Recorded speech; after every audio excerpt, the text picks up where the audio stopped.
Okay, now this should work. This should be working.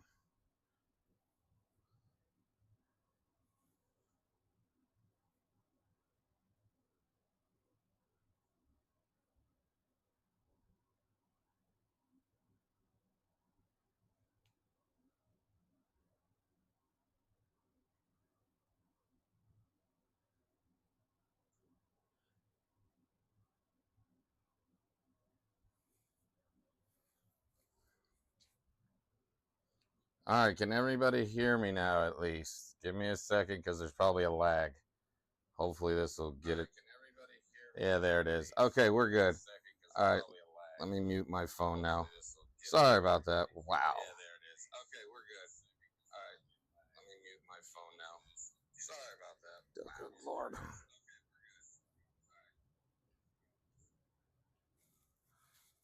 All right. So everyone can hear me, correct? Yes? No? We're trying that again. I think we're good. No feedback on this time? We gotten rid of the phone. It's over there somewhere. Yay, nay, maybe say.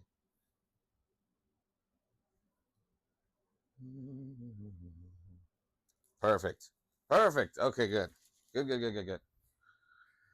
All right, so sorry about the delay. I'm going to give some few people a second here. I threw the link in the other one because for some reason it just wouldn't switch to this. Don't know why. I'm not switching anything. We're going to leave it just like this. So we're not having another mishap. So obviously you guys can hear. We should be good here. Give it a couple seconds. I'm going to see if the other four show up. That guy that makes that link is broken. Dang it. Okay. Let me see. Let me do this. I'm going to do this to make sure everybody gets over from the other chat. Dang it. At least it's not a volume time. Not a volume on this one. We're all set up except for this. Streamlabs failed me on this one, but that's okay. All right, so let's do this. I am going to... that guy that makes, I'm going to add you as a moderator. You've been on my channel a few times. Would you mind sending that link? I don't want to jeopardize switching off of this, and then we're back to square one again in that chat, hopefully.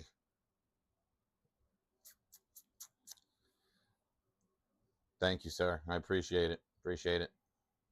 Sorry about this, but we have it. We'll take care of this. I know everybody wants to see this, wants to see what this is going to do. We got this. We have the A1 set up. We have the old Cobra 2. We're going to move out in a second once we get a few more people in from the last chat.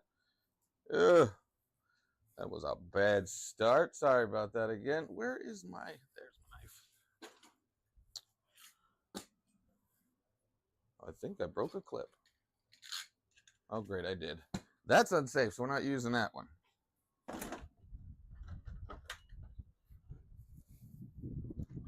Just use the good old-fashioned nippers for this when we open it. All right, 4. Let me send that other link. Hopefully this is off. There we go. And I'm going to just do a quick post on there that this has been moved.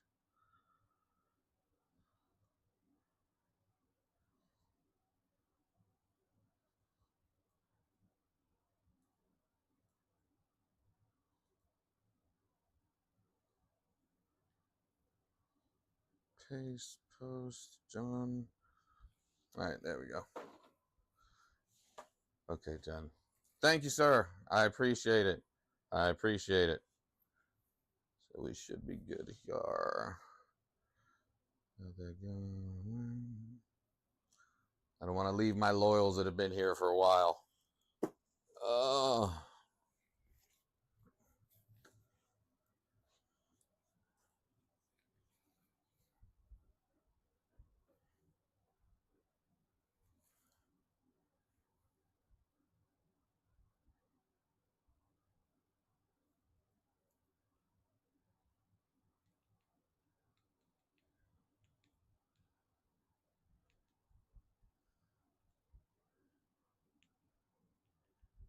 So it should be good there.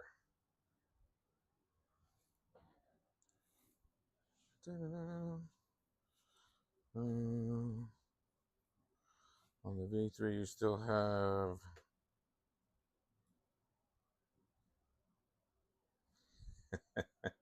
There you are, Ben. I knew Ben would be here to try to race. I got another one. It's a faster one, allegedly.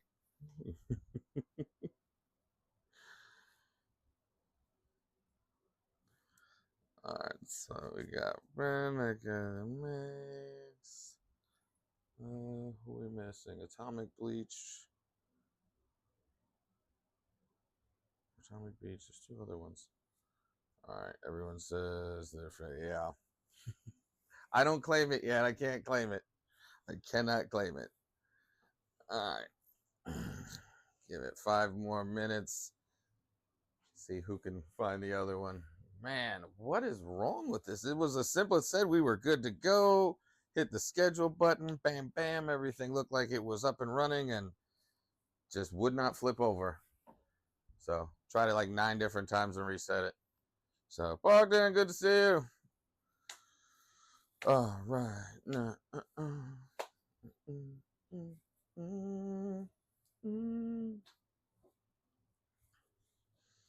All right, we're going to get started so that way nobody's waiting another half hour like we did with the P1P mix-up. So we're going to pop it out the box. So let me start this up. The good old-fashioned slice. Oh, that's horrible slice. And it's 100 degrees here today. That's why I'm still in shorts with a black shirt on. That was smart of me. But it's not hot down here. All right, so we are opening it up. Warning, the foam under the hotbed must be removed before printing. That's kind of obvious, but we'll get there. All right, so plastic bag, as always. We're going to remove off nice white foam, the soft stuff. It's not the hard foam. And we're going to have the Kobra. In case you can't see that, it is the handbook. We're going to use that later. We're going to definitely need that later. And a bag of tools. So we've got the old-fashioned everything in there, everything in there. Ah, come on. All right, let's see. I felt like a hot end. That wasn't a hot end. All right, so we got screws, USB, memory stick. Not going to do that. It's too dangerous to do that. We're going to put that over there. A PTFE tube. I'm sure we're going to use a lot of those. Memory stick. One wiper. One poker stabber, as I call it. And print head cable screw. We're going to need that. We're going to probably have it. We'll just use those for what it is. Another one for the print head. Why are these different sizes? Okay, but all right, so we're up to 2. For the purge wiper and for the touch screen. Just everything's a lot of screws. I feel like an old ender again. All right, then we're gonna have our regular. Oh, they're clear. I guess that's to make them different. They're clear instead of the old white ones from Bamboo. And you got the wrenches, of course.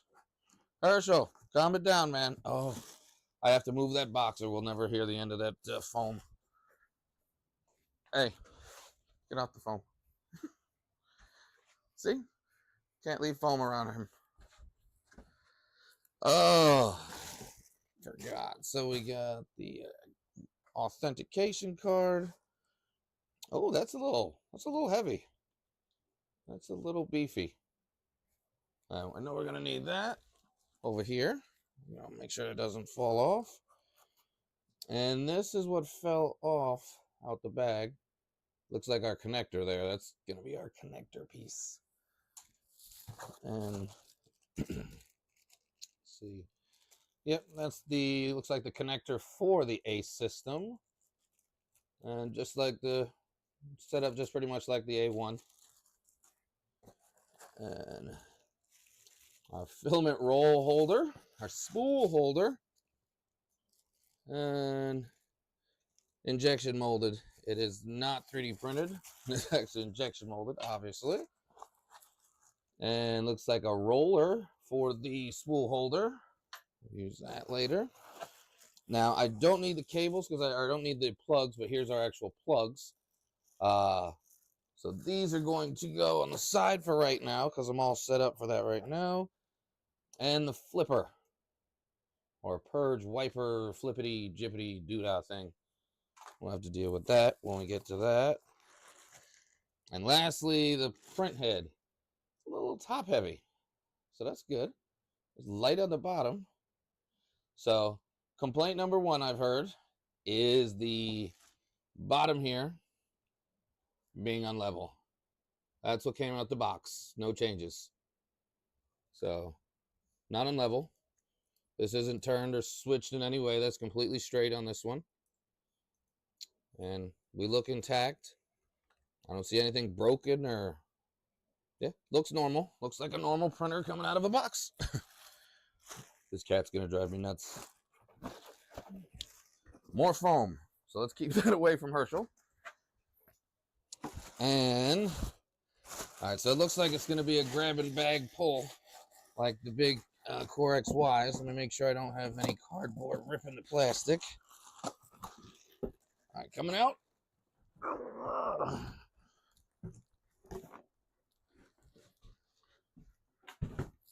Alrighty. Whew. It's not light. Let's hide the foam. Let's keep some kind of order in here. Let me move this down.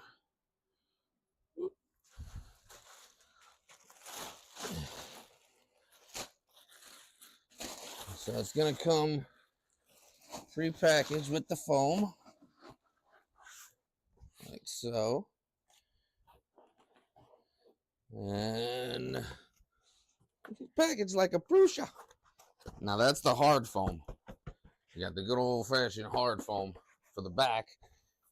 And the front, same thing. So that's going to be your ACE system in here. Let me get it out of the foam, but we're actually going to get back to that. So here we have the actual printer. More hard foam with cardboard. And make sure we got the foam block out. And yeah, I just want to make sure everything's clear before I start coming around the corners and pulling up on it. And it is tucked in there pretty good. And that's what you got so far as it comes out of the box. In its exact form. The cable wire there. Show you the back. The big beefy motor. Not sure what that is. It's not labeled. It's a 42. If I had to gather to say it's a 4260 or 64. I can't tell from this angle.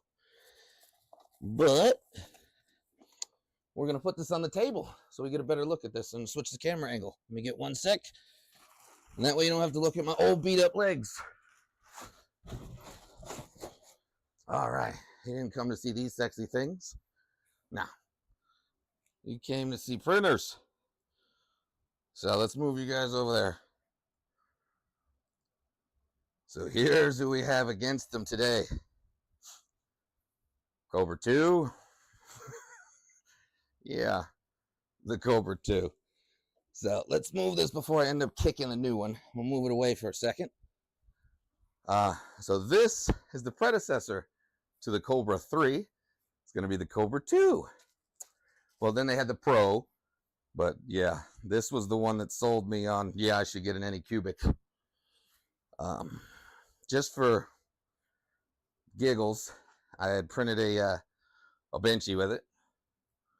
You wanted to see? I printed this nice benchy. And it took me all but a year to get this thing to finally print. So that's why I'm kind of skeptical. That's why I kind of made the comments I did about the Anycubic. I've had bad history with that. And then we have the Kobra Max, which we've had issues with as well. But the Kobra 2 then had the Kobra 2 Pro, which a lot of people swear by because it was clipper based. This is still a Marlin printer. You're only getting 250 millimeters per second on this one here. I finally got it to print, so I can't like keep dogging it, but you can pick them up for like $139, $149. I wouldn't recommend the Go. That's one of the things. So yeah, so we've already printed with this one, so that way we at least have a comparison to the old way versus the new way coming up worth, well, obviously this is main competitor is the A1. So we're not going to run anything on the A1. We're here for the Kobra 3, but we are going to look at some comparisons between the two of them and see what Anycubic did, if anything, compared between the two. So let's get rid of the old thing. It's served its purpose for being here on the show today. I turned it off. Oh, it did you beep, boop, beep, boop, beep like it wasn't supposed to, because that's the startup sound, not the off sound. But yeah, we're going to take this one out the way. And we're going to use the same cable, obviously. It's the old standard cable. But let's move some of the Anycubic parts out the way. We're going to just leave them here on the A1's bed. I know, I'm touching the A1's bed. Poor thing. All right. So these... Oh, sorry, missing the chat.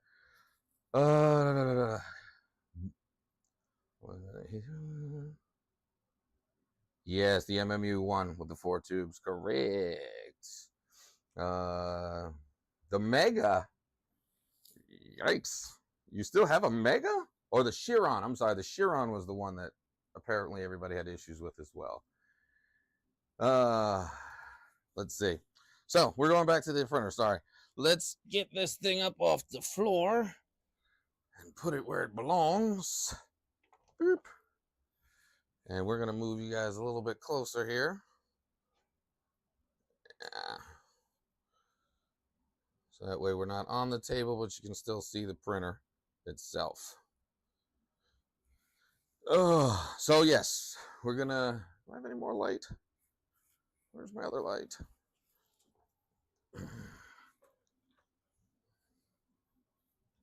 Good enough. All right, so yeah, you're gonna have to see the light in your face. It is what it is. So we have the Kobra 3 with nothing on it. So it looks like we are gonna have to install the print head. We're gonna have to install the actual screen, the UI, and it's got a pretty little 3 on it in the front. That's so pretty. It is single motor, not dual motor on this one. Oh, let's see. I mean, I can't hold this light this whole time. We're going to move this and put it over here. And it is what it is. Try to get you guys in as close as I can with the movable. But as you see, got the one on the Z with a synchronized belt all along the back here. So you have the one with the sync belt, with the anti-lash. I think those are pretty decent. This thing's got a lot of bracing on it in the back here. Z motor. Yeah, one Z motor. And make sure you unbrace the bed. It looks like you have your cables coming off. And it looks like a C cable for the head, the print head, and looks like the old regular cable for the printer, or for the ACE system. And why is it on one side? It's just a brace on the one. Oh, that's for the spool holder. Dear, might be helpful to look at the directions. But yeah, we're gonna, let me put you down. I don't like dragging it. And oh, it's butt heavy. It's really butt heavy this way. That's odd. Or sorry, butt heavy this way. It's like no weight up front here. Everything feels like it's in the back. Wow. Okay. And so there she is with nothing on her. Where's my guidebook? Because this definitely is not one of those that's a fully assembled printer at all. So we're going to have quite a few things to assemble on this. And we do have the ACE system set up, but we'll get to that in one moment. Wow, this is not a plug and play.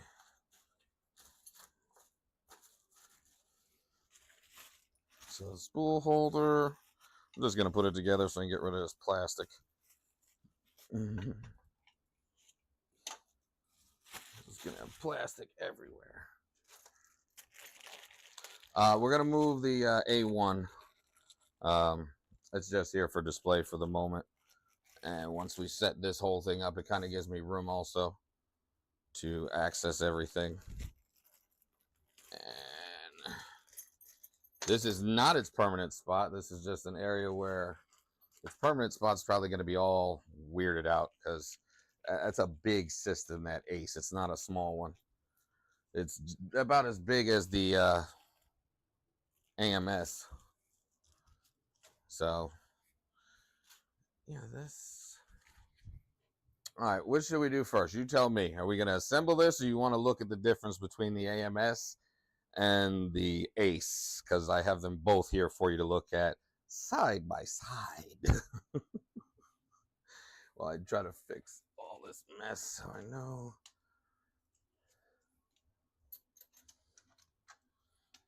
And there's my.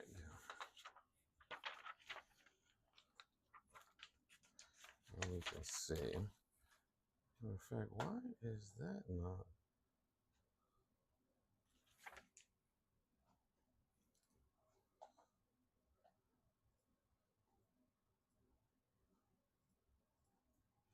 Oops. Let's compare. Compare the two. All right. So since this one's not set up, we'll just move them to the side and we can look at the difference between the two, the AMS and the ACE. So I know that's the main reason why I got this printer for, was to try to see if it's backwards compatible with other printers later on. Anycubic claims it is, but if it does what it's supposed to do, then sure, we'll use it on other printers. But we're just going to set this one to the side for a minute, and we'll bring out the ACE. Boop, you stay right there, little guy. And our ACE.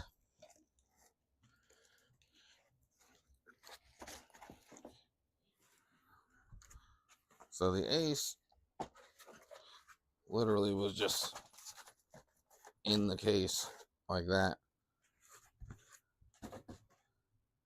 And this is the actual ACE. Get it off the wires.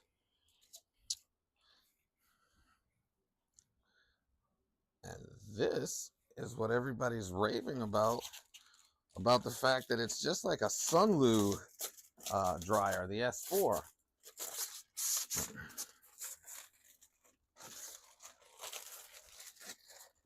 right.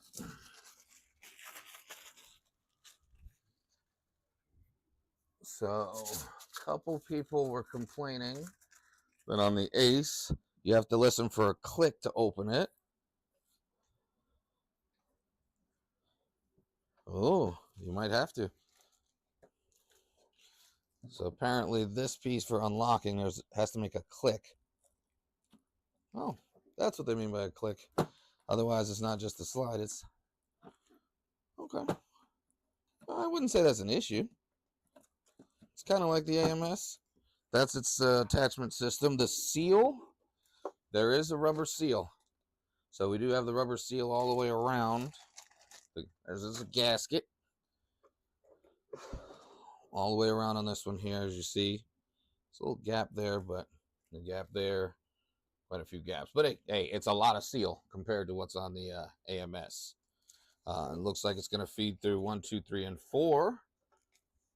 And we do have, what's the standard rollers? Now, this is supposed to be able to do small rolls and big rolls. I'm hoping that's something we can still do, and it's not something that's down the road, because they have quite a few things for this printer that are down the road that are not right away. One being an Orca slicer profile, so we sliced our own. Hopefully it works. It's kind of hard to test it without a printer. But we also sliced some files on the Anycubic, but for some reason I thought that's what was causing the issue and closed it, so we're going to have to reopen that. And no, it does not read the step files. It still does not read step files. Let's get rid of the A1, which is not plugged in right now, and then it'll come back a little bit later. Come on, my little favorite one. Oh, shh, quiet, don't tell anybody. Oh. And it's competition. Oh, I should have removed the spools. Oh, I really should have removed the spools. Is its competition the regular AMS? That was not smart. So, the AMS, you're going to have the little tabs just like, again, this one has the baby tabs. You have this little dinky tab here, and then you have the tabs here that seal this one. It does not come with these desiccant pouches. You'll have to 3D print those if you want them. I did print the Hydra system, but I'm not currently using it. Oh, don't stick. There we go. This is ABS, so that's why I just kind of left it in here. It's been sealed this whole time. It does, some people say that, yeah, the thermistor, or I'm sorry, the, whatever it is, you know, the barometer in there is just telling you what's in the desiccant, and it's not technically telling you what it is. This one says it's at 33% humidity. It's normally 50 in this room when I'm not running the dehumidifier, which we're not doing right now because it's quite loud. But as you can see, between the two, you've got 4 slots, same exact thing. But this one you are going to have to push on the AMS to insert your actual filament, where this one is supposed to just be an auto feed, which we'll see once we get it set up. Now on these, on the AMS, I have had issues with spools rolling and jumping out of this thing.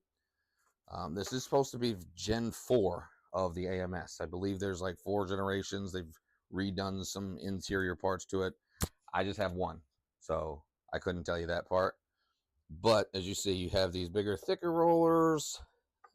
These have grooves on the side, so maybe that'll keep it from bouncing and sliding off. But again, these are modifications you could print for an AMS if you wanted to use it for the AMS.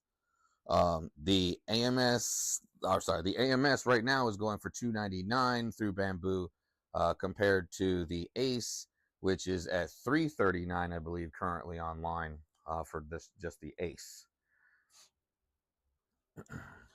And I believe this is called the Ace something control equipment. Don't quote me. I had to look that one up. I didn't. It's the Ace Pro, which I don't know if that really means pro or just means, hey, we're trying to get more money.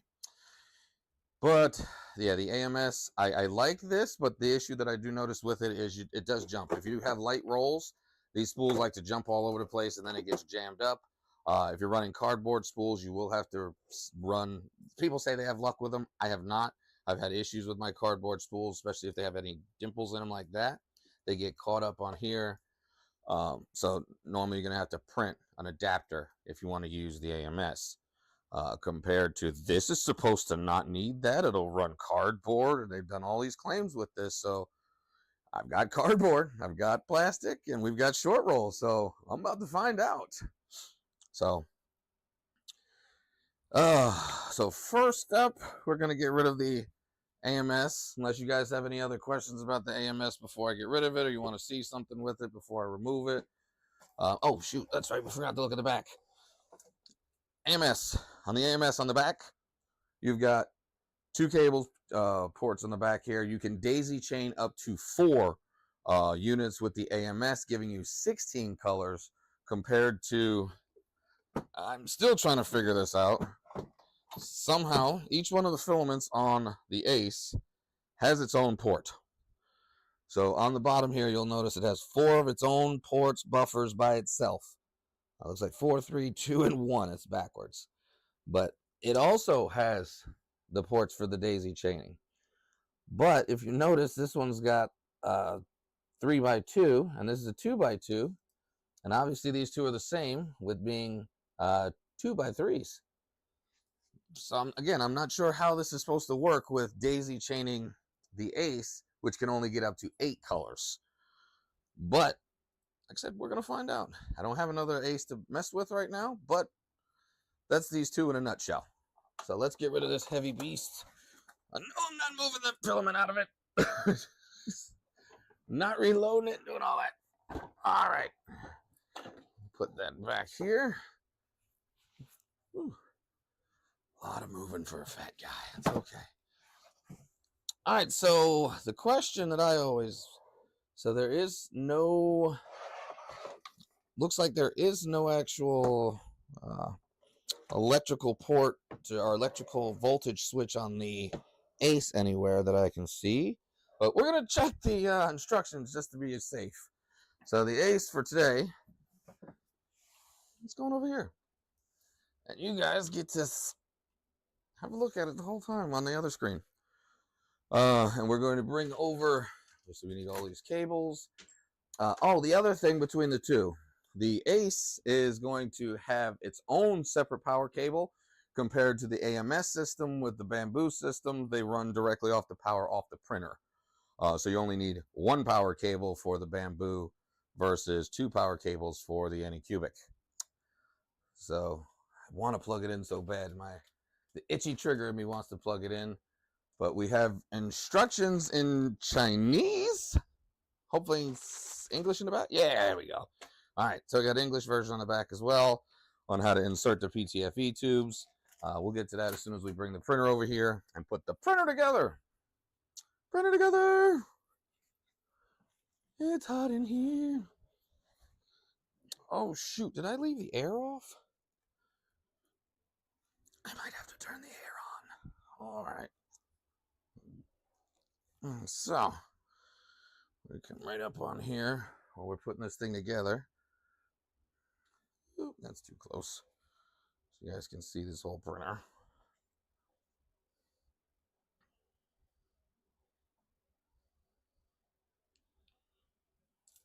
There you go.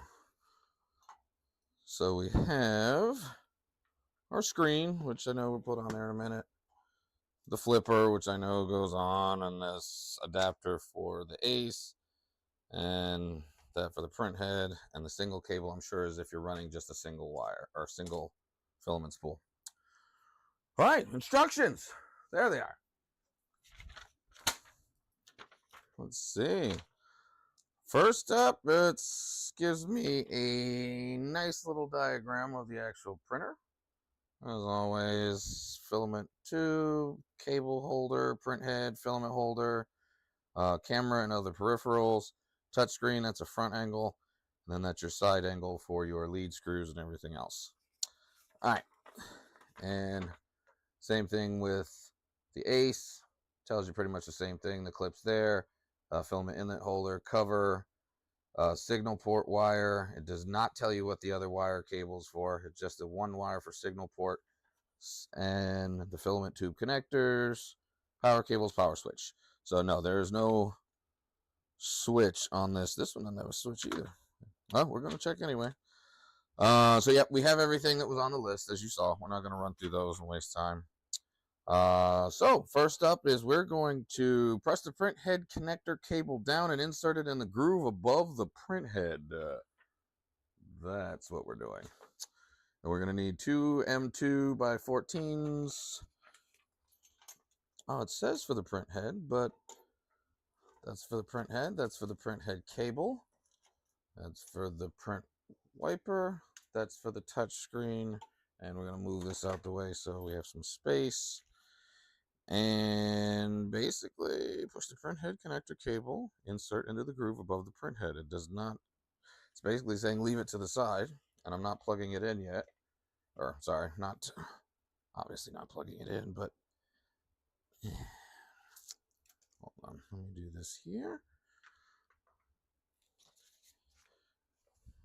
That's what we're doing. We're just basically connecting the cam cable. And does it have any specific direction? No. So it's just a square. So it doesn't, it's not one way or the other. And we're going to push it in. Oh, that went in pretty easy. And I'm going to screw that into the print head for the print head cable. So this is step, oh, it's actually labeled. So that's step 1. So 1, print head cable. See, that's why directions are important and you want to read them. Or you just be hard-headed and just do what you want to do. Let's see. Like I said, I didn't feel like breaking out a whole bunch of tools because I'll be moving around with these nice magical tools that they give. They're so sturdy and strong. You know, every printer brand gives you the best Allen wrench, especially the small one. This little baby one's going to work just great. It's not going to strip the Allen wrench. Nope. It's going to go in just fine. So, yeah, we're just going to insert the cable. Screw into the cable. You know what? That is too long of a pitch. I'm getting the electric one. I'm not screwing that far in. No. Watch out, little man Hirsch. You're in the way. There it is.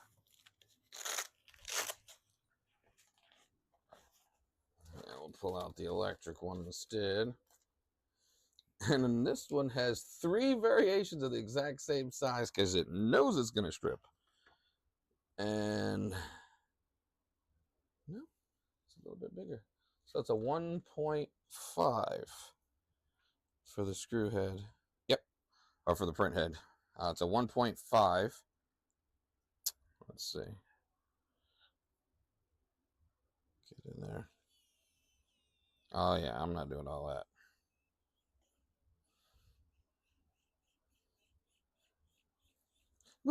We got it. Didn't put it all the way in. And then we're going to screw the other one in. Same thing. Get in there.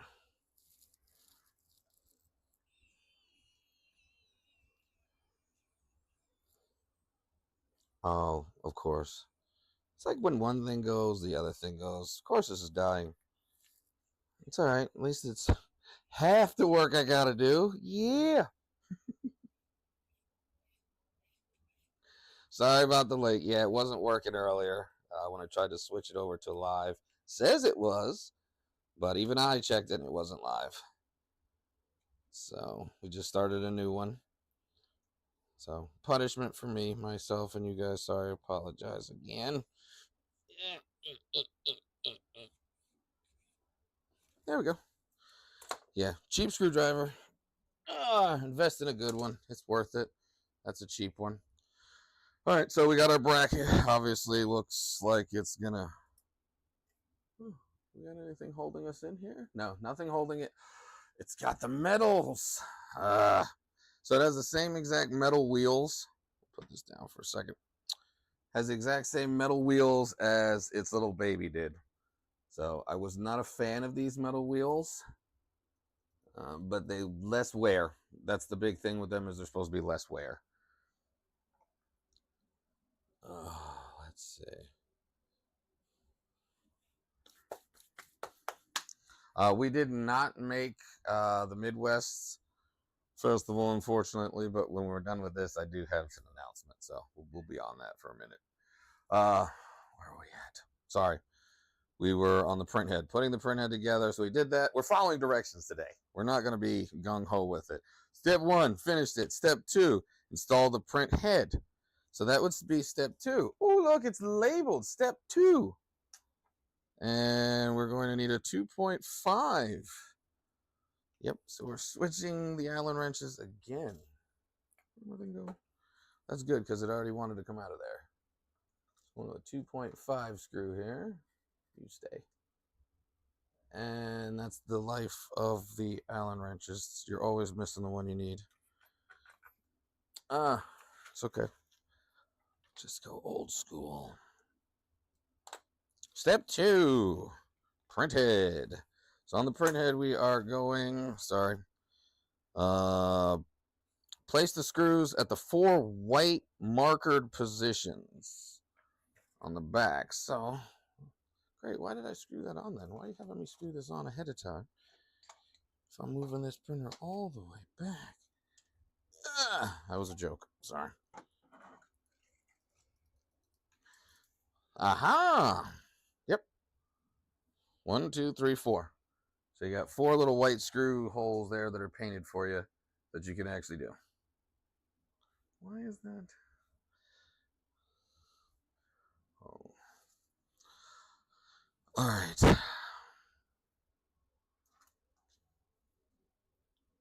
This is a little tight, isn't it? No?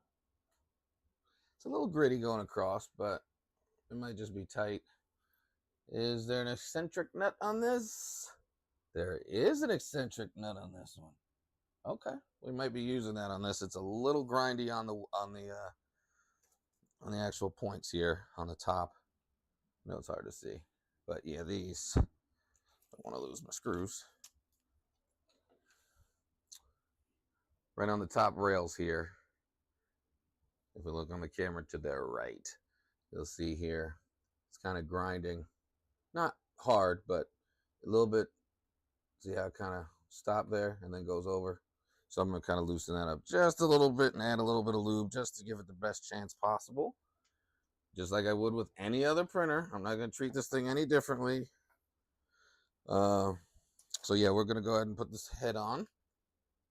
And move this back so you guys can see that. Ooh.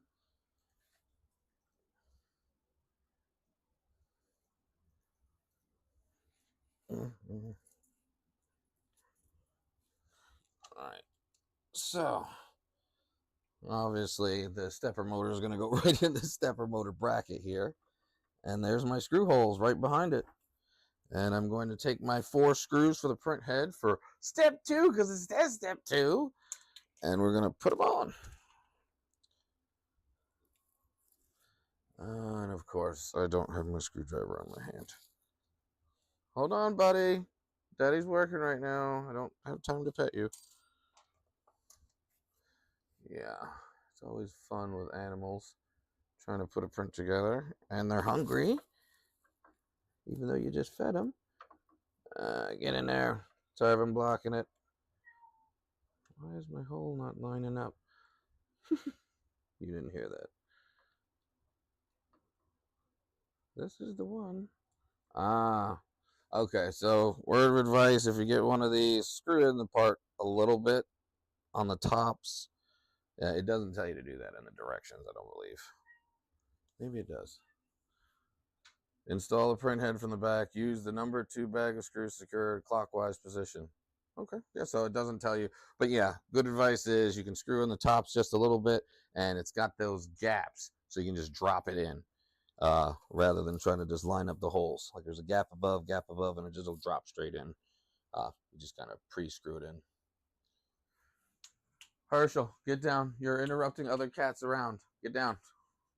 Yeah, he's actually up on the plus right now, which I moved over there. So I'm about to kick his butt. Sorry, hold on. Get off the plus, man! Get down! Come here. Yeah, this monster. He was on the plus. Go sit down somewhere. Here, sit in your chair. No, you can't have any foam, but sit in your chair. Just sit in your chair. Good boy. All right. As we left the printer with 1 screw holding it on. Yeah, that was smart. All right. There we go. And I just made life difficult for myself. I could have just screwed those in earlier. Oh, well. And Okay, so those go in pretty easy. Not much to it. Just screwing them in.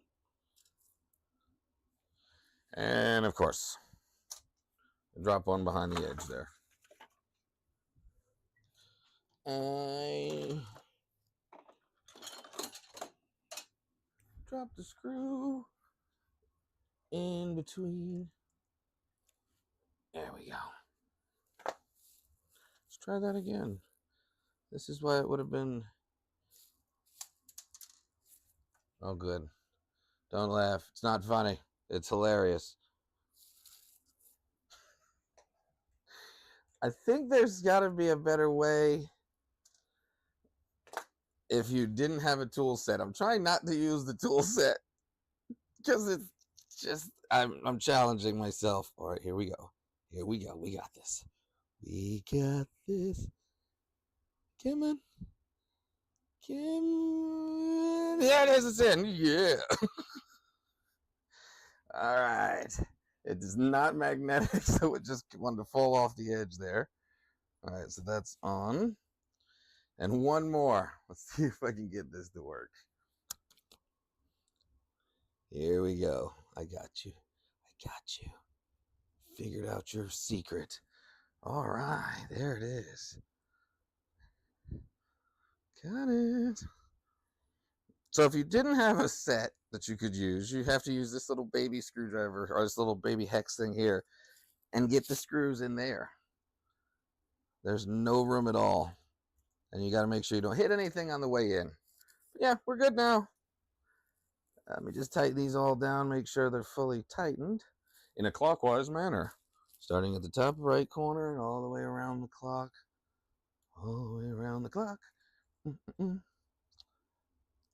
That's what I'm missing. The music was supposed to be playing, not loudly. But yeah, I'm sure you don't want to hear my air conditioner in the background running. Give me one sec. All right, so that is all screwed on. Well, let me see if I can hear this.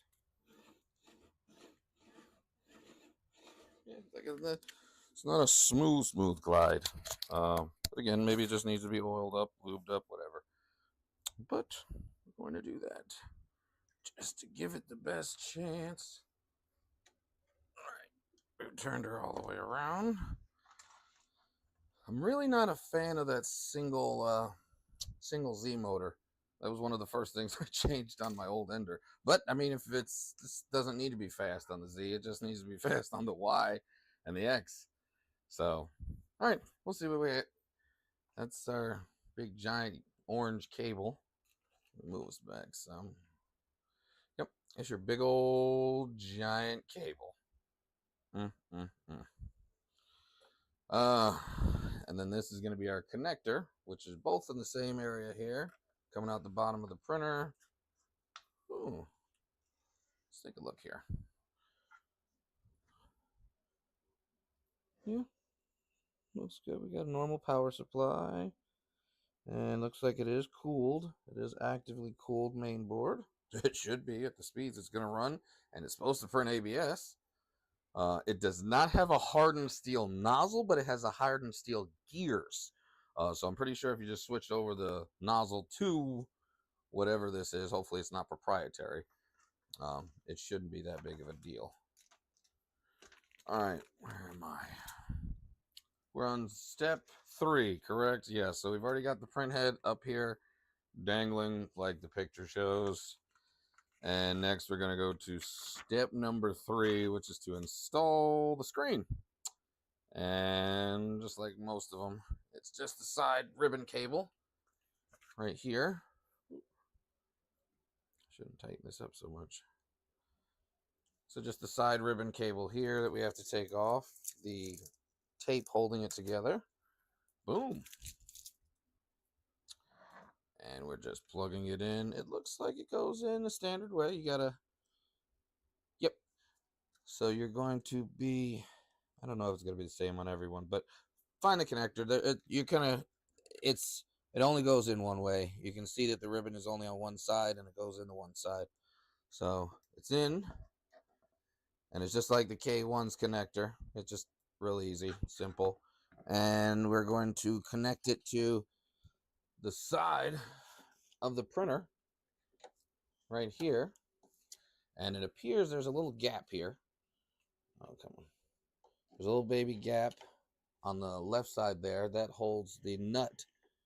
And then there's the two screws to the right of it that hold the actual screen. I'd like to see a cover on that, but that's okay. All the rest of them kind of get tucked back in like on the other machines, but it's just gonna sit out there dangling like the old Enders used to do. It's okay.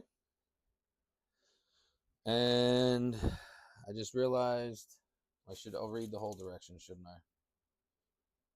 Yeah, where it says to screw in the screen first before you actually do that, because I was trying to figure out how would I do that. And we're going to go to step 3, the touch screen. And make sure that I leave that screen cover on. 1 and 2. And we're going in.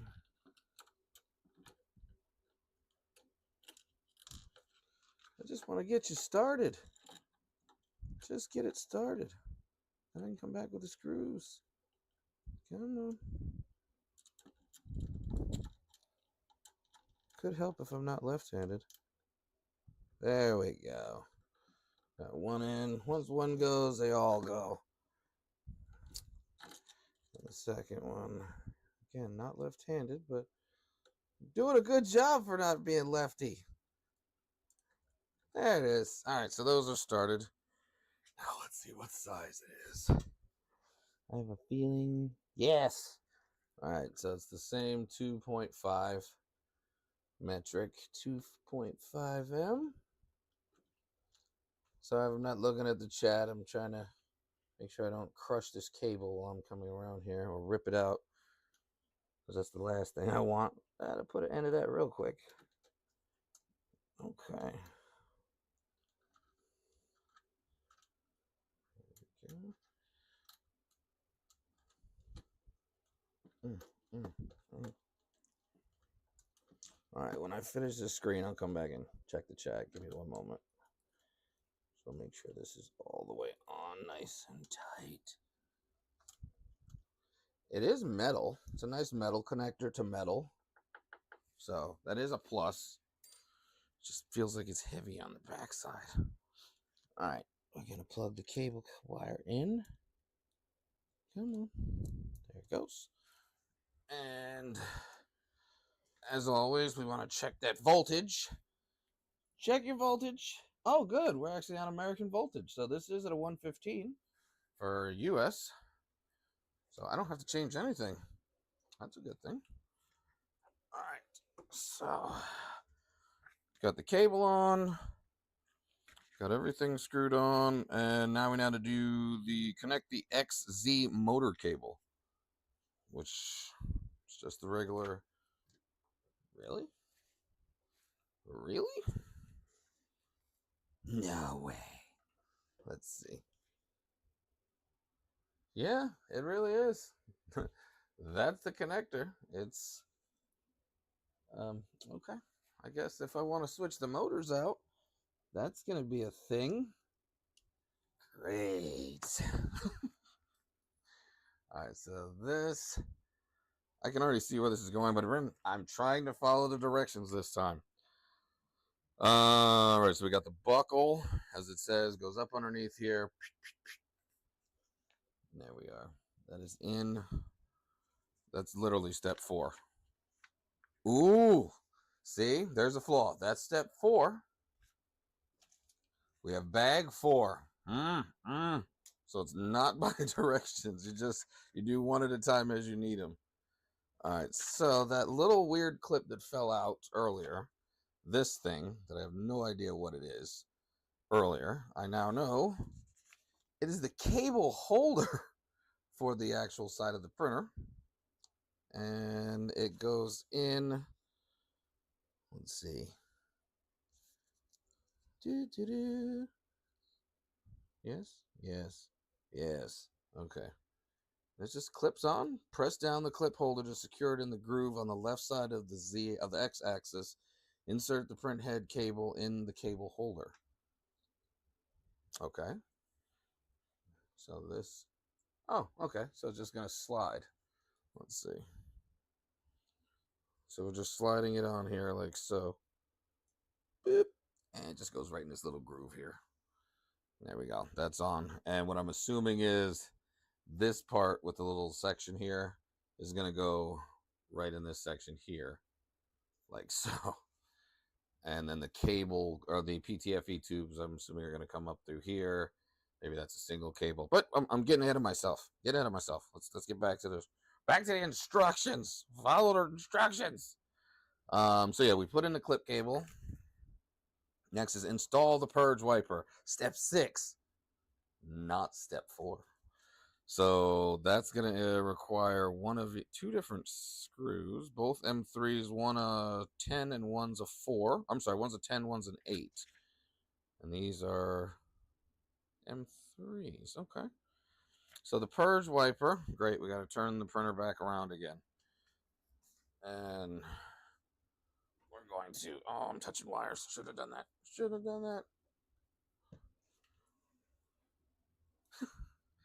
You got to be kidding me. So if you go way back to one of my first videos a long time ago, I was talking about the Kobra 2. About them being very loose for the sync cable. Okay. We're going to get back to that. We'll see. This is going to be fun already. I can already see this. It's going to be fun. Okay. We are putting on the purge wiper, and that's going to be underneath here. See if I can get you up a little bit to see it.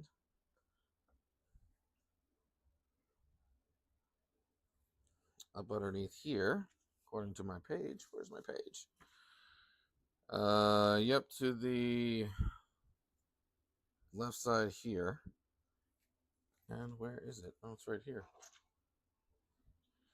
This is not very clear. It's really not very clear on what I'm doing here with this. Let me look. That's so. Is that the Z-axis or the Y-axis? Oh, it's a palm, so it has to be the Z. It's gonna go where now? Ah, off the side of the machine. Off the side of the machine. So no, I was wrong. I was just looking at the picture funny. Oh. Trial and error. That's why people say it's user error when it always fails. Sometimes it is, sometimes it's not. But that's why you read the directions. All right, so we have that, and it's going to be on this side over here is where we're linking the purge wiper. Now that I looked at it a little bit closer. So it's going to go facing, where's the part? That's that way. Like that? Yep. So it goes like that. That's a horrible way to say it. Yeah, wow, if I would have looked at it, would have looked seen. It's just like the A1s, just in reverse.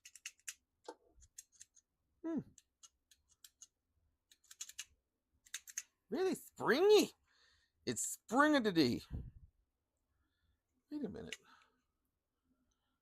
This goes in that clip there? I don't know how that's going to happen. Hold on.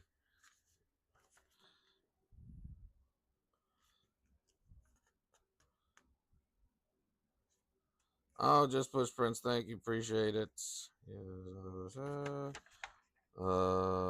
Yes, and Printopia is at the end of September. We already are locked in with ours. You know what? I am looking at the picture correctly. It is supposed to be turned in reverse. I'm going back and forth with this here. So it is on the back side, and it does. That's what all those clips are. Okay. One more time. All right. So I'm looking at the printer. I think I'm losing it here. The A1 is on that side, so it would be on this side. There we go. I'm blind as can be. You know what? Maybe if I look for that big giant white marker right there that says this is where it goes, might have saved some time. Yeah. Okay. So this goes in the big giant white marker. Oh, okay. There's these little nubby things that go in to the little groove. Oh, little groove gaps there. It's hard to see in the dark there, but yeah, they go in here. It's a magnet. And it just lines in there and you screw in top. Let me do that. 1 second. All right, so I want to make sure that's probably one of the, yeah, that's probably an issue that people are having as well. So you have to come down on it, around and then down into the hole to get it to seat correctly. Now it just needs the 2 screws, which are right here in my hand, for the purge wiper. And let me get the instructions out. As you see, that's where it's going to go. All right, let me see if I can move that back some. I know it's a little dark, but it was even darker in the other spot I had it at. All right, so this goes right in that groove, right in the gap, and the long one. So the long one goes in the bottom, and the short one goes on the top. So the short one is this one here. And that's going to go right here. And I think we're in. Yep, we're in. All right. Let's see if I can get that. Come on. Okay. So that's in there. And that's going to be a metal to metal. And the other one is a plastic. So you got the grooved one on this. So this one's a self-tapper. And that one goes up underneath. There's a little hole here that it's going to go up underneath to screw in to hold this in place. Oh, come on. Get in the hole. Yeah. Should have never released you. I did. By me letting it go, it got out of position. Dang it. I should have done that.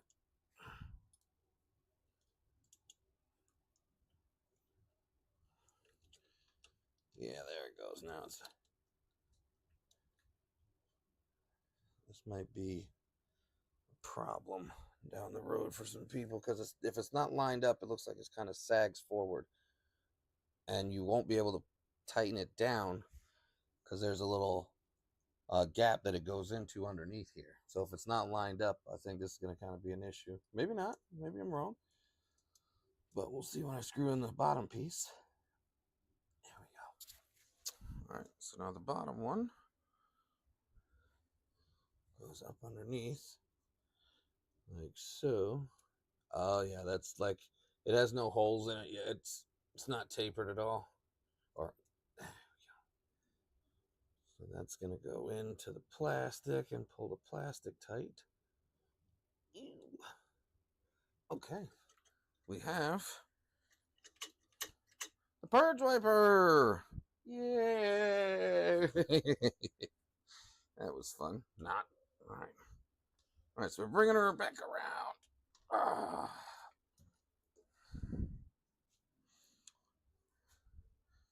Now we have her all semi set up for the most part. What's the next step? Skip this step if you're printing in multiple colors. Okay, so this is for the single extruder. We're going to go ahead and now hook up the ace then, because we're not going single. We're here for the multicolor. So now we get to hook up the thing that I came for. That thing. All right, let's get these out of the way and pull out the aces instructions. There's one.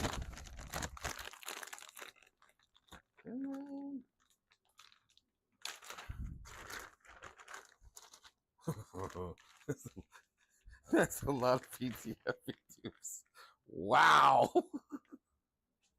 And these are okay, they're quite big on the inside. These aren't narrow puppies. These are some big boys. I'm gonna put these to the side. Oh, that's too much. While I figure this out. Insert all 4 Teflon tubes into that's step 1. All 4 Teflon tubes into the print head filament hub.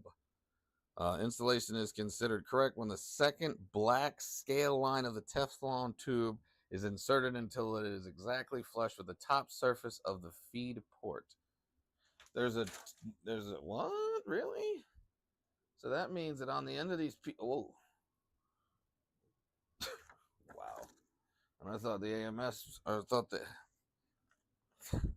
the AMS light was bad. That's these are just heavier. So on the end of the yes, okay. So on the end of these tubes, let's see if I can get it under the light a little bit better here. On the end of these tubes, there's actually color. Focus. Focus. If you see on the end of the tubes, there's some red lines. So that's what they're saying has to be fed in to that length where those red lines are on the actual PTFE tubes. There we go. Yeah, those little red lines. One there and one there. So, are they different sizes? Because on the A1, they're all different sizes. And the longer one goes on one side. And these are all the exact same size. So everything is the exact same size. All right. So we're going to print head first, it said. And I'm going to feed these in. Oh, let's see. We'll use see what kind of angle I can get here for you while I'm feeding these in. Wait a minute. Top down's probably better. There you go. On the right side, it's a little bit smaller. In fact, you know what? Let me do this for you. We're going to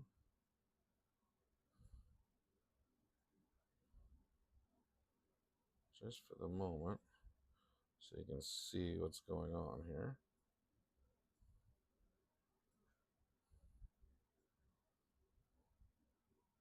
Just throw that there.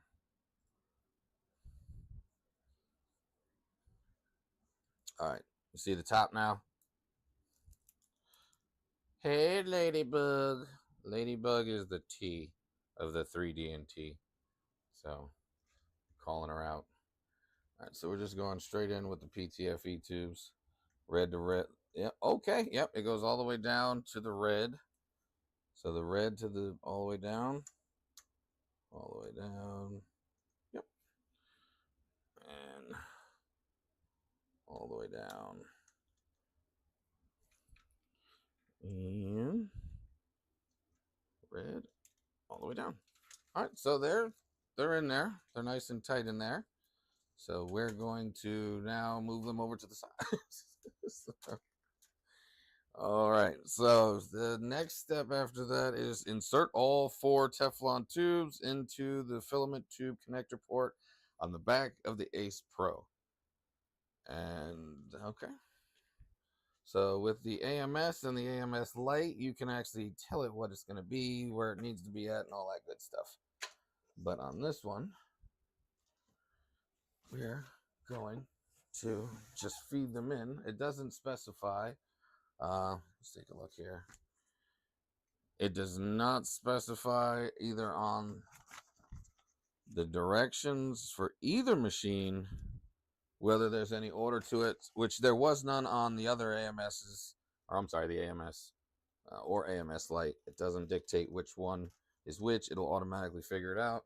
So I'm just going to do counterclockwise just for my own sanity. So I'm going to do 1 to 1. Oh, great. They all have clips on them. I knew it. I knew it. Hold on. Do this. Not mad. It's been a while since I've had to pull any of these little baby clips off. And they are really in there tight. Let's do this so I can show you what you're looking at.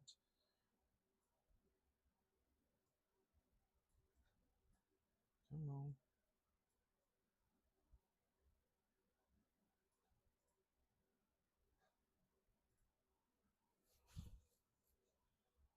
All right, so on the bottom here, you got the good old blue tubes or the blue clips, which always a pain. Yeah. Okay. Where's my clips? This is where I brought out my. I just had them. Did I just move my? I cover them up. There we go. Of course. This is what I mean by I don't like these. I have fat fingers, so if you have small fingers, this isn't a big issue. But trying to get these little blue clips. I got it. I think I got. There's one. I know other people have ideas on how to remove these easier. It's been a while since I've had to, so most of the stuff now is pretty much push down and pull out. But these are back to the old school way of the Ender 3s.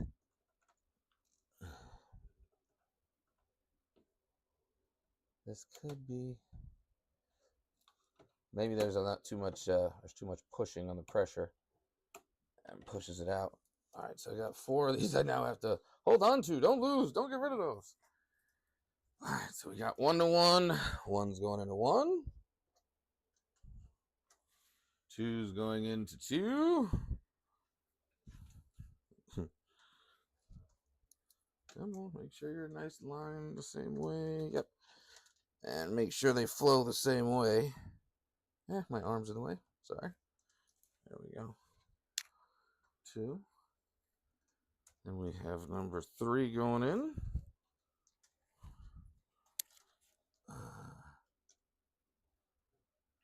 And they push all the way in. Now, this one didn't say anything about any red tubing, and there is no. Yeah, it's on both sides, so it doesn't matter.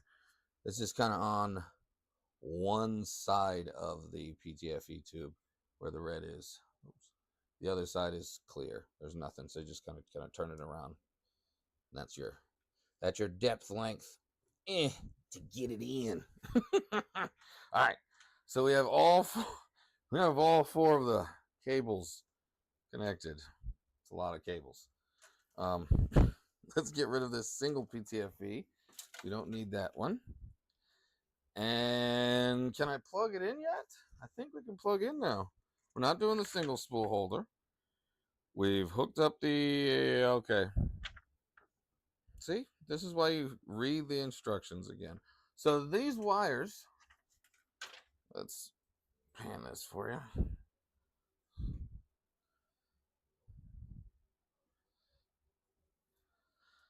These PTFEs are supposed to go through the actual port here.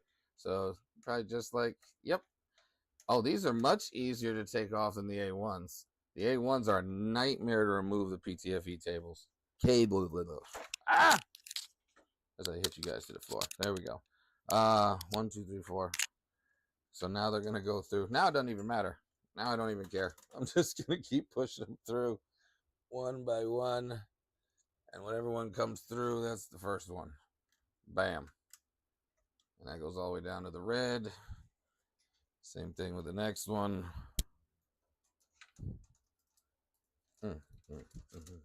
See, when I mess up, you guys can figure out what not to do when putting this together.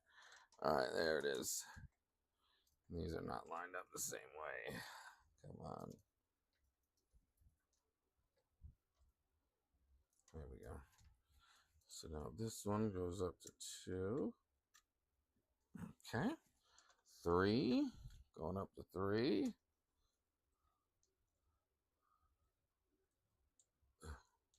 Get in there. All right, so 3 into 3. Going clockwise, right? Yep, that's what I chose. This is not required, but at least I know my order is the same in my mind. There it is. Okay. Oh no, I almost lost the blue one. Blue clip. Alright, so, and what I'm going to do is just make these all about the same length, just to make it easier. I want a nice smooth flow on these, and yeah, I figured. I think, yeah, it's going to require our clips that I put over here, just like the A1. I love my A1, that's why I keep talking about my A1. And now, okay, good, it didn't fall down the back. So before I lose them, I'm going to put the blue clips back on. That's a big one. Put the blue clips on the back of the Ace. Hey, you probably see me, sorry. Let me get... God, this thing was like moving once you said it. There we go. Alright, so we'll push that right up in. Come on, baby. Get in there. Just like the olden days. I just hate these things. Either get smaller fingers, or there's probably a print that I could have printed for this years ago and I just never found it. Oh, come on. Why are you not? Oh, man, it's tight. There it goes. Ah, that's probably why, because it's gonna be doing that a lot. That's why it's got to be so secure. All right, getting these on.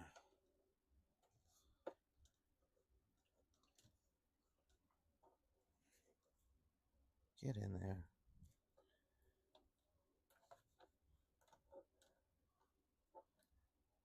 Oh, why is this such...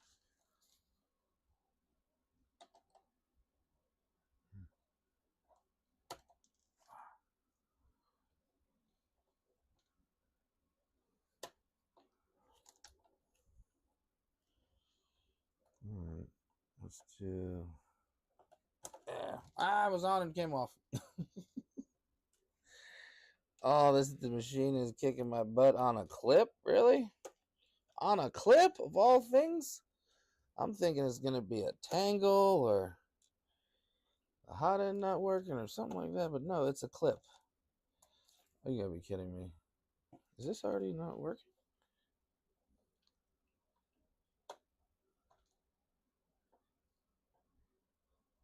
Did I see something here? Oh.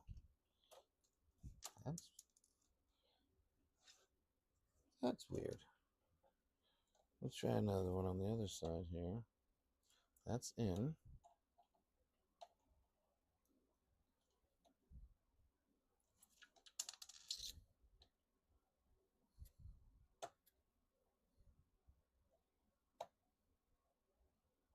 Really? There it goes. Wow, these are tight as can be, trying to get them back on. Wow. And the other one, I don't think it even likes me now. I think we're not best of friends anymore. See, gotta... Oh.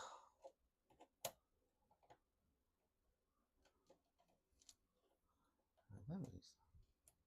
Yeah, like it doesn't want to go on.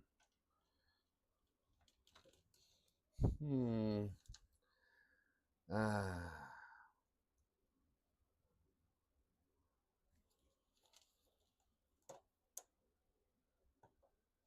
Come on. Come on. There we go. So it looks like it has to go to the side. So you gotta push it on and then slide it around to make it clip in to the right. That's weird. So you gotta push down, it opens it up, and then slide down for it to clip on. Must be something. I can't figure that out. Or am I just an idiot? Probably both. See, it doesn't want to go on, but when you twist it and turn, then it seats in. Oh, but if you pull pull out, it pops out. That's weird. Okay, I mean, these are in. We're hooked up, I guess you could say. So, let's see. So now we're gonna run our little clips to clip all of the tubes together. Show you one sec here. So we're just gonna use this little, what are these things here? Little star pieces. They're the same thing that's on the A1, and you just mount them here and then put your cable underneath, so that way for cable management all the way around.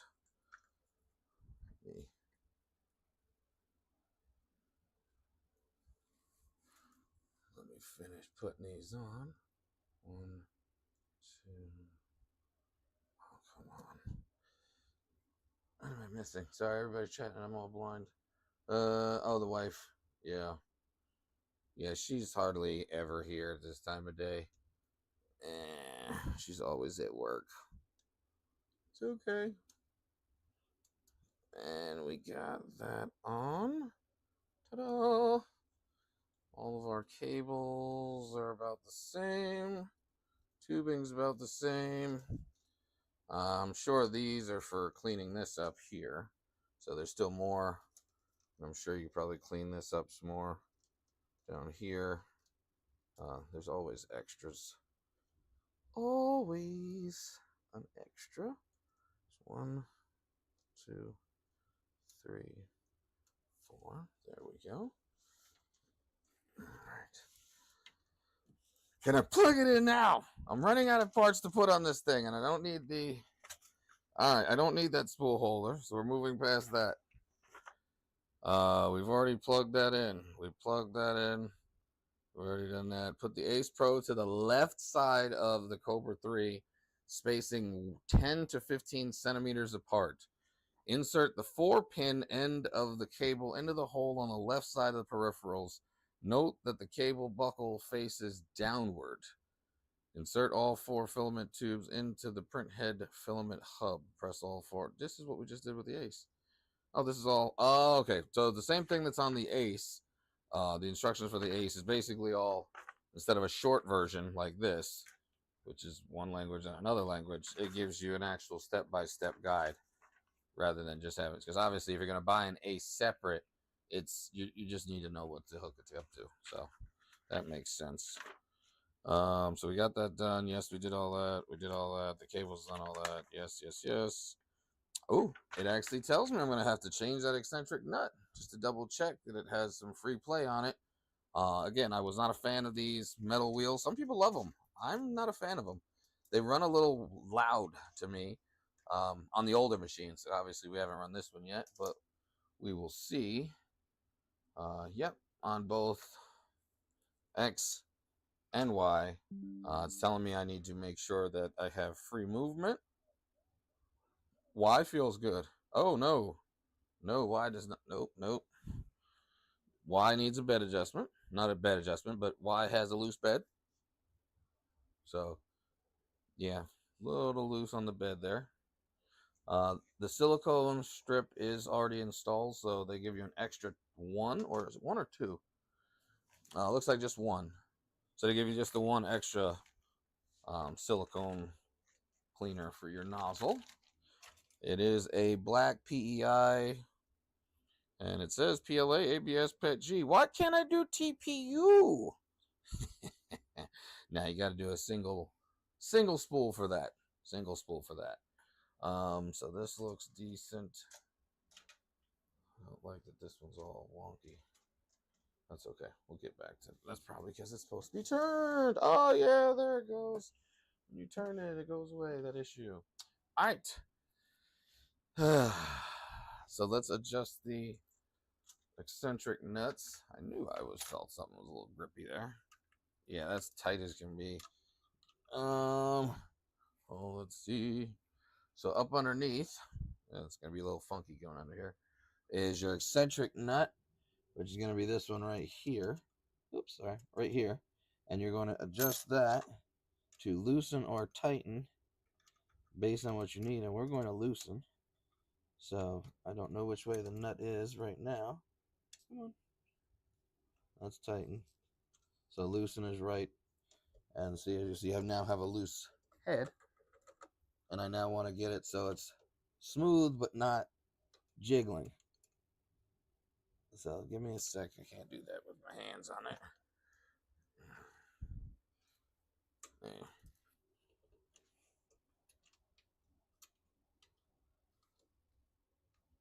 What I like to do is I kind of wobble it lightly as I'm going, so I get like no wiggle, but at the same time feel a little bit of, there we go.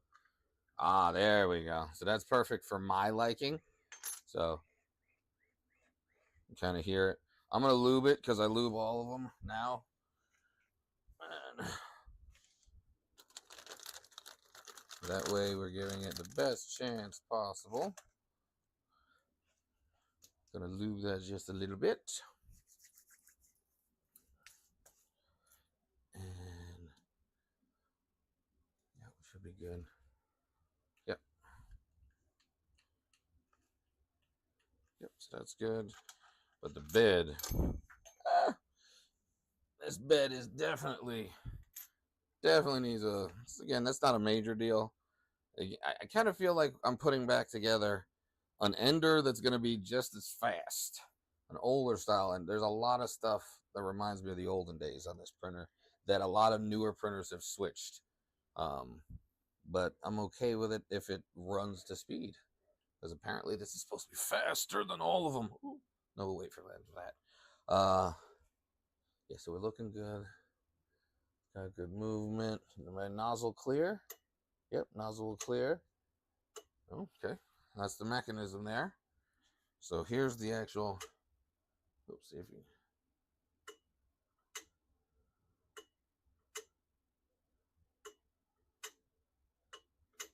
All right, so that's how it does the filament swap. By swatting away the poopies.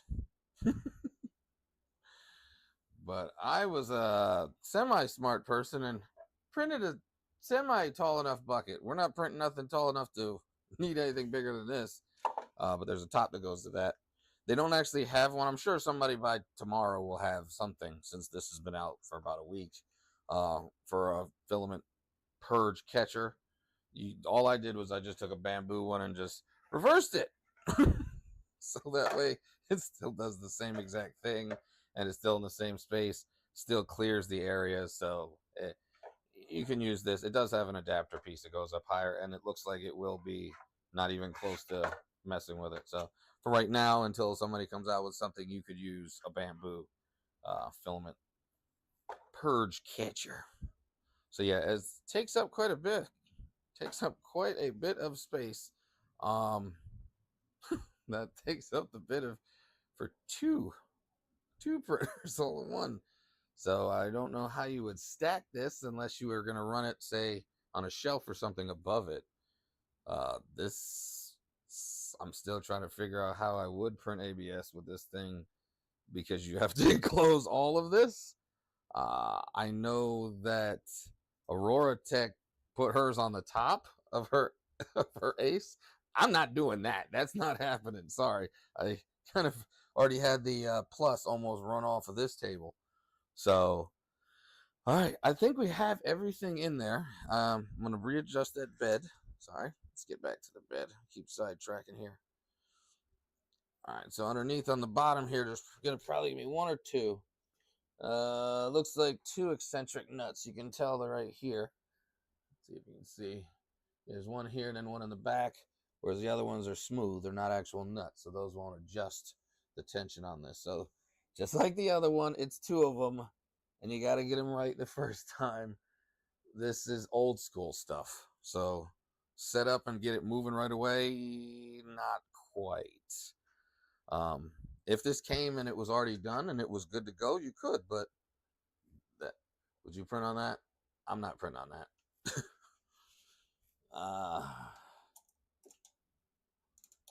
Oh, they're loose as can be underneath here. All right, so I'm tightening these down against the build there. Yep. So I got the front side a little tight. Let me do the back side. I just want them snug. These are metal wheels, so a little bit different. I don't want them murdering the metal.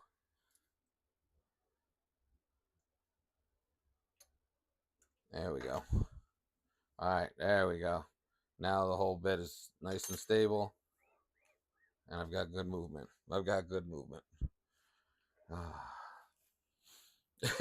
Then there, yeah, I agree. All right, so touchscreen we got on. Everything is on. We've adjusted the bed. Bed is, oh yeah, see that? I'm gonna touch all over it because I'm gonna wipe it down anyway. So bed feels good. Belt feels good. Belt feels good. So everything feels good right now. It's set up how I would set it up now that we've adjusted everything and it's not wobbly anymore. That's good. Gantry, I would assume is good. We'll find out here in a second if that's an issue or not. But I think we are ready to go. Well, I already checked the belt. Yeah, the other one was to check the belt on Y. This one is, it's within range. I'm gonna just inching it, just smidging it. All right, there we go. That's a little bit better. Okay, I get what they're saying. So we're good. So now we're gonna connect the power on the back side, making sure we've switched over to the correct voltage. And we've already done that. So we're going to plug in both machines in the back. And we're going to flip this one this way. And this one this way. All these wires. A lot of wires. Oh, I read the wrong long one. That's the long one. And that's the short one. And I'm just using wires I already have for other printers. Just in place of these. That's why they're already plugged in like this. And we are plugged in. All right, are we ready? Oh, wait, shoot, I forgot the lube. Forgot my lube. You always need lube. Whenever you're having a good time, you need some lube. Otherwise, your printer squeaks. That's all. Just the printer squeaks. All right, so got that in there. I like to unplug it when I'm moving it back and forth just so I don't have any resistance that causes any... Ooh. That's kind of satisfying, but that's going to be irritating. It's a lot louder. It's really metallic. Clink, clink. All right, so it's on. Or not on, sorry. We're plugged in. We're turning on. Let's go. I hear you. I hear you. All right, we're on. We're on.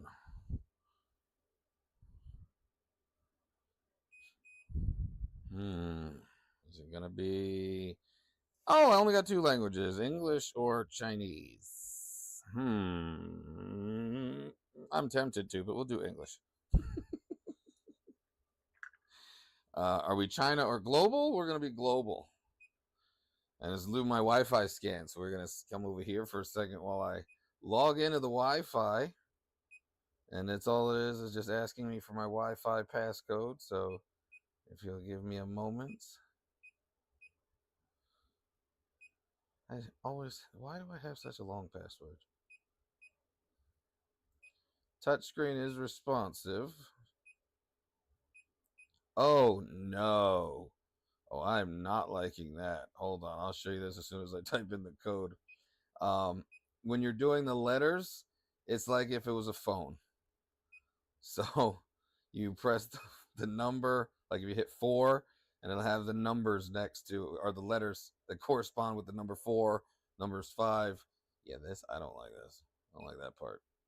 All right, so this is harder to type in.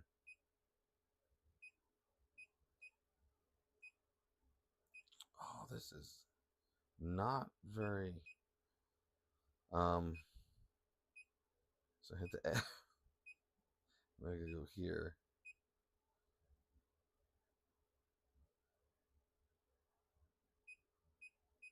Let's do the T.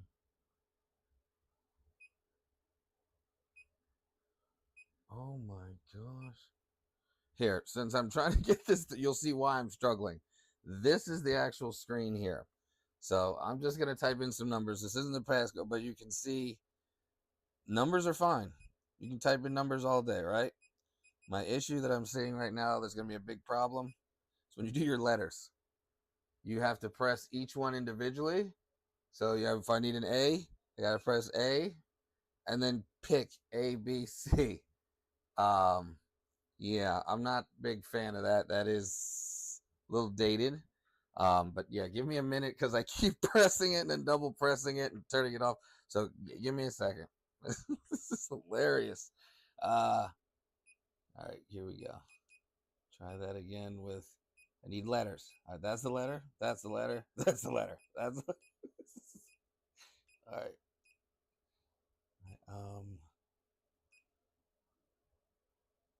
Oh my God, it's so bad. I forgot how the heck my password. That is messed up. Oh my Lord. All right, there we go.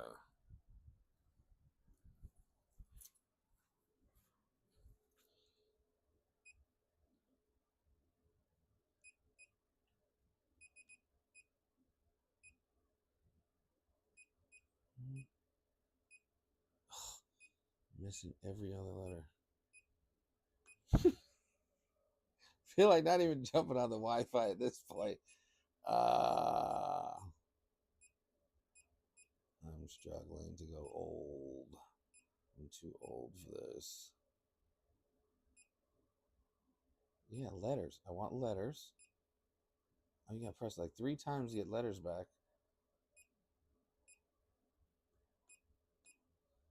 Good thing I don't have to type in anything but once.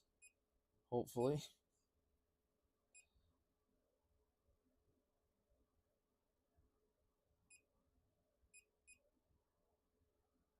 All right, last 2 letters and numbers. Hopefully I didn't miss anything. Connecting. Wi-Fi is connecting. I know you are. Come on. I don't want to have to retype this password again. That was a struggle. Of course. Oh my goodness. Okay. Give me 1 second. Either I'm losing my mind. Yeah.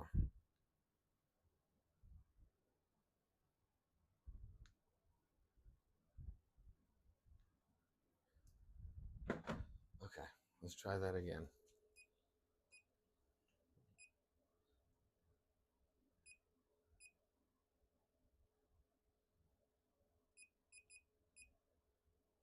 You know what? I'm skipping this.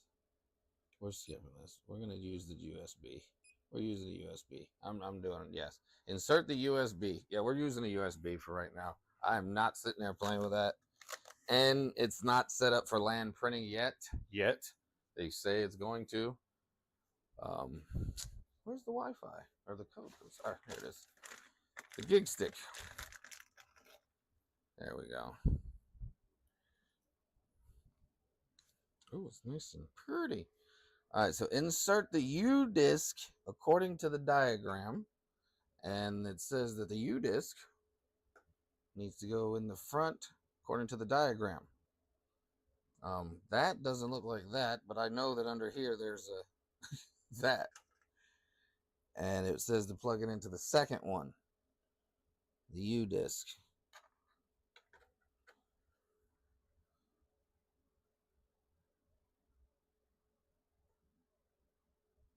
You know what I forgot as I'm looking at this? To plug in the Ace. I forgot to plug in the Ace. Oh. I heard that.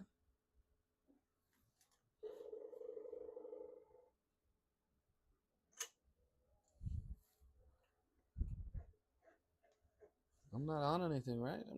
Nothing's on anything. Oh, it's detecting its own axes. I guess that's what that weird noise was.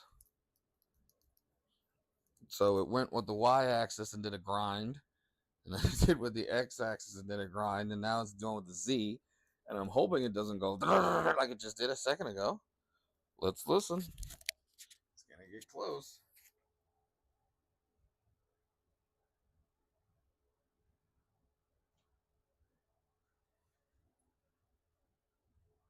Come on.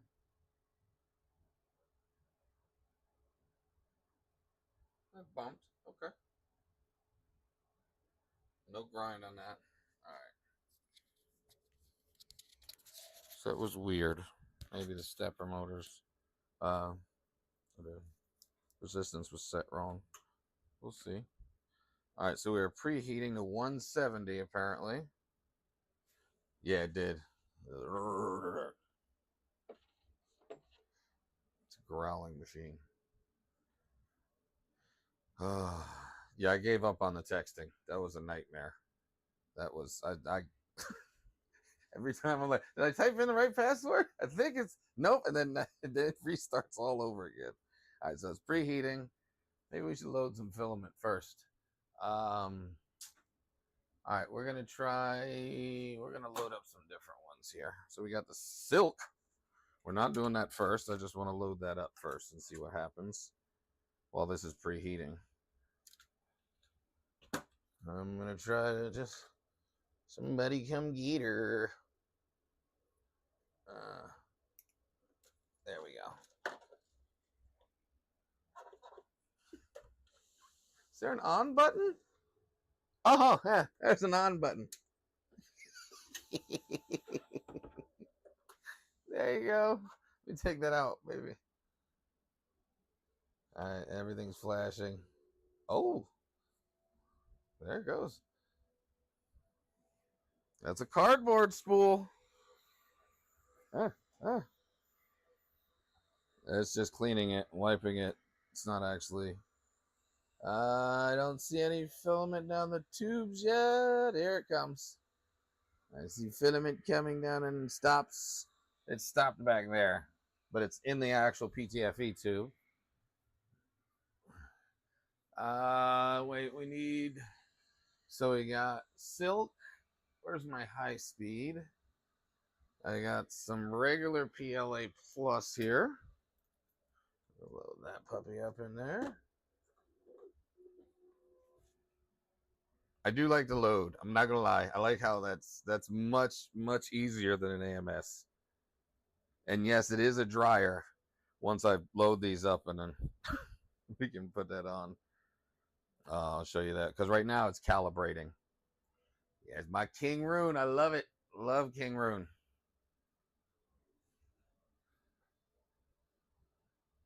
All right, what else we got? So I've got silk, PLA. Let's run some TP. I'm joking. I'm joking. So we're gonna.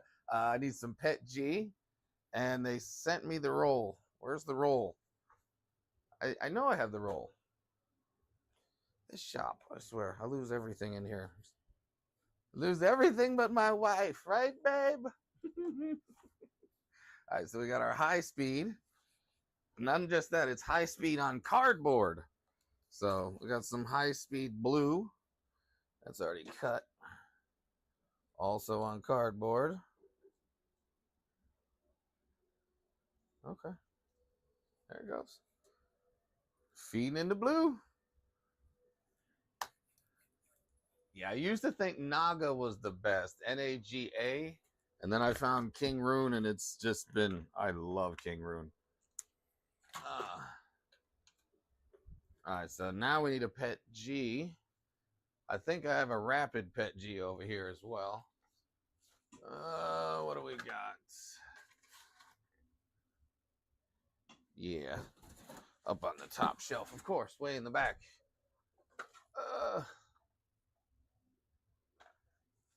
What color do we have over there?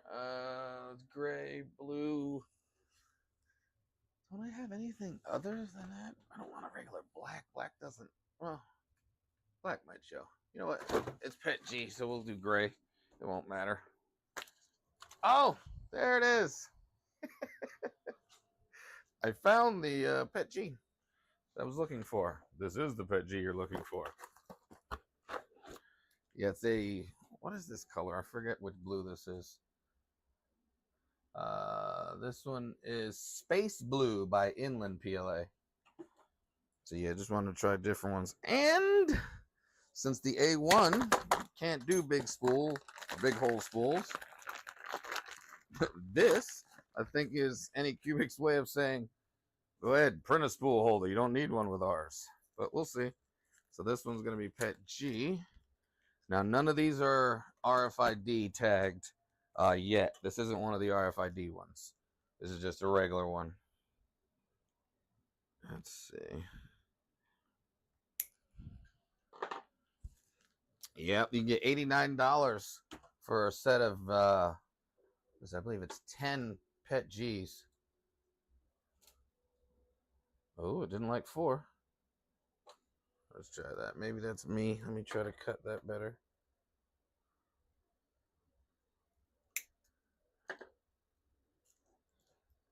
This is your filament. There we go. Oh, yep. Just need to be cut at a better 45. All right. So we got the silk. We've got the silver PLA Plus. We've got the blue PLA Fast or Rapid. And then we got another. Is this Rapid? I think this is Rapid. If it's not Rapid, we're switching. No, the Anycubic is not Rapid. Interesting. The one that came with this is just good old-fashioned PLA. We are about to start a resonance compensation. Please place the printer smoothly. What? It is about to start a resonance compensation. Please place the printer smoothly and avoid other sources of resonance. Resonance. It's missing. I'm not even joking. It's still not a finished printer yet. It says resonance. So you think I can't read? It says resonance. Any other source of resonance. So we're gonna go ahead and rock with it. All right, let's see here. I'll put that on because this is gonna get funky. Hit the confirm.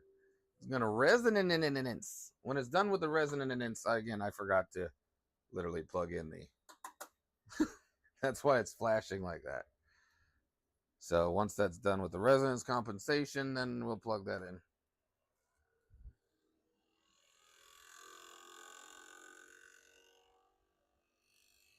Same as always. Regular.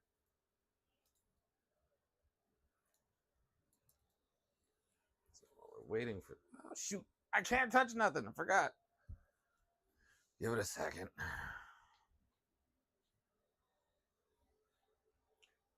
Appreciate it. Thanks for coming out.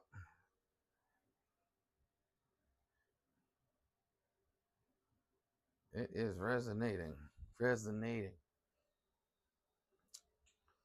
Yep. See you on the next one, man. Thanks for being here. I want to touch it so bad. Keep your hands off the printer while it's calibrating.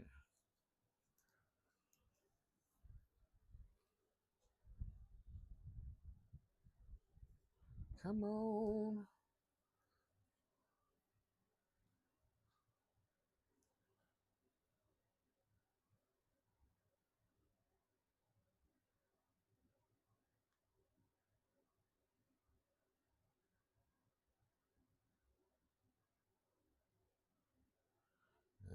It's still calibrating.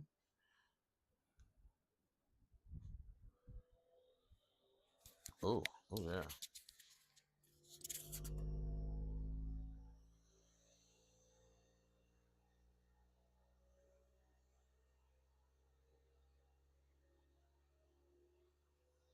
always, good old vibration compensation.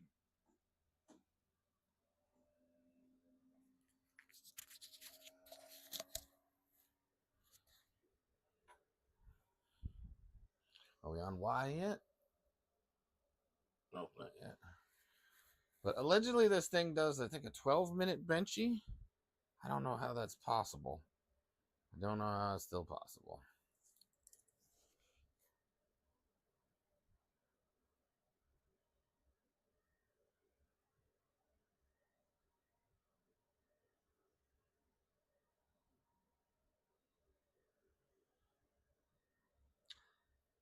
Oh, the announcement is that we are going to be doing another printer giveaway in August. No, sorry, not August. It's a month after, so it's June, so it'll be July. July for another printer. We're gonna put another poll up for everybody to pick which printer this time. Same as before. Just like Thorin got his, he actually switched out to a mini because he preferred the mini. I gave him an option, so he's enjoying his mini. And his first print was a Flexi Factory. Came out real nice too. Send me a picture of it. So, oh, resonance detection is finished. Press finish with the vibration is what? Okay, that's confusing. It says finish. It says detecting the resonance, don't touch the printer. And then on the bottom, it's not quite highlighted. It says when the vibration is completed, click finish to exit. Is it finished? I've got check marks. I can't hear it. Okay, I'm hitting it. I mean, let me see, because that's, no, give it a second. We'll give it a second.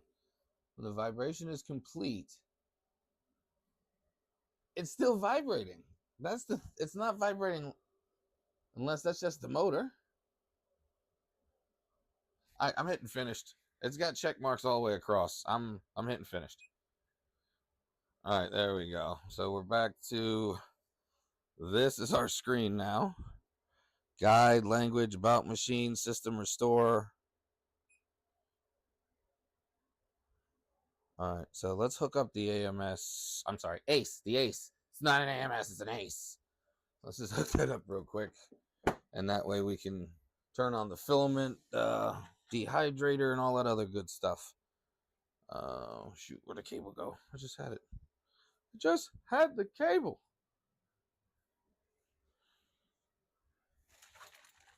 I just had it in my hand so I wouldn't lose it. It was right here. I haven't moved anywhere. This happens every single day. Does anybody else have this when they're printing and it's just like, oh, I have it right here, and then it's just gone? Oh, it's behind my printer. There we go. Okay.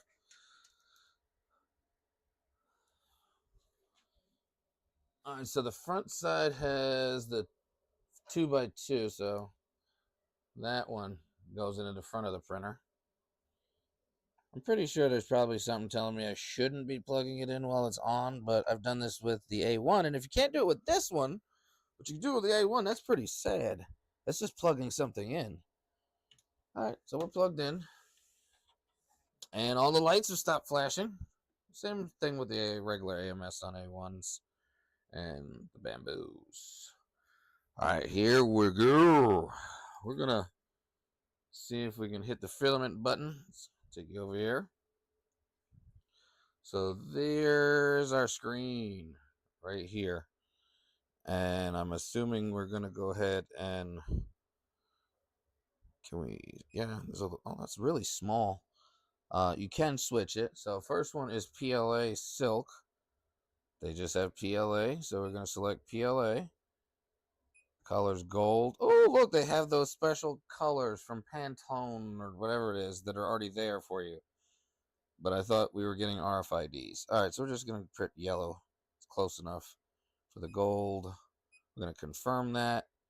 And there's our print box temperature. Let's actually see if we can change this. No, no.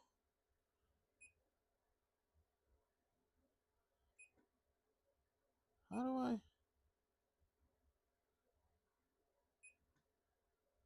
There we go. Dryer setting. So under the dryer setting, PLA, ABS, PETG, TPU, nylon and polycarbonate, ASA, and HIPS. All of those you can actually dry out with this. That's not true because this needs 70. It's 40. So these are all presets. I thought so. So the PLA is at 45, the ABS is at 55, PETG is at 50, TPU is at 55, the nylons are at 45, and ASA and HEPS, or HIPS is at 55. So it maxes out at 55, I believe, low is 40. Just double check. 35. So 35 is lowest, 55 is the highest. So we have PLA and PET-G in there. So we're just going to run it at PLA temp. Actually, yeah. And it's going to be set for 4 hours. Can you change it? Yeah, you can change it manually. So we're going to... Whoa! You can hear it. You can hear it kicking on. Wow, that's odd. That sounds louder than this. Even though it's not printing, that sounds a lot louder than the actual printer itself. Huh. Okay. So we're going to see what temp it gets up to. Currently, it's at 26, 46. I'm going to program these in for a second. We have the gray one. Actually, can I back this up? Yeah, let me do it this way.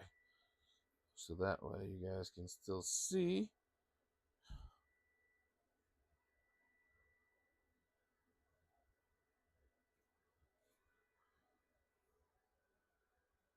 There you go. Okay. So I'm changing these out. And is there a high speed? There was no high speed option either. Yeah, so there's no high speed option. And next one's gray. Confirm. Next one's blue. We'll call it that color. No, you know what? That's a lie. You know what? We're gonna call that color anyway. Let's see if it changes anything. Maybe give us like a special prize for using it. Because half the people who ordered them did not get their Pantone colors. What we got here? PET-G. PET-G is the last one in gray. Hello. Hello. There we go. PET-G. In gray. Alright, yeah. That's dark gray. Close enough. And we're going to confirm that. Confirm. Alright. So, why did that... Okay, that's good. We're right. And we're going to... Everything's... Looks like we're good here.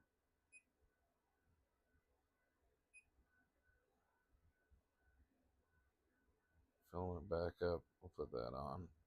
Same thing as the AMS, where if you run out of a filament, it'll go to the next one if it's the same color. So let's extrude. Preheating to 250.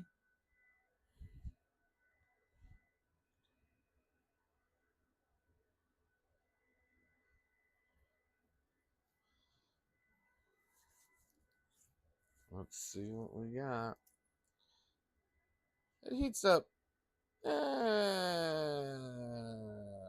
not that fast. We probably have to do a PID tune, if we can do a PID tune.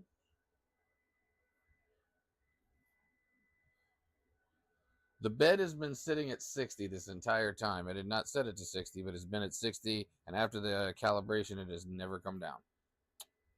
So, yeah. It's still at 60. Come on.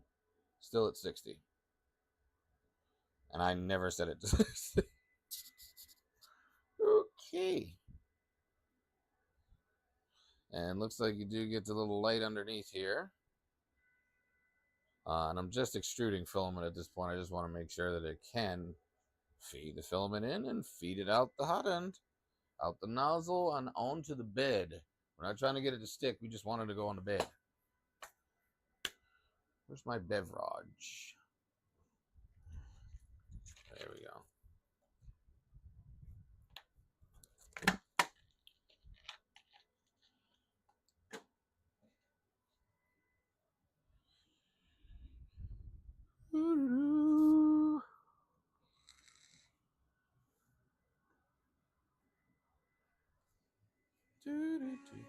Oh.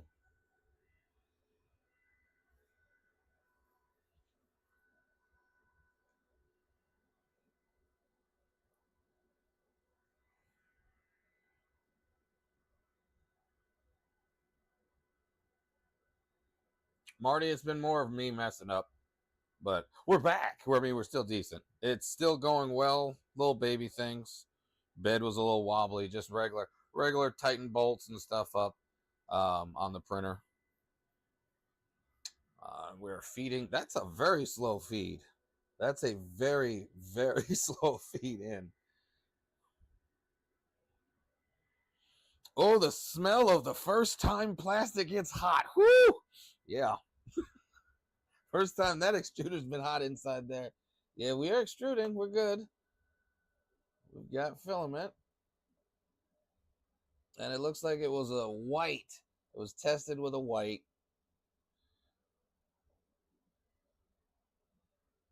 Yeah, there we go.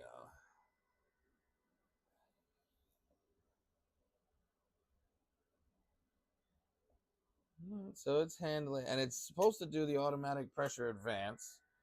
I'm sorry, flow calibration on this thing. And yeah, they tested it with white. I'm just feeding in some of the silk just to see. Because, silk likes to foam when it comes out the nozzle. So I just want to see how this reacts to that before I put the high speed in and we hit that benchy.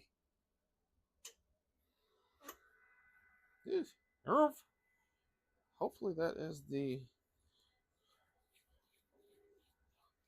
I'm hoping that squeak right there was the film, the poop ejector. Or because that squeak just brought back a nightmare memory from the Kobra 2. So that sounds just like the old Kobra 2 bed when the cell was too fast. That's why I don't like those metal wheels. But that's a personal preference. Come on, baby. We want you to be good. All right. Extruding has finished. Completed. Yes. Okay. Finished. So now we're going to swap. Here comes the swap. Let's see. Can it do what it needs to do? Oh, goes to the filament cutter. Goes to the filament cutter. Clicks the filament cutter. It is retracting. That is a very slow retract.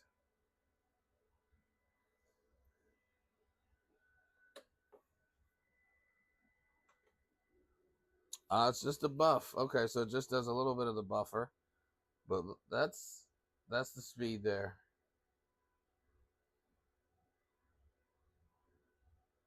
So remember, we're running 2 cardboard spools, 2 plastic spools, just to see. And this is the load. Then this has to travel all the way for the first time.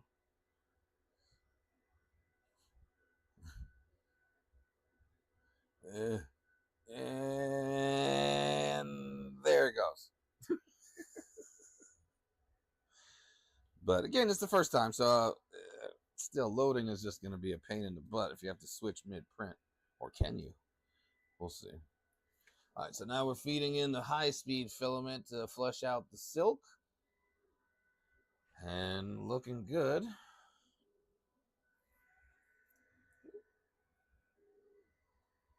Yeah, so it's going to flush out the foamy silk.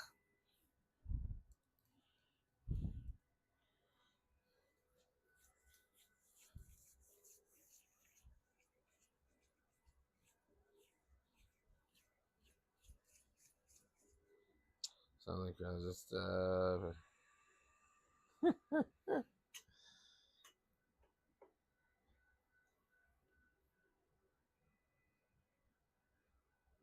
So Marty, what that applies to is if you have the 6. If on the back of your printer you have, let's see, do I have an open camera here? On the back of your printer, your security number. Where did it go? Hold on. My baby.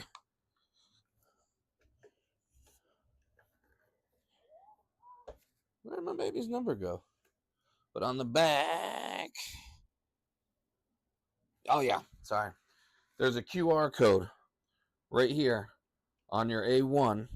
If there's a 6 on it, that's the recalled printer. Now, the only reason why it's still recalled is if you're the chain on the back, the cab, sorry, the cable wire on the actual back of it didn't get replaced. Now you should have this bumper here, but it's going to be a different design bumper. It's got like a wedge. It's got like a it kind of looks like this that hangs off the edge. This is the one that they send you. It's hard to see there. This bumper is the one they send you with the cable, and this cable you can kind of tell has a different mesh around it and goes into the printer, so that if it's been replaced, you don't have to worry about the recall. If you replaced it or you sent it or back, they're looking for these machines. This one has a 6. But I have changed the bed out on it, so it's perfectly fine now. All right, so filament's good. We're ready to go. Yeah, as long as you swapped it out, you're fine. That's the main thing. It's to collect those A1s that still have the 6 on them, that still suffer from the old bed, that were never replaced. So say somebody just kept it and then sold it to somebody else and they had no clue. That's the ones they're after. But if it's been replaced already, you don't have to worry about it. All right, so we've got that loaded. Time for what everybody really wants to see. This is when you start to lose everybody. We're looking for... Wait a minute.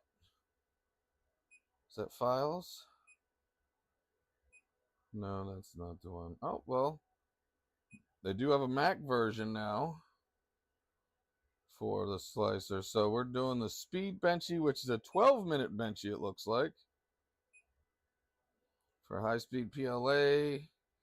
Looks like 11 minutes and 36 seconds is what this is calling for. We're going to move this off of the actual table this is on, because I'm pretty sure it's going to wobble. We're moving it away so you can watch it wobble and not watch the camera wobble. All right, are we ready for this? Is everybody ready for what everybody really came for? Everyone who's probably watching in the background and not saying anything.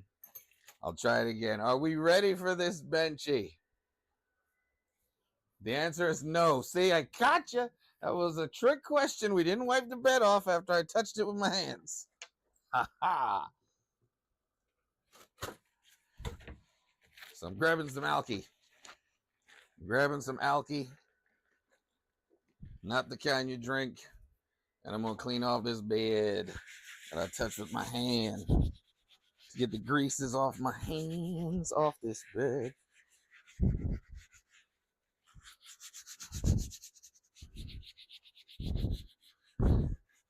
There we go. Let the alcohol get off of there. Again, it's a preference. I like to use the alcohol to wipe down my beds before I put them out. You never know what touched them. And if it was up to me, I'd be throwing these on it right now. Throwing some nanopolymer. But nope. We're going to do it how it would be, out of the box. You'd wipe your bed down.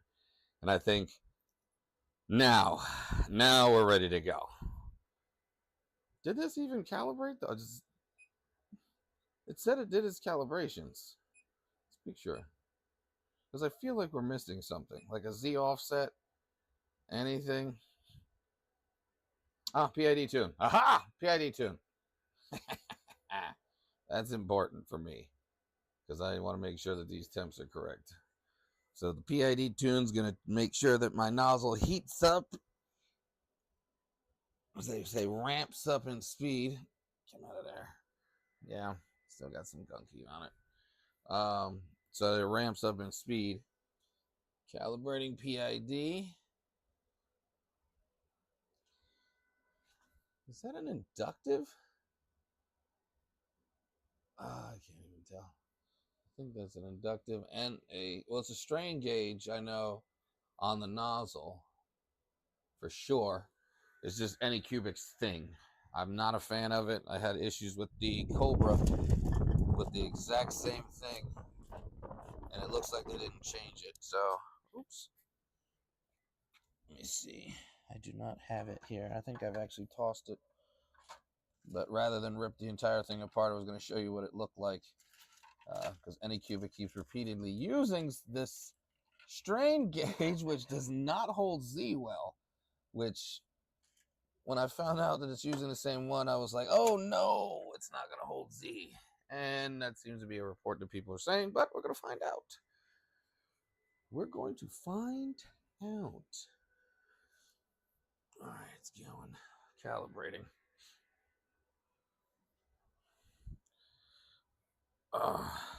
Of course, they make it look real easy. That's how they do it. They cut everything out. That's why when you do a live, there ain't no faking it. This is what it is. If there's a mess up, there's a mess up. If it works, it works. So far, there's some things I don't like, but there's nothing technically wrong with this machine yet. Some of the things that people complained about, I have not seen. The bent nozzle, I don't see that. Where it was twisted and kind of askew when they got it. Crimped cables or crimped PTFEs. Mine are perfectly fine. Nothing wrong with it whatsoever. There's nothing wrong with the wiring. The instructions, obviously, they had little quirks, obviously, with the translations, where that was somebody translated and forgot to put that R there. But the instructions are clear for the most part. The tube and everything's. Again, I'm not a fan of Anycubic anymore, but this technically I can't really have any complaints yet. But we'll see. I mean, it did the good when it did the cornering or when it did the homing. But right now it's just doing the PID tune. It should be done. I can smell it doing the PID tune too.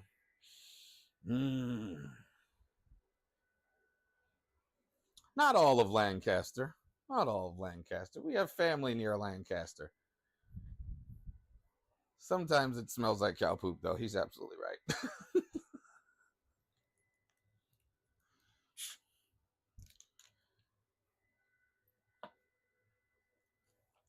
Come on, PID tune.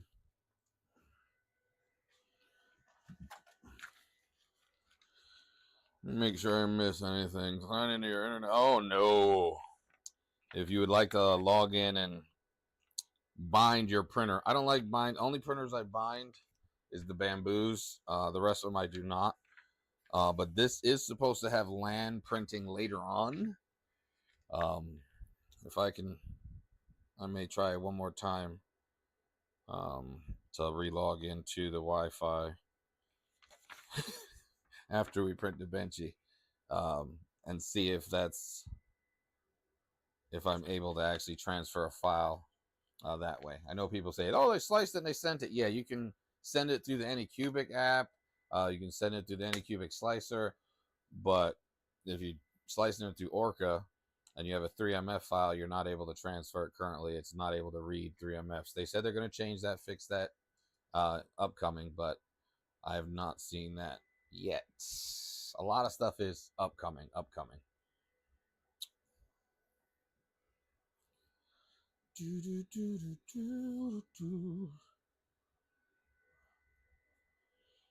Yeah, so right now, in case anybody doesn't know, a PID tune to basically make sure that your amperage and your amps, volts, whatever it is tuned correctly, that you're putting enough electricity to the nozzle to heat it to the correct temperature. You'll drop it down and then drops it back up, then down, then up, then down, then up, and it tries to maintain a level, smooth transition, so that way when it's actually printing, it can stay at a steady whatever, 220, 260. This goes to 300, and the bed goes to 110 apparently. So yeah, we'll see.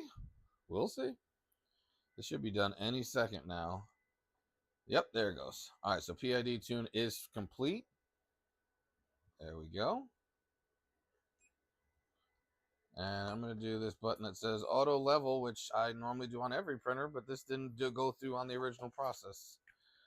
And it asked me to bind it first.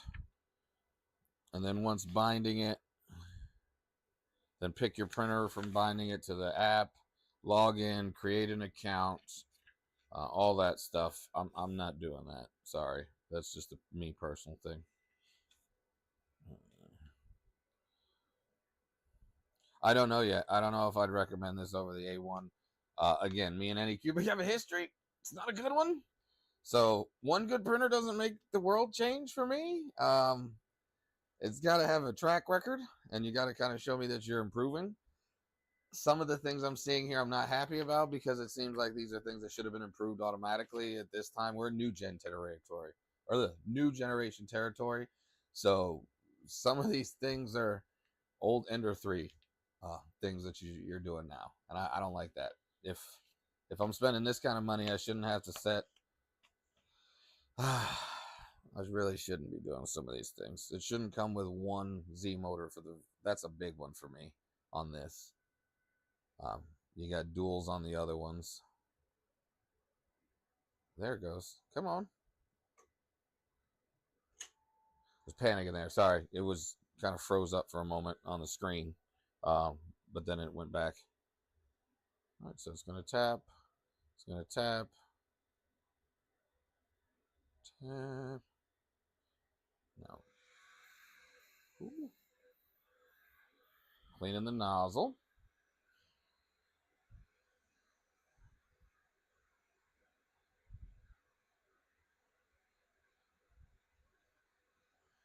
I'm trying to. So it's got one big blower fan. I think it's a 6015 if I'm not mistaken. I have to look at the specs on it again. But it is a big blower fan, kind of like a CR10 has. It's just a single blower fan with the kind of fins we saw earlier, the fan shroud. We're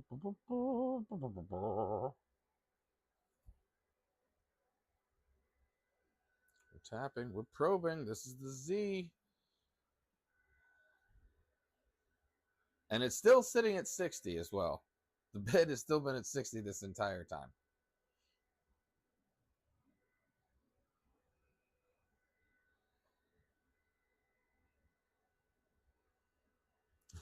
Does it do that?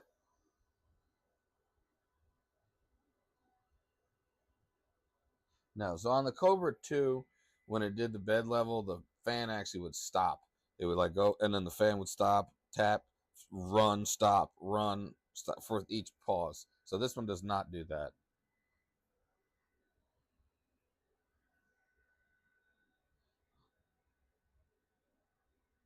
This is not a very fast bed level. What would I rate the K1?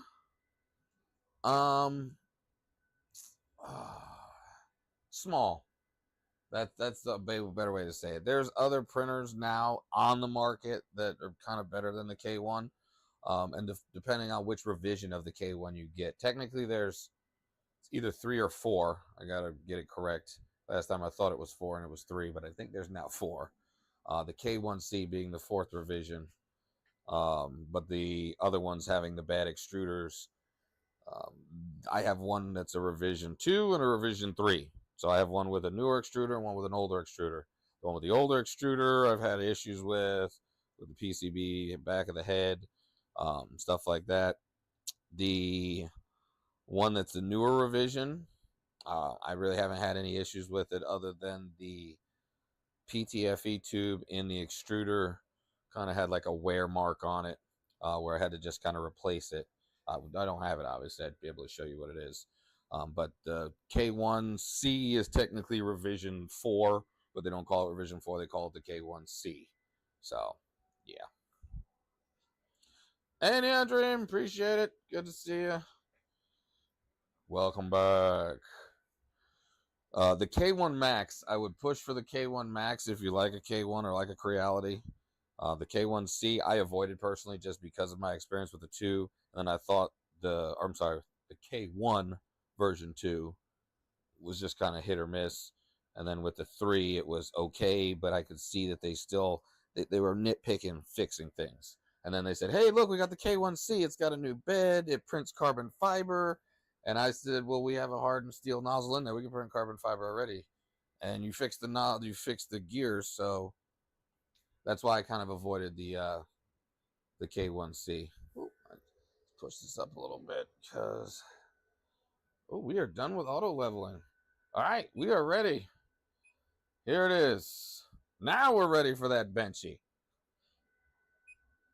Yeah, like I said, I've never printed with the K1C. I avoided it because of the issues that I had with both my K1s. They're both tuned in now. Both of them are running great. So it just took a while. It's the Creality. It's a tune it and make it great. The only Crealities I have that I haven't had to tune ever is the V3s, not the V3 Core XZs. Those are the only ones I have not had to tune. Um, the rest of them, other than filament profiles. What filament you're using? The number? Where we go? It wants the high speed. You got the high speed. And the printy. We're heating up. We're about to run this.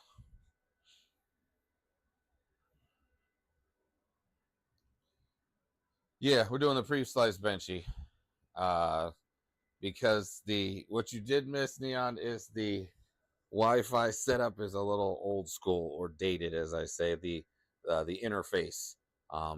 Think of a phone and how you would dial numbers into or letters into a phone. That's how you have to do it with this, but it's not pressing it like twice or three times. You press it and it pops up with the actual letters from the one and you have to select from the top. So it's really confusing, and I couldn't. It was too much, taking too long. I said, the heck with it. Yeah, there you go. T9 tech. Forgot what it's called. It's been that long since I've used it. Yeah, K1 Max. I have no issues with my K1 Max. Where is she? Oh, she's down there. Yeah, we moved Bertha. Bertha's normally where the Ace is. But yeah, I love Bertha. I just hate to say it. The V3 for me, it's kind of my go-to right now. The V3 and the V3 Plus, they've just been hammering out great. The A1 if I need color prints, and then the A1 Mini.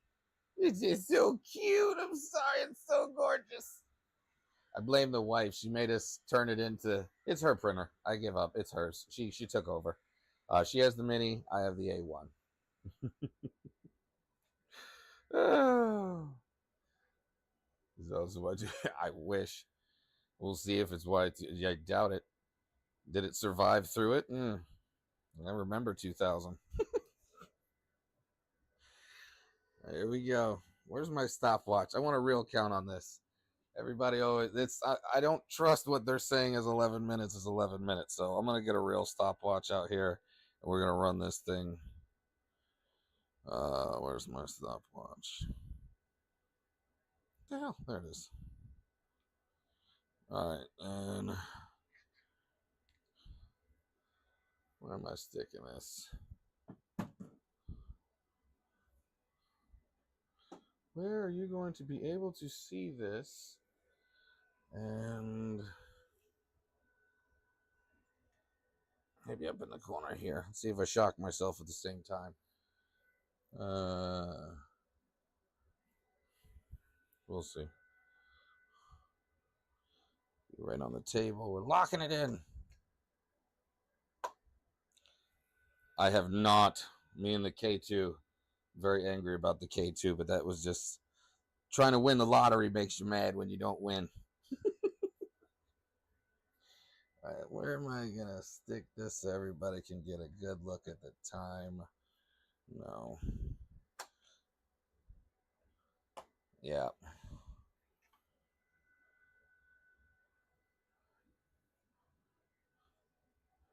Come on with it. Come on with it. Oh, it's going to hit the heat to 240 on this one. Oh, let me make sure I'm not going to clip anything underneath. I don't want it to clip. Can you still see that? Yeah, and we're away from the bed. All right. So as soon as it starts, I'm hitting. Woo! Okay, there she goes. How's that Z offset? Well, Z offset's okay. I couldn't tell. It went down too fast. That first layer went down real fast. But we'll see here in a second if it pops off the bed.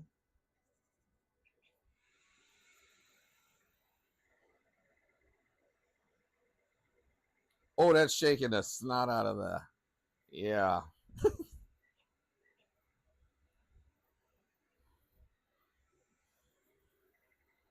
Okay, that's a quick one. That is faster than the A1, I'll be honest.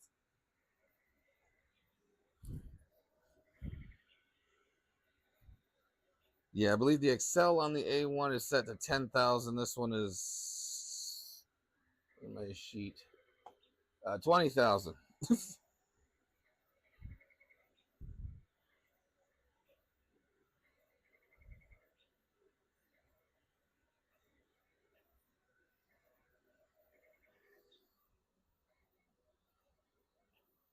That's definitely a speed benchy. That's for sure.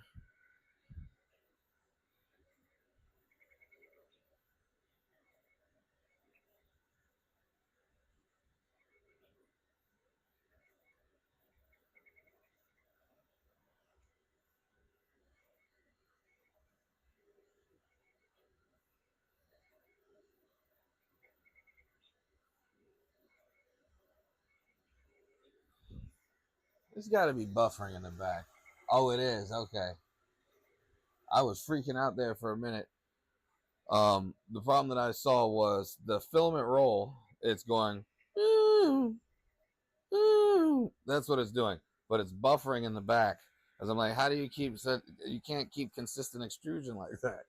But it's buffering in the back, so it's fine.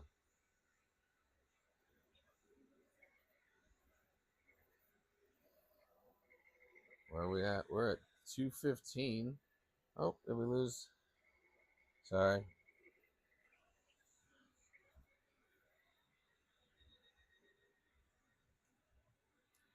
Hola, wifey.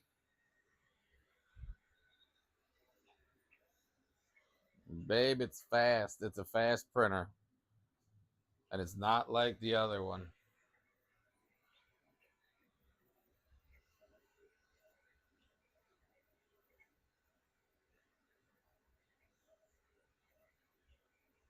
Interesting.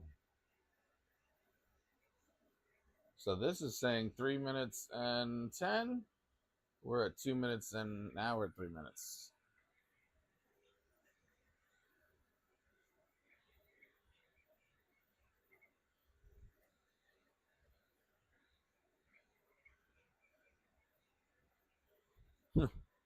Wonder what would happen if I put it into sport mode. That's not happening, but I'm just saying. So you got quiet, standard, and sport, just like the other Anycubics. So if you're used to an Anycubic machine, this is following the exact same mantra. Nothing's changing. It's just more, looks like a new iPhone instead of the old iPhone. Get it?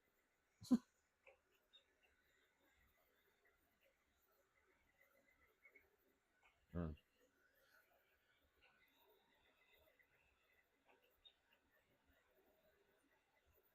Yeah, I'm sure the cameras up top, they're shaking because well, this one is for sure, because that one's attached to the actual shelf. Wow.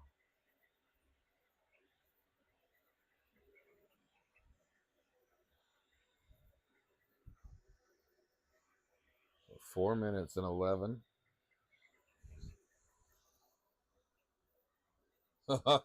Yeah, this is definitely a speed benchy. This is the exact same thing everybody else is seeing. This is not going to be the pretty one, but it will finish.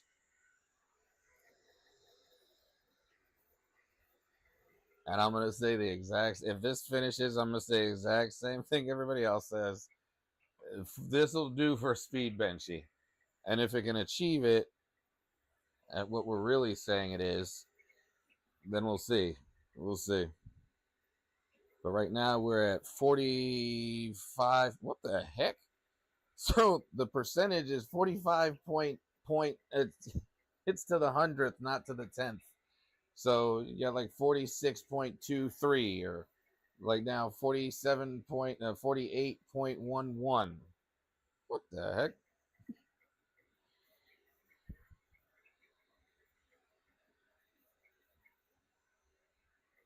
It's looking quite.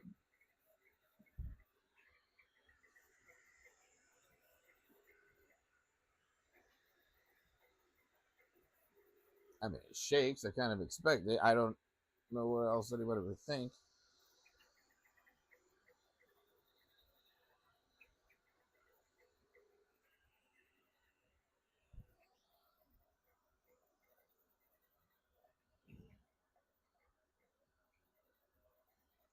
Oh, definitely got artifacts. But again, we're doing allegedly 600. I believe this one is actually doing on this. It's maxing every, and there's no slow. Well, not really 600 because we're speed limited based on the actual benchy itself. But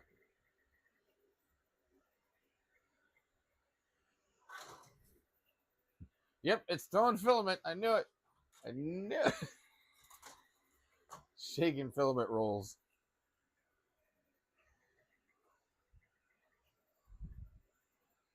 Oh, this might, yeah.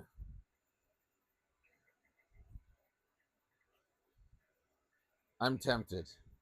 I'm so tempted. Martin, I feel you right now. I'm feeling like I want to hit that button. I want to hit that button. All right, if 3 of you tell me to hit the button, I'll go ahead and hit the sport mode on this thing. I just need 3. That way I can blame all 3 of you for it when it fails.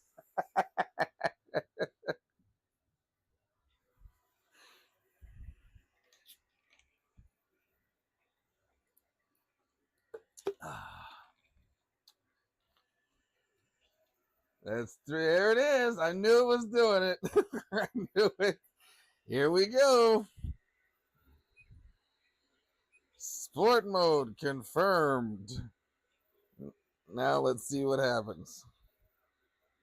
See if that even changed anything in reality. Probably not, but we'll see.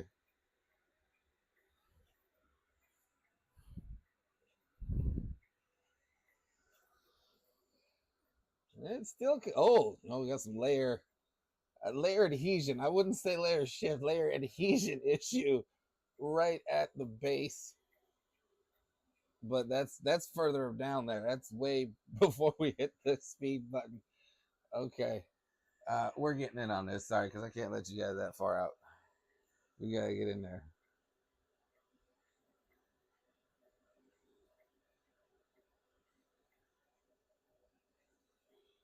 But for that kind of speed, hey, this is the most important part. Will it bridge? Will it bridge? It bridged. Oh, now comes the big one. Ooh.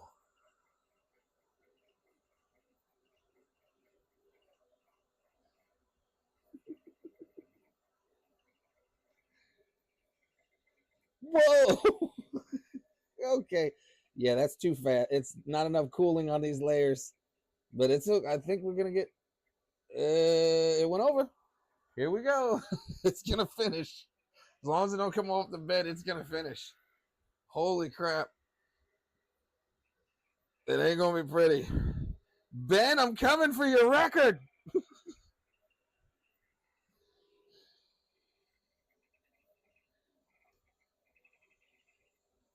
Good night. That is way.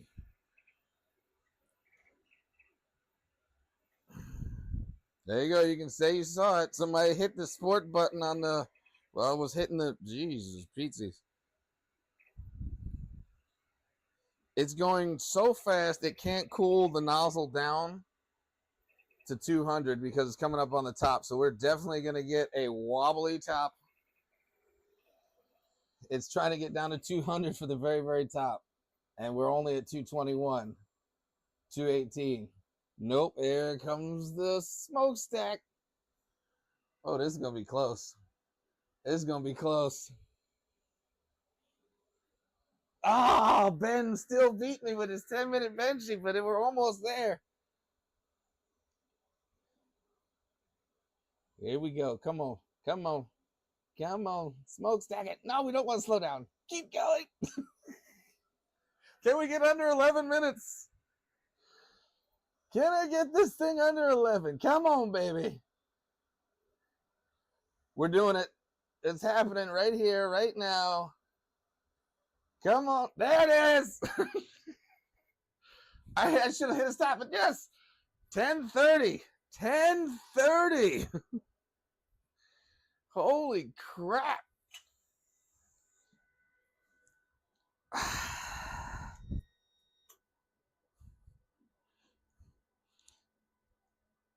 Can somebody think what I'm thinking?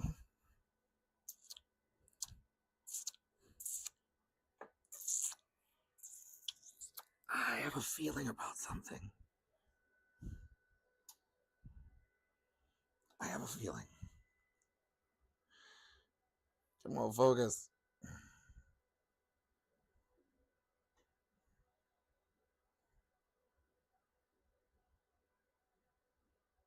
Oh yeah, we're gonna do a multicolor, but this is claimed to be faster than an A1, and I can officially say it is faster than an A1 on a Benchy, but there is no writing on the back of that puppy. And it, I mean, obviously you can still see some layers and everything on it, but yeah.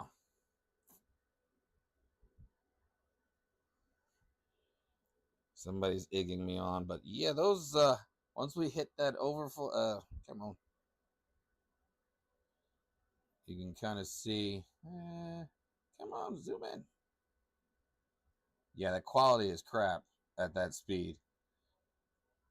But, yeah, as you see, overhangs are bad. Cooling a little bit. I mean, again, I wasn't expecting anything amazing. But, that's all for show. Let's do a real multicolor print. Let's see if they actually have something.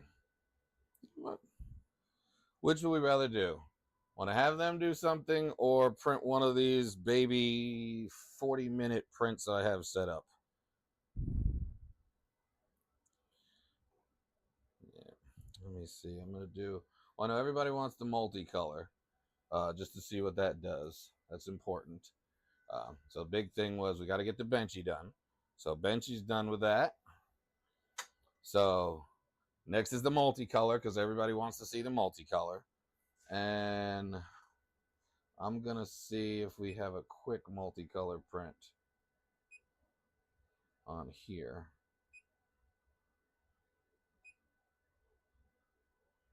Colorful bear shark. Colorful bear shark. What? Oh, it's just the way it's sliced. It's colorful shark burr, and then it just fades off. All right, that's a multicolor print. Are we good with that? That's a 23-minute print for the multicolor, and this will change quite a bit. Oh, yeah, that'll actually work because we have the right colors. We have gray and blue. That will work for the Sharky boy. Let's see. So we're pulling 2. Color 1 we want as 2. And color 2 we want as 3. Filament 3. Oh no, it's 4 colors. That shark is 4 colors. I didn't even notice that. Well, we gotta move the Pet G. Hold up. You can't print with Pet G unless we're doing supports. Ladies and gentlemen, it is warm. It is warm. The filament dryer is working. Let's take a look at the temp. That is actually working. I completely forgot there's a filament dryer on this thing. We did it earlier, but yeah, it's at 45 degrees C, and it is warm.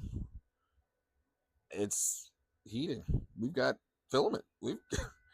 We've got dry filament. I'm not upset about that.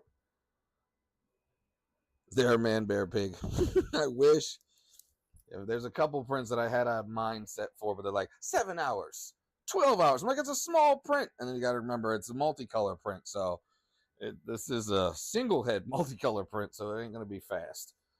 So this smaller print, that way nobody's here for the rest of the doggone year. I think we're going to do this smaller one with the 4 colors, since we've got, and we'll just leave the gold in there. The silk will just be in there. It's going to have to be. All right, so how am I guess we're using a machine. Wow, is it? Interesting.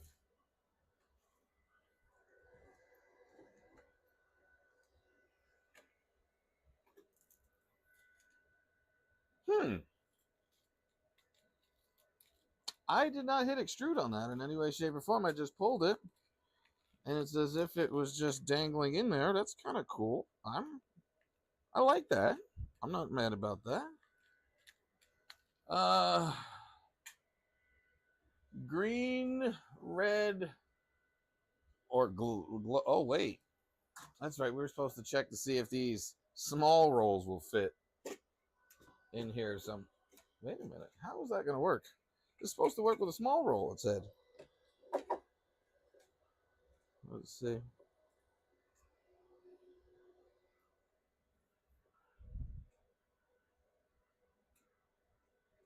Hmm.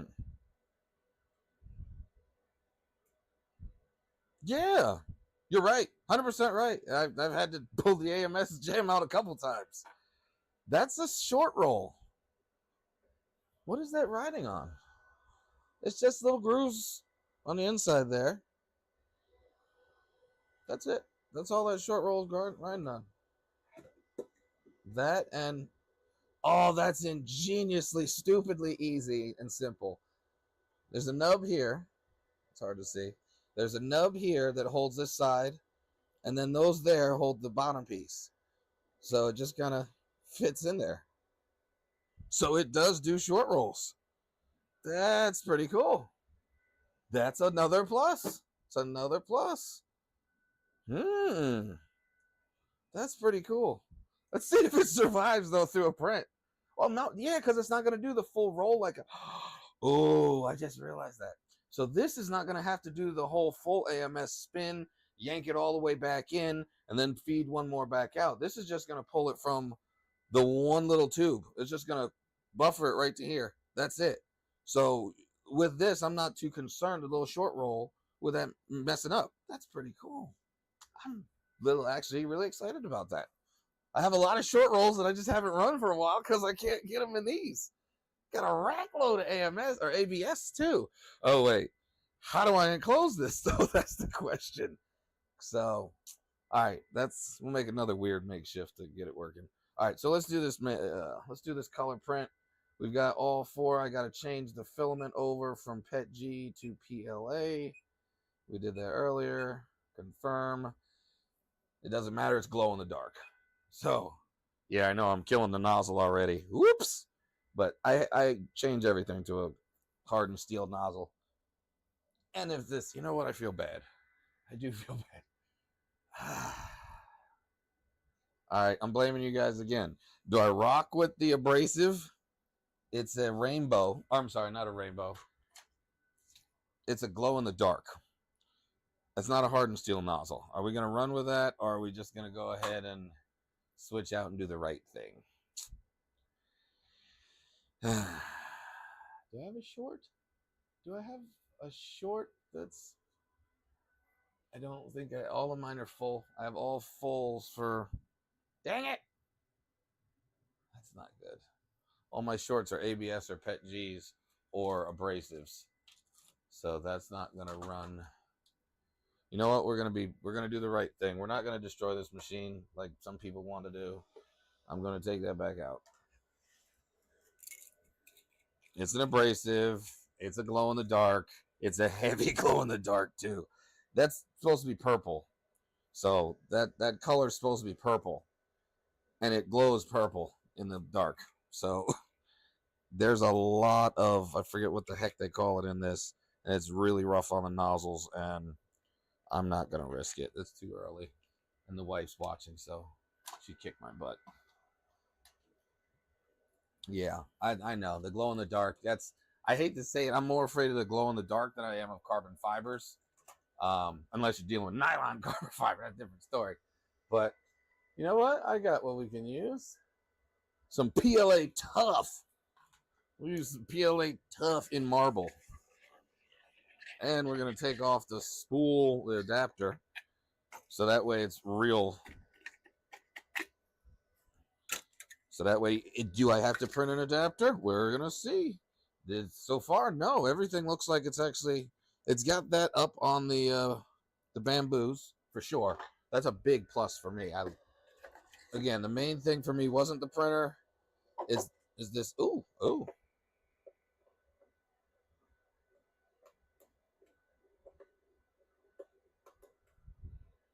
The heck is it doing? Did like some kind of dance between the filaments. Let's try that again.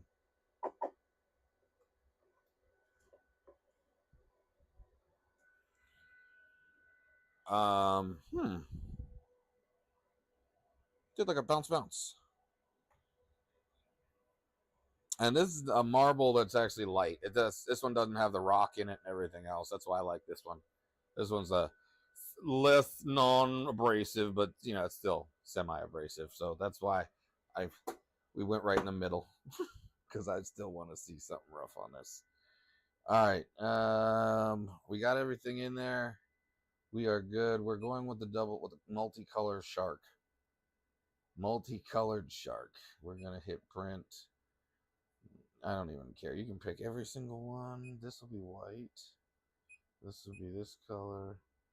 This will be this color. So 1, 2, and 3 all in their pockets. No clue what this is going to turn out. I just randomly put them all over the place. We're hitting the print. We got a shark going. 22 minutes. Ah. Ooh, marked Forge Mark II. Ooh.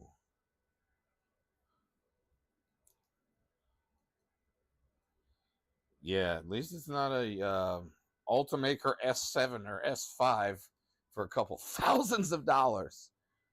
All right, we're bed heating up. Bed is at 60, it looks like, is the preset for it.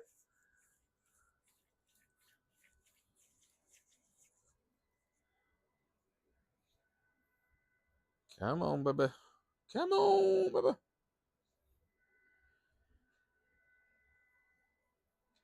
I think we're good there. 10 minutes.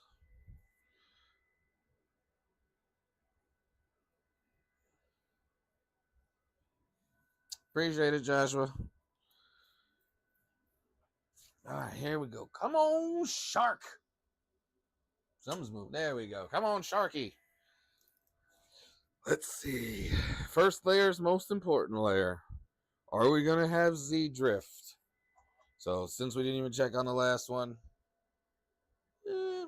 not the greatest bottom, but not a horrible bottom either.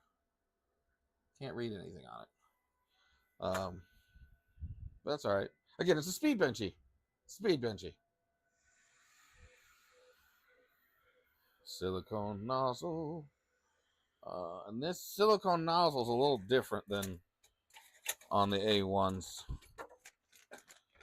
Let me show you the difference. Watch out, little main man Hirsch. Right, Nershel? Hold on, Bubbies. Are you messing with the filament thingy, Bubs? I don't even have the wiper. Oh, well, there it is. All right.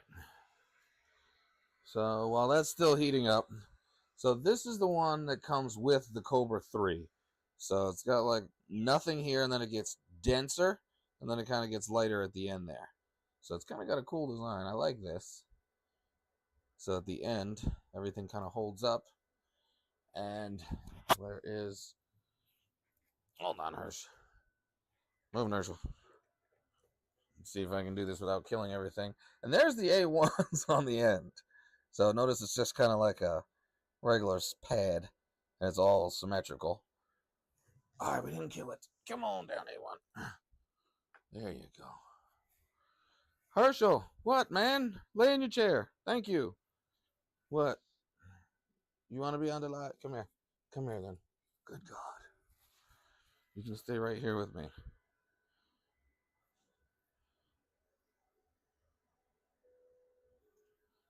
He's a baby, so you have to babysit him.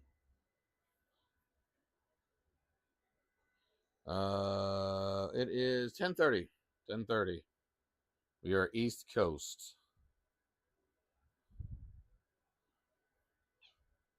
Yes, I know. I know. You're my buddy. Here, don't mess with the mic, though. His name is Herschel. He has a abandonment issue problem where he was left alone. If you leave him alone for too long, he'll come and harass you and then stand on your printer and yell at you and scream at you until you pay him some attention. So his favorite thing to do is do that. Or the best one that my wife likes is he actually will play dead for you. Winners. There you go. And that's his thing. He just, and then you good? You happy now? Can I put you down? Yeah, I'm putting you down. All right.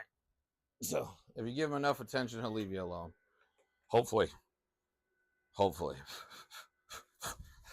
Cat hair everywhere. Come on. All right. We are loading the first one up.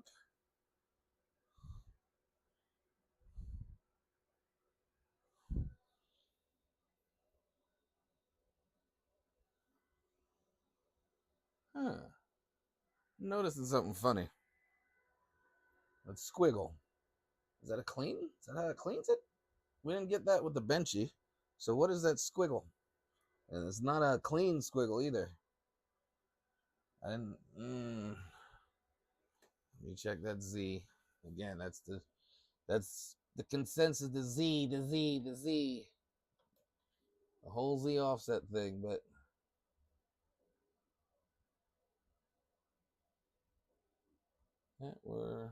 it's calibrating the pressure right now. Oh shoot! I literally printed this thing to prevent this. There we go. Yay!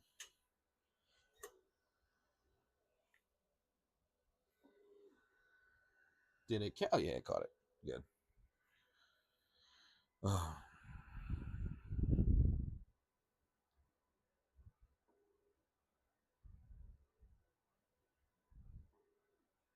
Pressure flow. Pressure flow. Hey, nothing wrong with this baby bucket. This is a whole bunch of short rolls just put together to make this last minute. It's like I didn't want to waste it.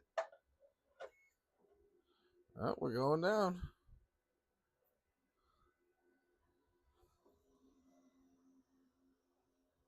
Z. I don't know why I keep looking for this Z to be horrible. It's a little tight, but not. Yeah, it's just tight. That's all. So I prefer it to be a little bit tighter, to be honest with you, than it. I want it to stick on that first layer. But that's a preference thing again.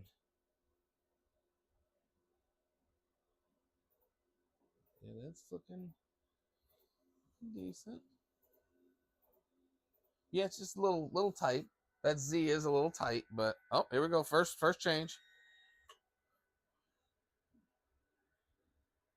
And it's gonna buffer. So we've got a buffer on. There it goes, just a little bit back. Right to there. That's actually further than the A1s. The A1s are normally right over here, so they're coming back here on the Anycubics. And now it's loading.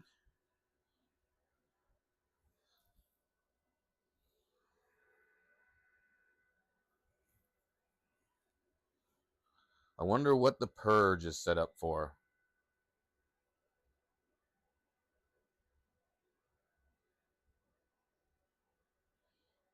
Oh, I read it wrong. I thought you said pour bucket. Pour bucket. Yeah, it flings it a lot further than the A1. A1 kind of when it pops off, it's like and sometimes it gets stuck on there a little bit. This one is like, nope, you're gone, skew.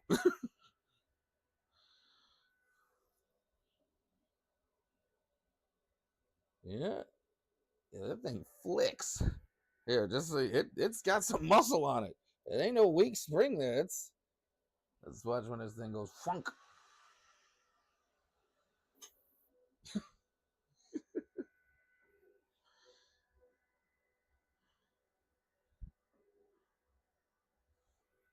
There we go.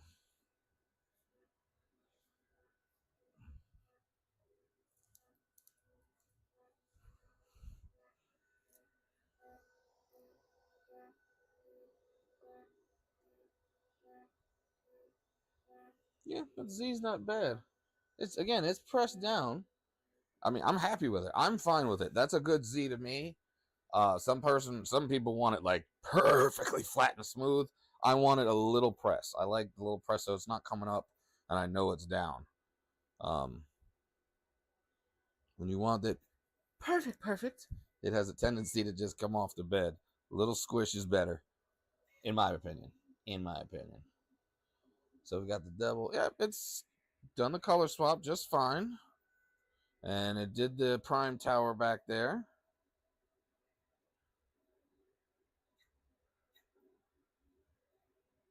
It's looking good.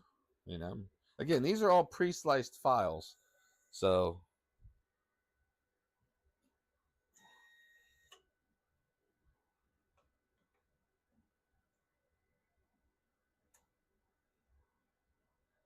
we're retracting. It's keeping it at 205 on a retract. Yeah, it's way up here. It's retracting way back up here. I mean, I'm fine with it. Again, it's better than the AMSs where you're using all of that.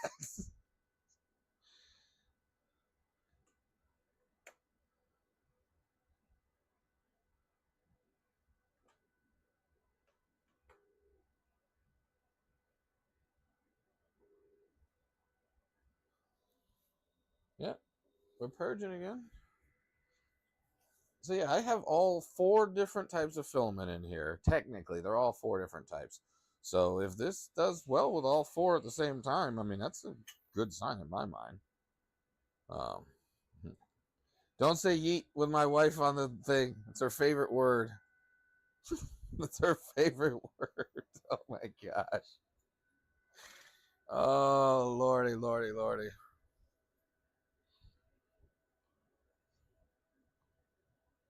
You've ever seen the Saturday Night Live skit where they do the I forget who that is, but Pete Davidson's in it, and it's the yeet yeet yeet Saturday yeet, yeet. That's her favorite thing. To just oh my gosh, so funny you said that.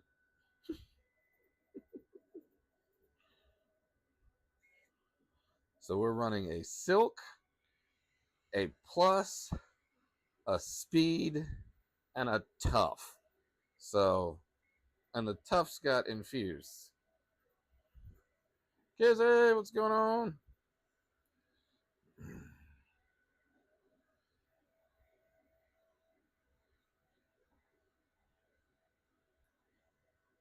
Kids, you missed it. We almost beat Ben. We almost beat his 10-minute benchy. And it wasn't pretty, but it's something. Came out all right. Came out all right.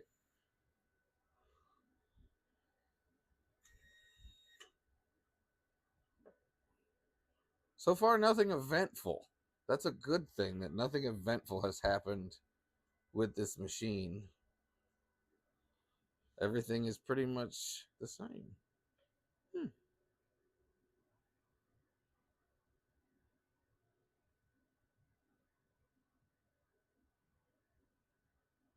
Everything right now is a nitpick. Everything I have is a nitpick, and that's just because I have all of these and I've printed with all of these. So it's kind of I expect this, expect that, but I mean it's early still. It's still this is I'd wait on the printer. Be honest with you, it's not a finished printer. Um, you can kind of tell that there's a lot of things that you want to do with this that this thing will be capable of doing in the future. But it's just the slicer thing is a big one for me. I don't like having to use somebody's specific slicer, especially once you find Orca, you never want to go back. Um, there you go. There's a little bit of speed. There you go. Pick up some speed.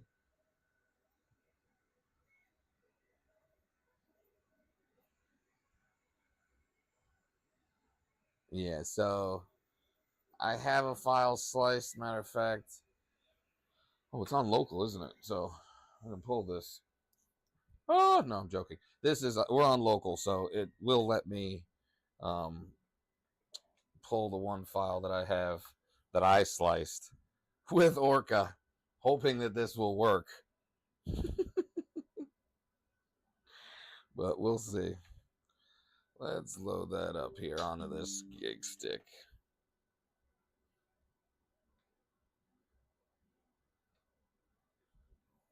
All right, there we go.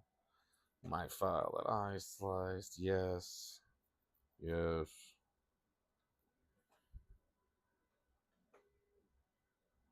We'll see how this prints.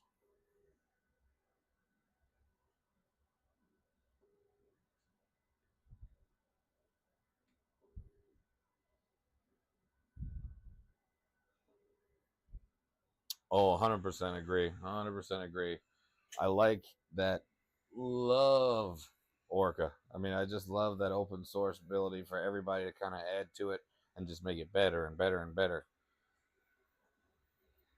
But when Anycubic tells me this is how it goes, you only do it this way, you only slice it this way, and this is the only way. You must wait for everything else. Not a fan of. Oh, I get it now. Maybe I'm just blind, and that's probably. I don't drink. This makes more sense. It's a colorful shark beer bottle opener. I just figured that out. A little slow. A little slow today.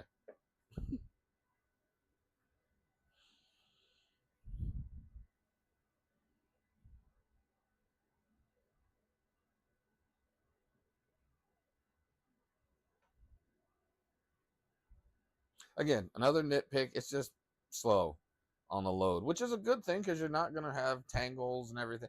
I can see where they try to improve on the AMS in a lot of ways. The things that a lot of people complained about, the feeder, I love that fact. It's a little finicky on the last one. The other three went in just fine. The fourth one I had to kind of, as you saw earlier, just to get it in, but it goes in. Once it's in, it's good. Um, it's just slow on the load.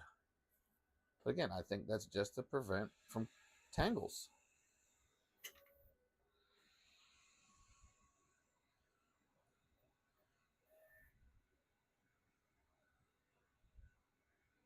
I see a lot of bamboo in this. A lot of bamboo, which I don't want to say is a bad thing because we all know bamboo took a lot of stuff from the the community and made bamboo. So why not? Just take some bamboo back. Fair is fair. Interesting. So when this thing is about to change filament, you can hear like a click noise right before this thing goes to actually cut the filament on it.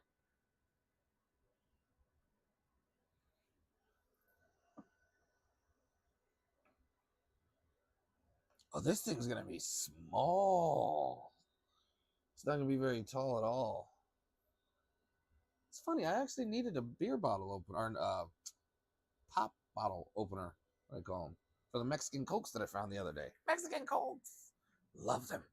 They have cane sugar in them. Not a sponsor, as some people say. Herschel, please don't. I don't want to look at that while you're doing that. Please take the grooming upstairs. We don't do that down here.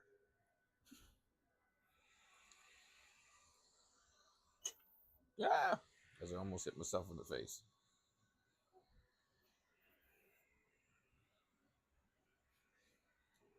Competition builds better machines.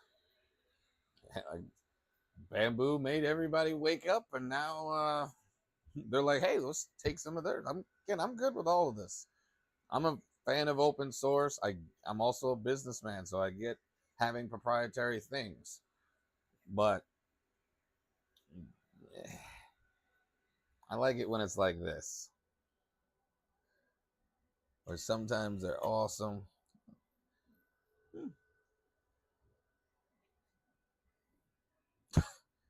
Oh,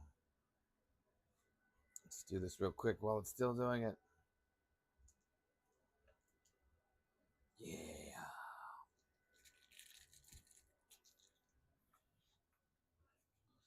What's up, Hurt? Come on. We got this. You got this, Mr. Shark. I thought this was supposed to be 4 colors. Oh. Is it 2-sided? No. It said 4 colors. That it's going to use 4 colors, but I don't see it using I don't get it. Maybe the eyeball? I'm missing something.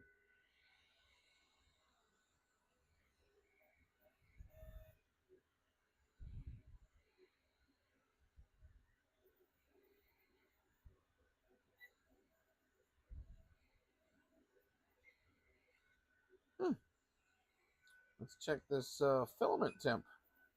Yeah, we can look at the filament temp anytime. It's 45 degrees still. And it looks like, see, there was a click, and now it cuts. I can hear an actual click, clack, like something twisting in here.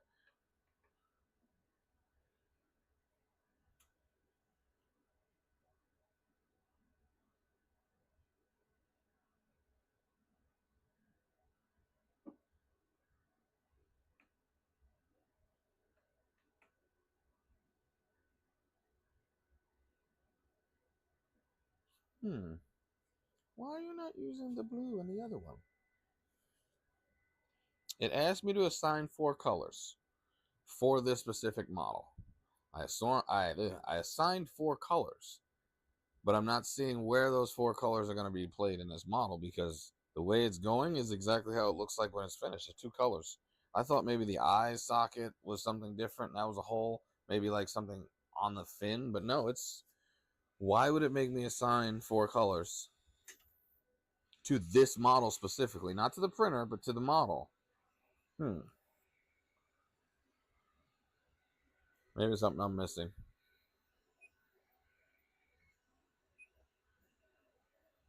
It's 30% done, so.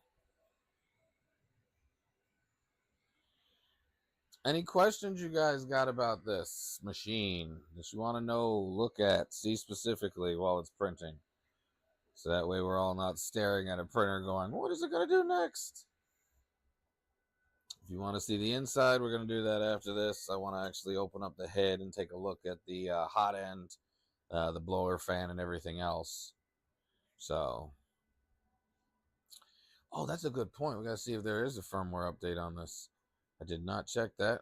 And matter of fact, let me verify. I'm going to verify my own passcode because it's confused me. That's the bad part. Hold on.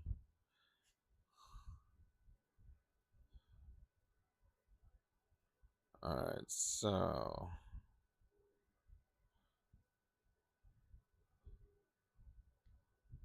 of course I have it on my other phone. Yay. Yay.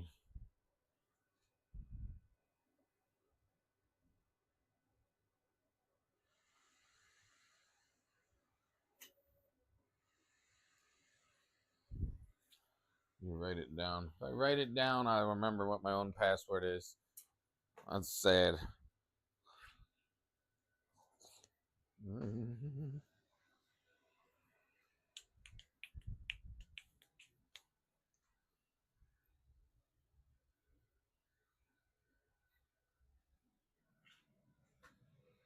It's about to change. There it goes. I heard a click.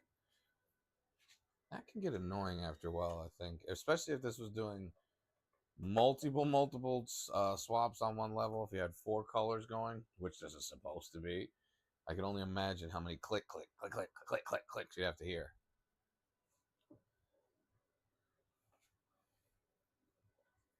Let's see if I can get it on the next one so you guys can hear what I mean. Because I'm kind of far away from it. The mic's not there.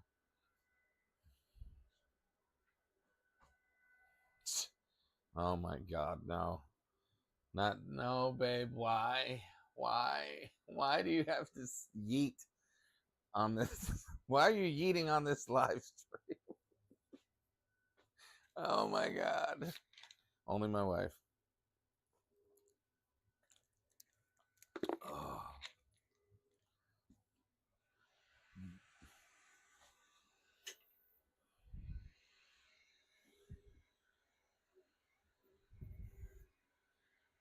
Yeah, I don't really have any issue yet. I mean,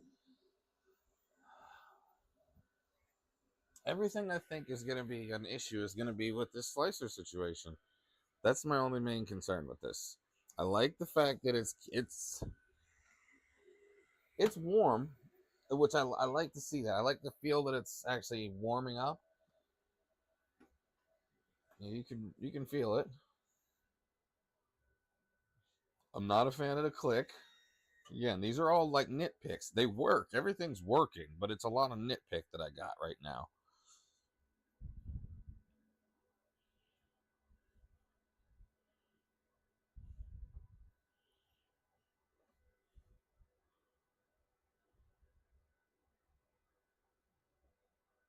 And to me,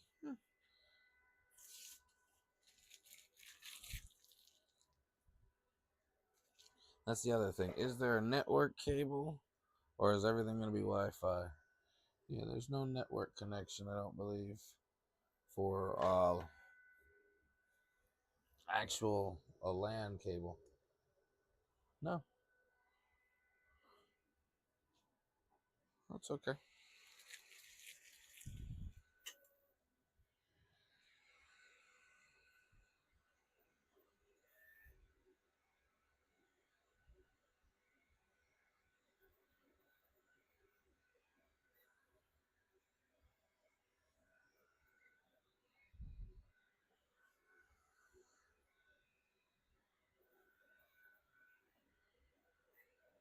Ah, Neon, you and I are on the same page there, sir. We can dive down that avenue because that's a big one for me, also. That's where you get to nerd out. We'll do the regular stuff and then we'll nerd out with some stuff where everybody's going, that's not for me. I could care less. I just want to print color. That's fine. If you're here to print color, that's great. So far, this is doing what it has on the G code or the pre-sliced G codes already. It's done great on those so far.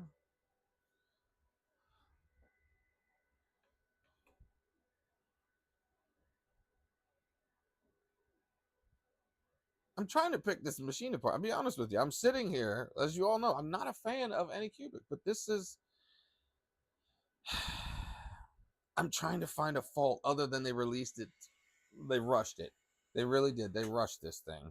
It's missing some stuff. They already said they're going to give you that stuff, and it's just taking time to get it all out to the market. So this is it's an investment, I guess you'd say. It's not a full printer, it's an investment on what this whole ecosystem I think they're trying to do. And that's what I do when I open these printers up is I try to see where are they going with this? What is the point of this? Is this just a money grab? Anycubic I can see thinks they have really good machines from like the Cobras and the Cobra 2s. I never had a Cobra. I had a Cobra 2 and a Cobra 1 Max. That's not a Cobra 1, but it is a Cobra 1 Max. Completely different beasts. Uh, this I trying to find the bad in it right now. And again, I listen to everybody in all the different communities, what they're saying, so I at least know what people are looking for, what their complaints are, so I can kind of look to see for myself: is it a one-time thing? Is it a user error? Is it a manufacturer defect that needs to be looked at? So, eh, I hate to say it, kids. Yeah, I agree. Uh, they're trying to do something with this. So that's what I kind of like about this. It's a copy. We all know it's a copy, but they took it and they made it better. So if Bamboo had this, I hate to say it, I'd go with Bamboo obviously because of the ecosystem. But this, if this is what it's going to be, where this is going to be um, something that you can actually retrofit to any printer, like a MMU or a was it Raging the ERRR Enraged Rabbit Carrot Enraged Rabbit.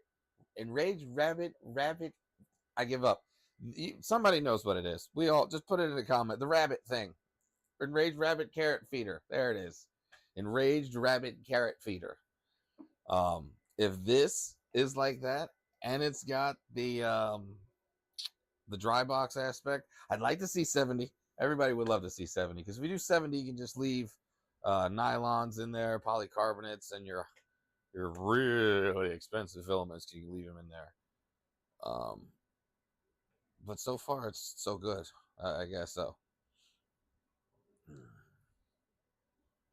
Yeah, I'll give it. It's the K1. The first K1 was I want to say garbage. It was innovative, but it was also a rush out that was not really thought out. This one, it looks like they said this is good enough for right now. We can keep adding stuff, and people should still be happy if they keep with our ecosystem. Which I think, as a business person myself, I think is a smart move to kind of capture the market away from bamboo. To say, hey, I have a printer that's faster than the A1. A lot of people go, no, my A1's faster. Then you do the little show and po or dog and shoney po, you know what I mean? Um, and show them, hey, look at this benchy. Look at this. I can do it under 10 minutes. I can do this. That's great. Will this hold up long term? I don't know yet. I really don't know.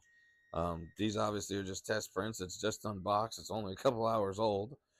Um, and as time goes by, we'll put out some more videos on what's going on with this thing, the progress on it, and things like that. But right now I'm picking at it. I want to see it. I want to see underneath. I want to see the undercarriage. I want to see the frame. I want to see what makes it tick.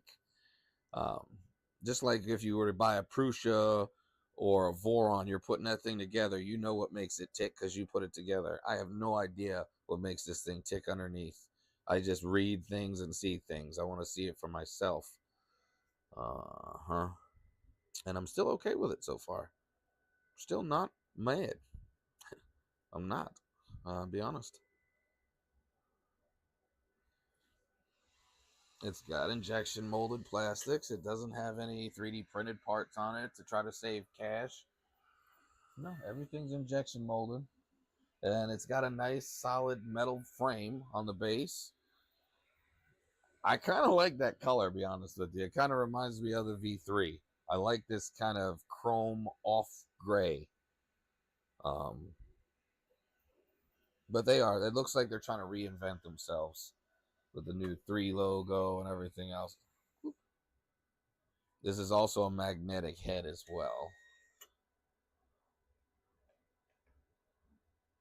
So you're supposed to be able to pull it off and your fan will be attached to it, your parts cooling fan. But we'll look at that when that's done. So we're about 50% of the way through now. So, Neon, what are you working on these days? What printer? What's your next project?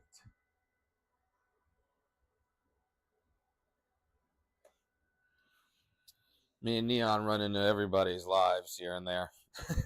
Literally, get it? Lives.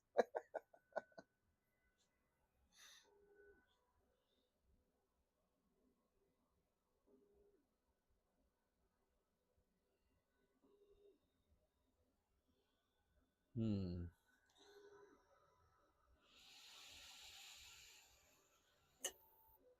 Definitely.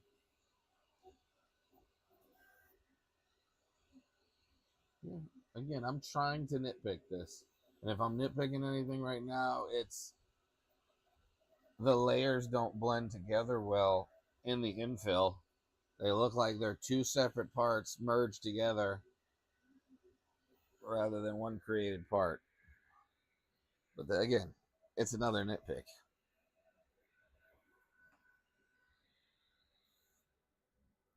Oh, ooh, I love it. Yeah, that A1 Mini. I can't explain it. You understand it. A lot of people have an A1 Mini understanding. Once you have your hand on it, I was really a hater of the A1 Mini. I'll be honest. That's why my wife got me the A1 because she started me bad mouthing the A1 Mini. She said, "What you think of A1?" Yeah, babe, I'll take A1. And she bought me the A1 for Christmas, early Christmas present, obviously. Um, but it's this little thing, and when you turn it on and you go ludicrous mode, it just throws a little bit back and forth, and it prints everything every time that you want it to print with. So it's perfect. You don't have to tune it. You don't do much with it. It's off and running. It's a great printer. Again, it used to be the Ender 3s. I'd throw everybody towards the Ender 3 in a different variation in it and say, hey, this is either you want it stock with clipper, you don't want it stock with clipper. And I'd throw you on one of these. and say it's a decent starter, cheap machine to go. Then it became the Flash Forge, and the A1 Mini was just, this is too small for the money. And now that they've dropped the price, oh yeah, it's worth it. It's under $200, and you can get a refurbed one now at Micro Center for $169. I love these refurbs. I think that's gonna be my next thing. Some refurbs, and see if they actually still print. If Micro Center, which I love, is doing a good job in making sure these things are refurbished and put back out, or is it a bamboo thing that refurbishes them and gives them to Micro Center to sell? That's something I got to do some inspection on. Yeah, I was playing in the Anycubic app under a different email address, under a different thing entirely, just because if it goes, I have one where, yeah, you hack that, I could care less. Um, it's a lot. It's Maker World. I'll be honest with you. It's what Maker World kind of did to printables, is what Anycubics looks like, literally Maker's World now.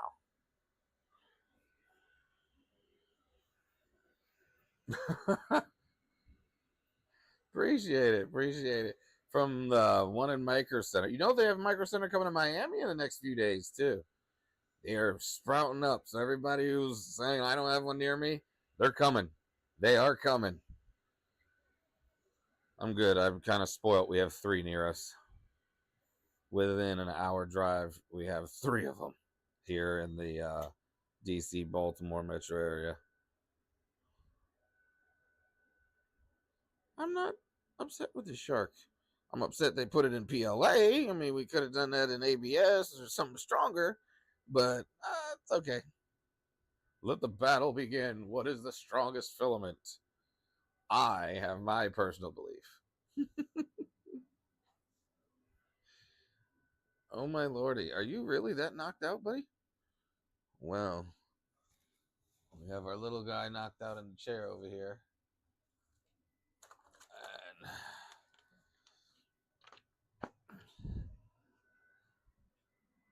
this is what I think is one of the stronger filaments on the planet. So this is PA Glass Fill 25.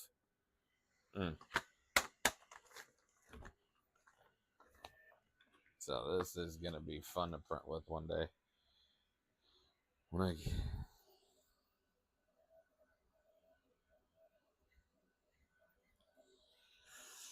I hate to say it, it looks good. It actually looks good. Oh, come on, man. Why are you looking this good?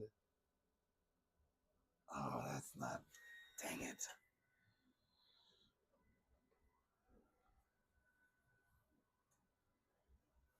Oh, the filler dryer? Oh, no. Yeah, you got the. Oh, the Sunlu. The S2. Yeah, all of them do. It's a single extruder. So it's going to poop. But this poops a lot less than the regular bamboos, like the P1Ss and the P1Ps. So yeah.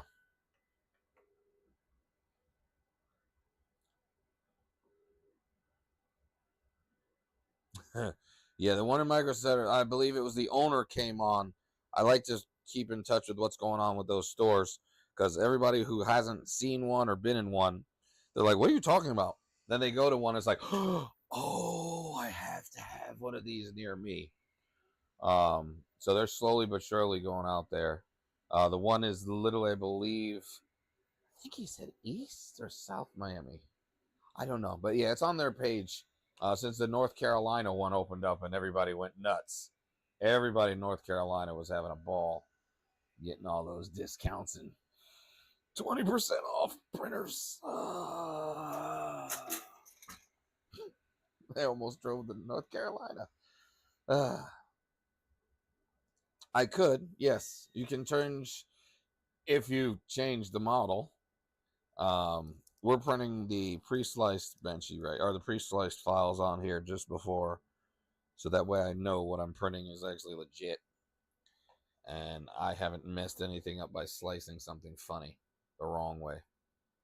I cannot change the purge amounts though. I know that from looking at the slicer yesterday. So we're gonna see how long it takes them before they finally get that fixed. So no 3MFs. It makes a 3MF, which makes no sense to me. It'll read the 3MF, it'll bring out the file as an STL, and then save it as a 3MF for you, but it won't read it if it's coming imported. So I'm kind of confused on it. But now that we have the printer, I can kind of test it a little bit more than just sitting here playing with a slicer with no printer to check it against.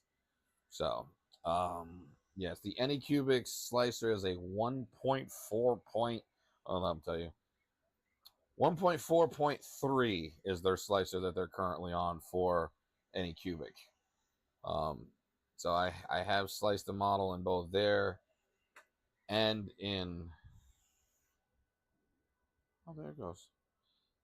Oh, I think my wife just walked in upstairs.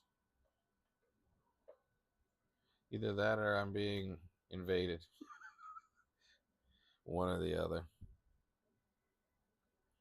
So the Anycubic Kobra slicer. Let me see if I can pull it up for you. So we'll pull that on the side.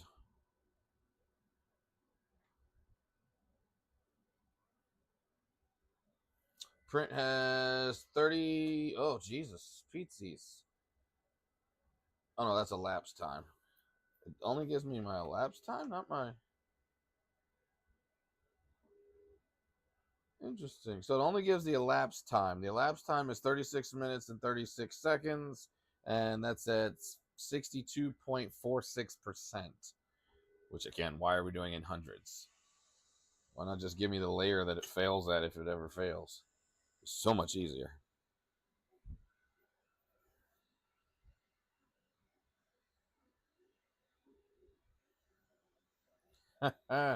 Yeah, I work a little bit north of Fairfax. So I normally go actually to the one. My favorite one is always the Rockville one because most people don't know it's kind of hidden back there unless you know where Micro Center is. And then the Fairfax one, you come into that shopping plaza and it's just this big giant thing. Oh, there. And then somebody smartly put a Hobby Lobby right next to the one in the Fairfax location. So, hey, you need things to go with your 3D prints? There's a Hobby Lobby right next to it.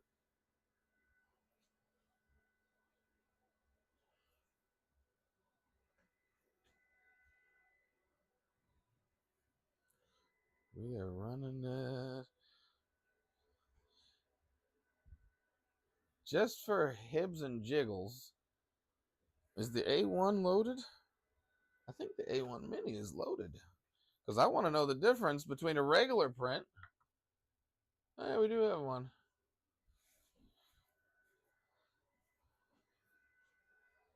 The ACE bottle beer thingy. Oh, that would be ingenious. They could make so much money if they had filament.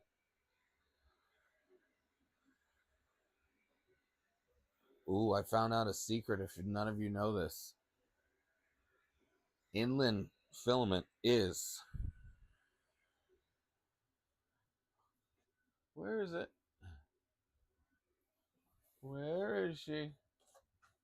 I know you're up here, little girlie.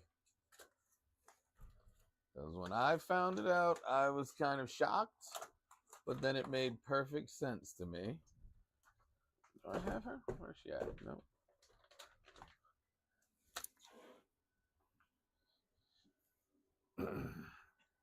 Inland Filament is made by the same company that makes 3 other brands, just like everybody else does. Inland is Sunlu. It's the same company.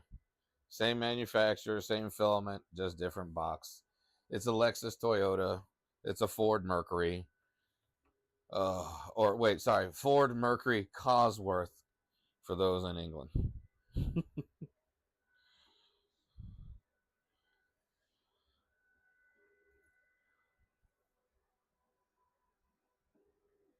Ooh.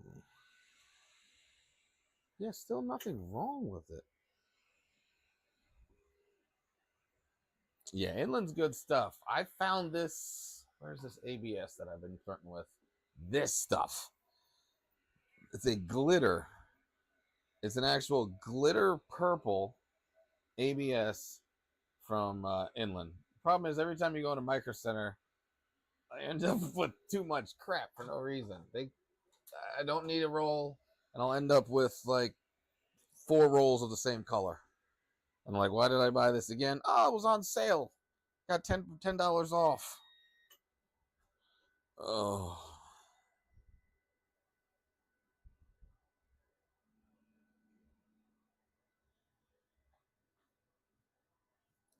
Yeah, Sunlew's a good brand. Again, King Rune's still my babies. I will still King Rune till financially King Rune just makes so much sense. But I still think of all the most beautiful filaments, it's still Protopasta. By hands down, not even close. To me, it's always been Protopasta. They have some beautiful, beautiful colors. Um, this one, I'm mad that I didn't get another roll of it, but this one here, it's called Dragon Fruit Smoothie. And I love this color. I really want another roll of this. And we can see the cardboard, so that tells me I can barely do anything with this. And I was gonna put it on the poop chute, but I want to do something else with it. I don't want to waste it. So if this gets to 300, technically it's on the lower end of printing engineering filaments that I might want to try it. And I got to see what kind of nozzles on this puppy when we pull it off. And if it's one that we can swap out with a hardened steel nozzle or like oh, I can see it already. It just popped in my head. They're going to have a Flowtech for this thing too. Wow, I can see it already. They're going to have a Flowtech for this. Ah, dang it.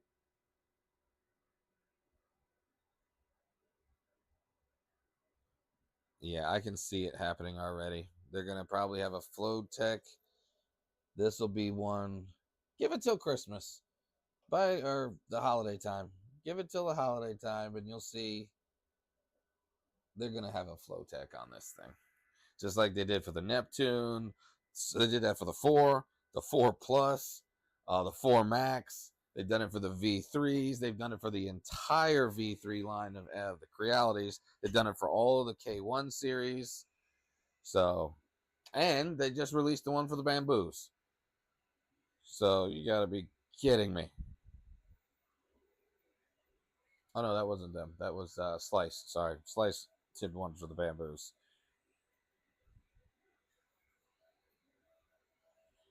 Oh no, there's another one. Yeah, King Rune's $89 Pet G. Problem is their PLA. I like their PLA Plus more than I like their PLA. And if you can find their PLA Plus, it's normally about 119 to 109.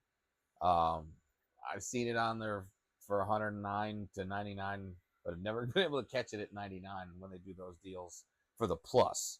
That's the catch. Oh yeah, I have a Flowtech on the K1. I have a Flowtech on the biggest. I'm not talking bad about you, Diablo. I love you, but the biggest waste of money on an Ender 3 SE, and you're not a waste of money. I still love you. I still love you. We're coming for Ben one day. That 10-minute benchy will fall. Oh, we're on a top layer. We're on a top layer, and that's actually a decent top layer. We look like that's about a 10%, maybe. Yeah, it's about a 10 to 15% infill. I can't really tell. I didn't slice this thing. Knowing them, it's probably like a 14.6 something to make it a little bit faster, a little bit better looking. But yeah, we've got layers going down on the top here, as you can see. That's those first layers, or first top layers. So not bad, not bad. But again, these are all pre-sliced files. So,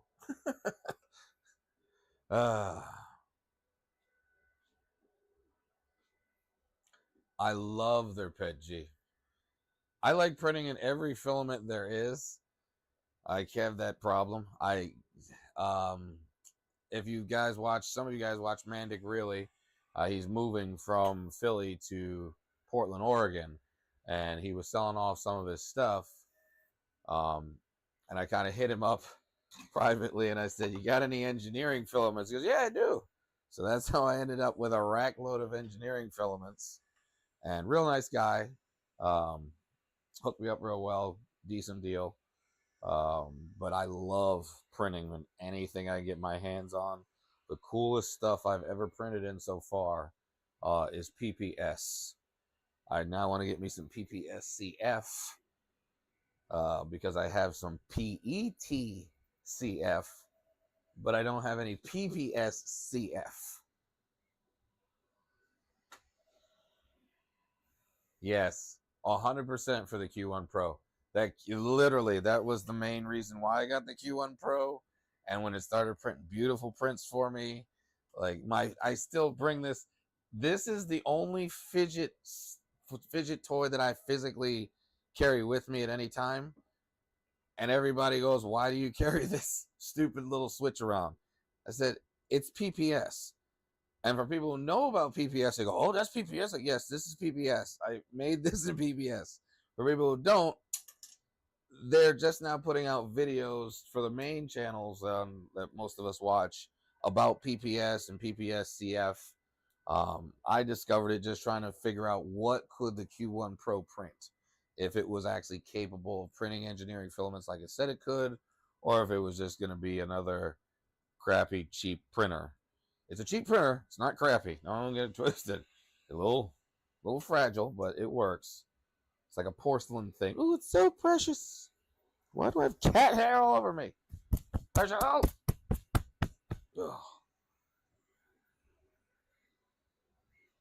Oh, probably because Stormy's right there. There's another cat here. There's a little white one. White and gray. Or let me rephrase that. The bigger cat is roaming around here any second now because I keep getting harassed that I'm down here and not paying them attention. And they hear me talking to nobody in their mind, so it freaks them out. Like, "Are you okay, Daddy?" 85% done.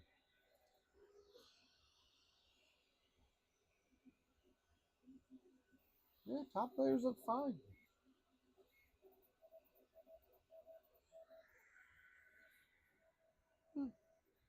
Yeah, what am I doing? I keep forgetting. Dang it, gotta get that file ready. The sliced one. For the last multi-print that's actually going to use 4 colors. That's the whole point. And that was only going to take 18 minutes to print the 4 colors that I had set up. This is actually a good example rather than just these 2. But I mean, if 2 is working, 4 should work. But obviously you'd want to check every single one of your units or pieces to your unit. And do I have it? There it is. Yes. All right, so I have that.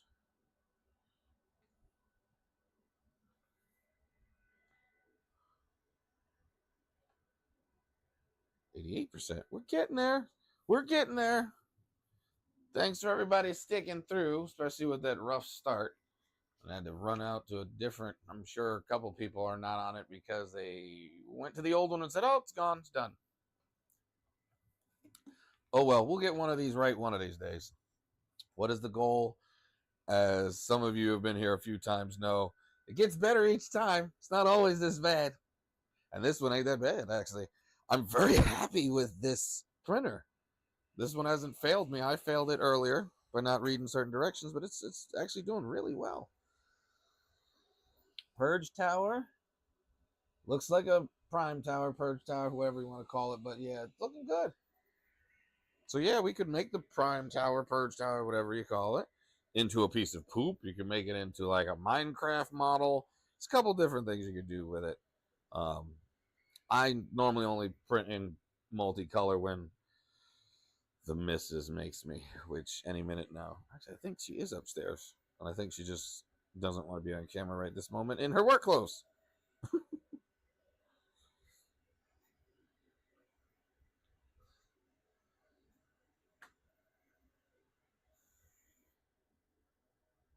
Yeah, this is nearly done. Nearly done.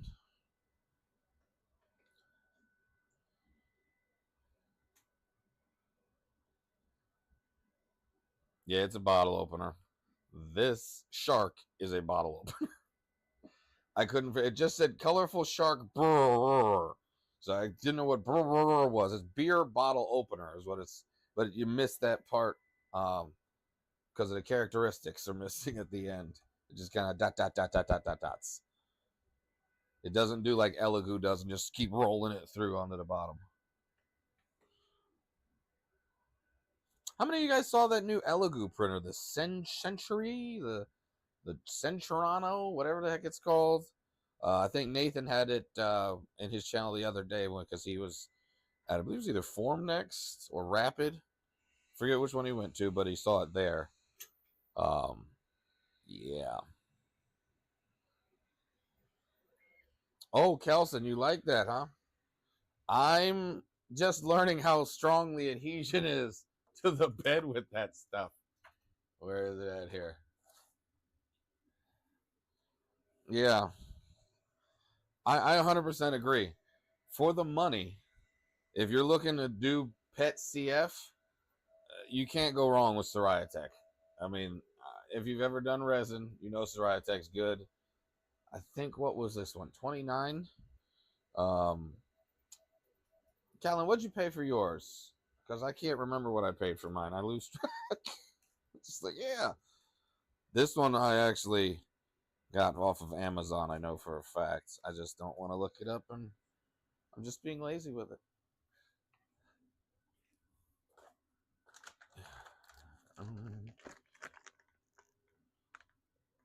But one filament that I've tried that everybody I know has tried, and I got cocky and I said I could do that. And if anyone has ever printed with this, I would love to know how in the world you were able to get PC ABS to actually stick, because this thing warps like I've never seen anything warp before. I had the heated chamber going. I had bedwell or nanopolymer. We were at 120 on the bed. This thing's supposed to be at 140 or higher. Well, it's 110 to 140.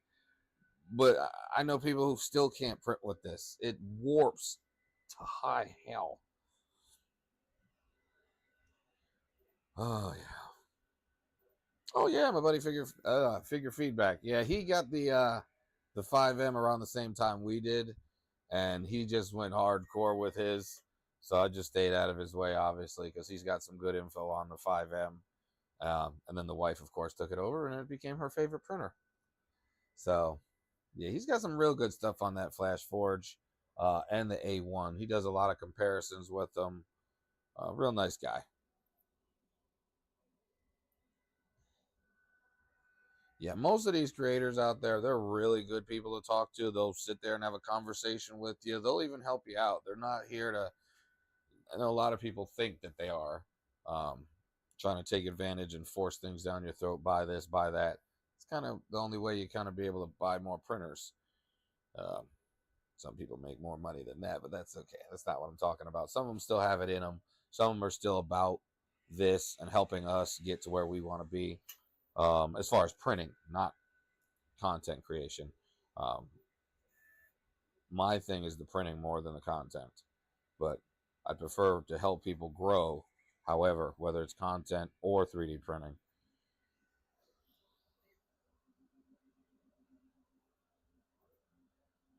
Oh yeah, oh, I hate how nice this looks. Oh, I really am so mad how nice this looks on the sides. Oh, you ever had like, oh, there it is. Yep, I think they're done. That's it. That just jumped from 97% to 100%. And it's still it's still counting, but it's done. 54 minutes and still counting. 54 minutes and still counting. But we're technically done. Let me give it a second because I don't know. The last time it actually went back. The bed went back. So I want to let it go through the whole finish process because it's retracting the filament. Then it's pushing it back. Now, my question is it going to have to be, this is the ultimate way I know if the printer's finished and ready for the masses or not. Does it come back to you or does it stay hidden? It stays hidden, just like the other Anycubics. Dang it! Another nitpick for me. So now, look where the print is. I'm going to have to change this. Ah.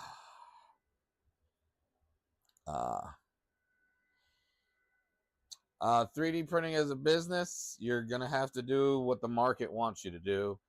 Unless you specialize in something and making your own niche. If you're trying to just print something everybody else is printing, guess what? Everybody else is printing it already.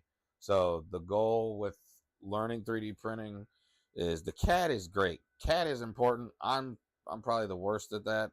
I'm old school computer where CAD was it Harvard Graphics was CAD for me. That's how old I am. But I haven't been in it for a while, so I'm not great with the CAD. If you can do CAD and you can make specialty items for people that they're interested in, they want, and find a niche, something that you like doing, something that's fill a needs or see a need, fill a need. It's always that way. Some people do great with just dragons, fidget spinners, and dragons. Some people make tons of money doing busts and sculptures. So it's what you're comfortable doing, what you're happy doing. If your printers are working great at one specific thing, then hey, that's your path, if that's what you choose.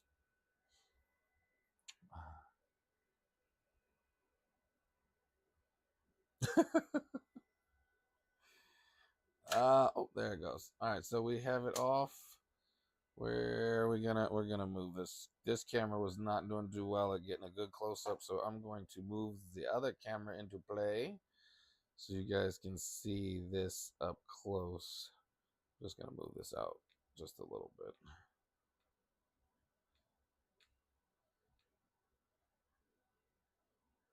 All right, come on, stretch for me. There we go. All right, we'll put this back. It's gonna be ugly, but this way you can at least see.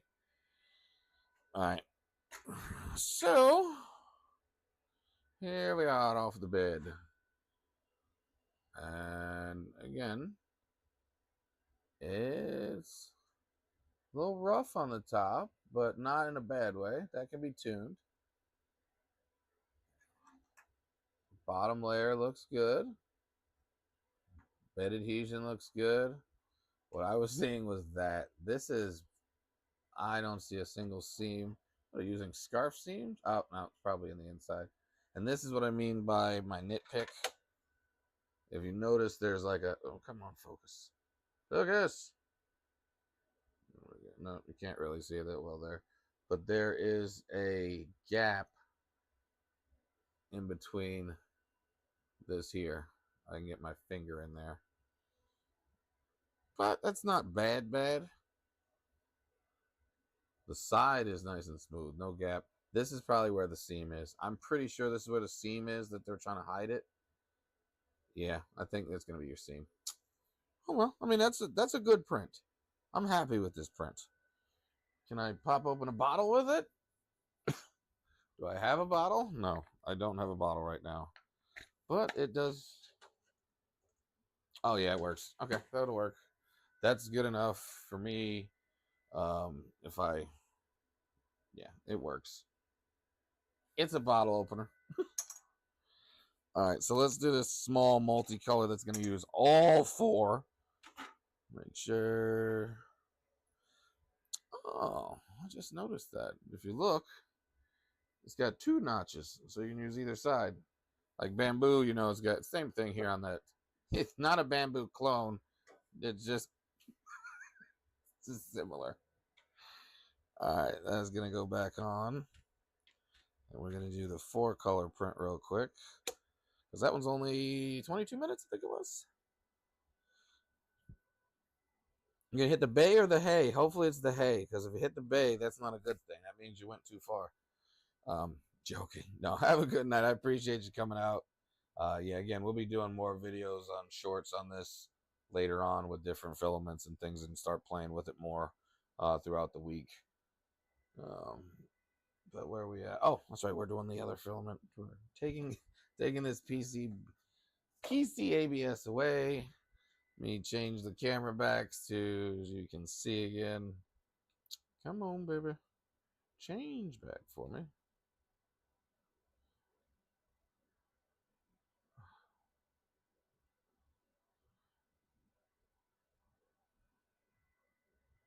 Yep, we have that coming also. Yeah, it's a live, so I didn't want to do a whole bunch of stuff on the live because we'd be here for, if you guys went down the rabbit hole with me, we would be here for probably till tomorrow at because when we wrap up, I hate to say it, the wife is my alarm clock for me for when I do lives. That's why I do normally between 7 and 7:30. It tells me, okay, that's enough. You can get off now. I think you've bored everybody. Or she'll come in and say, "Are you still on?" So let's get back at it. All right, so we're gonna do a multicolor all four. And oh shoot, I forgot I'm not hooked up to Wi-Fi. Oh, all right, let's try this one more time. We're gonna really try to log into the Wi-Fi now. And because if I can log into the Wi-Fi, I can also do a firmware update without having to download it and put it on the gigs. I can do all that. I'd rather do the Wi-Fi. I just don't want to have to merge it together. All right, so we're about machine, printer information. No, Wi-Fi IP. No, that's not telling me where. Okay, printer option, fan, screen off, cloud. Wait, how come I can't set my network?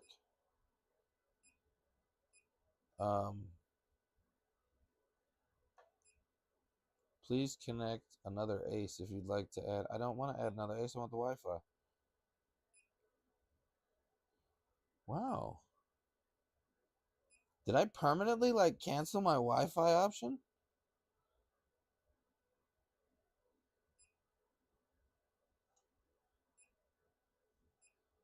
I must be missing something. If I hit the Wi-Fi, nothing happens. And I skipped it at the beginning because I was having issues with it. Printer options. No, I don't need any of that. Interesting. So this has something I just found. It's got key sounds. The filament detector is obvious. The light's obvious.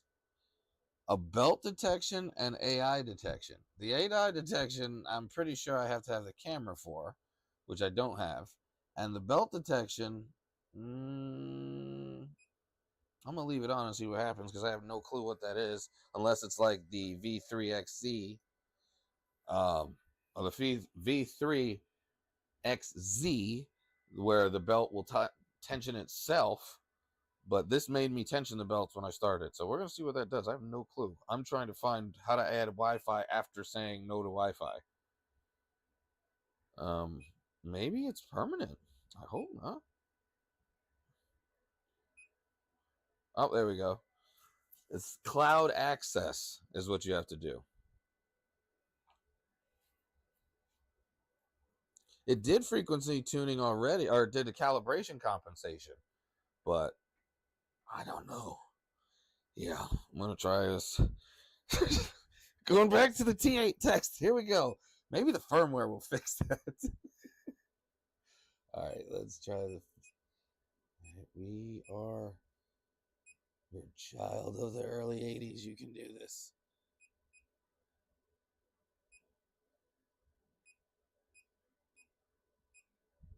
Oh my God, that's going to drive me nuts.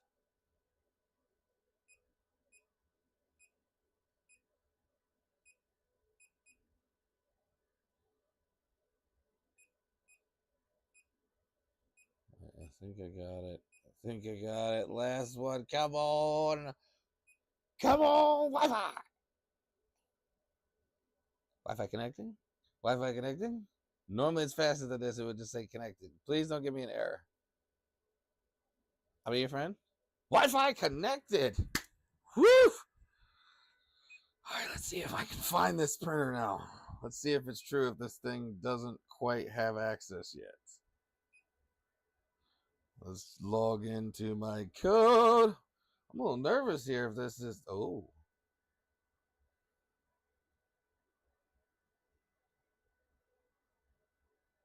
You're connected, yes. So what's my... Oh. This has Bluetooth. It doesn't. It didn't. I mean, I couldn't. I don't remember. Be honest with you, when it started up, whether it's saying or not. It used to have the do do do do do do do. I don't remember if it did or didn't. But this actually has a Bluetooth. This is making me question whether I can send this thing via Bluetooth.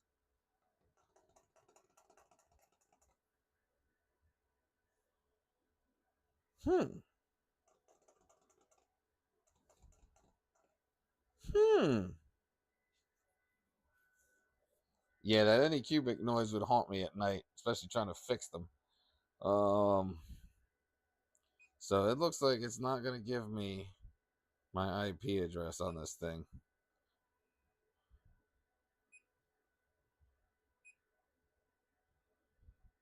You have an unbound printer. Yeah, I don't want to bind this thing. God, this is the only way to do it is bind it. I don't want to go into the net. If I do it, I'm kind of setting myself up for that I accept Anycubic's apology for all of the nonsense. Just joking. Ah, dang it. It's grayed out. I think that's the issue. I think it's not there yet. Yeah. Check it. So if you look there, it's a blacked out for LAN only mode. Does not allow me to click it, but Cloud will. Cloud will allow me to click it. Cloud will, I can bind it, or I can send Bluetooth. Dang it! All right.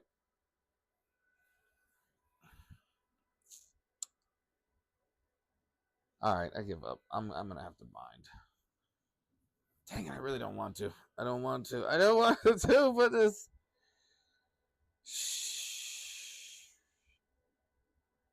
What do you guys think? Should I bind this thing so that I can Wi-Fi print with it? No. You know what? I'm not doing that. I'm better than this. I'm better than that.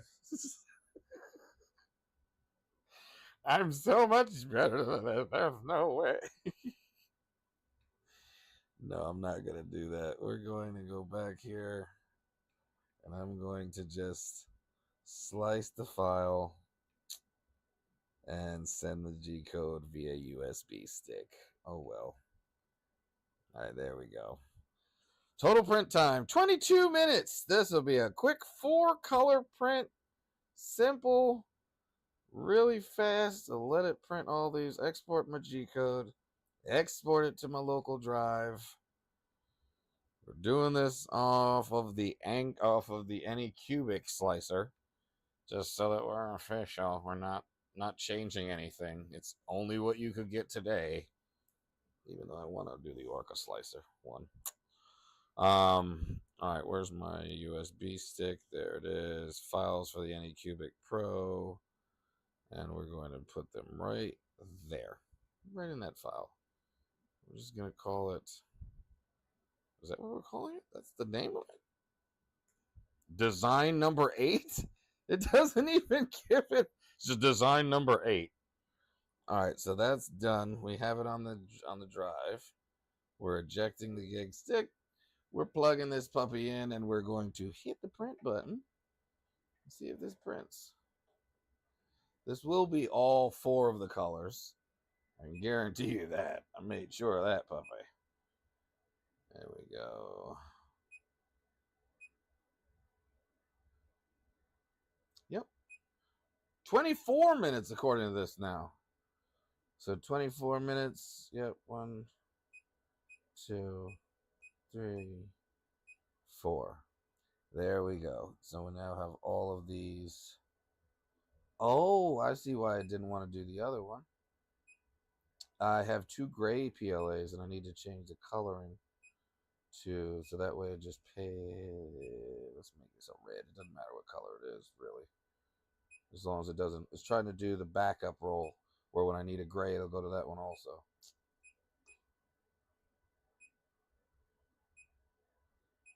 Alright, so we're changing. Come on, change.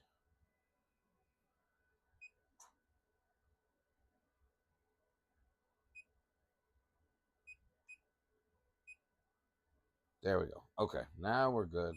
Now we have all of them. No, I don't have a print. Oh, that's good. There we go. Print, design, print. 1, 2, 3, and that one equals 4. Got it for the door. Printing a 4-color. I'm not gonna tell you what it is. It'll print. It's really fast. But yeah, this is a 4-color, so that way, if this goes through, every single one of the 4 will go through. I can't wait for the Orca Slicer profile. It'll be awesome. Or I may just, once I test mine, if mine works, I'll just release it so everyone can have one. Because I don't like waiting, and I know nobody else does either. So if it's working and it continues to be good with the profile that I make for it, then we're rocking with it, and I'll leave it. I'll put it on printables or somewhere for the community. I'll make it available for everyone. Open source.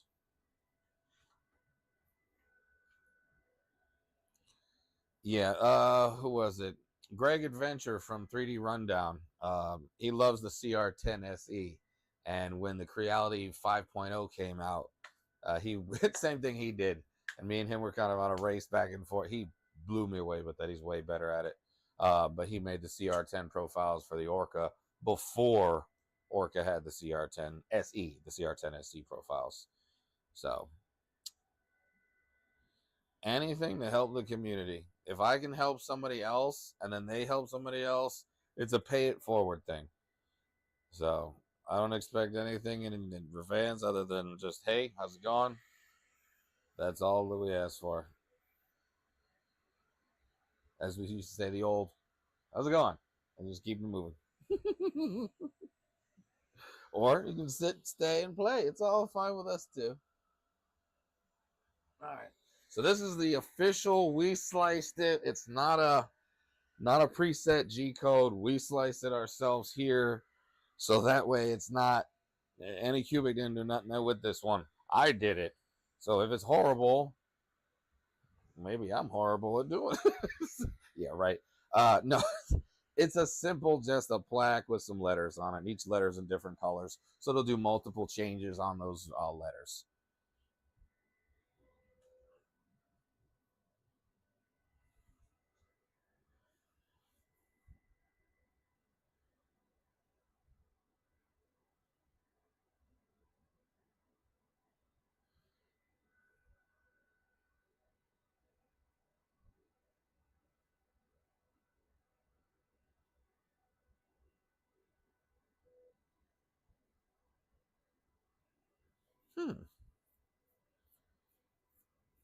Let me see what the settings are set for this also, because I have no clue. I just used their presets. I did simple, normal. Looks like 20% infill is the normal. No supports. It's adding a brim. And let me go to more advanced here. So it's a 0.2 layer height with a 0.24 on the first. And what are we looking at here? 3 bottoms, 3 tops. This is what it's doing. It's not detecting thin walls, really. Okay. I love that setting. And they have that turned off on this. The only setting they have on quality, slower slicing, is detect bridging parameters. In fact, can I share this? I should be able to share this. 1 second. In here.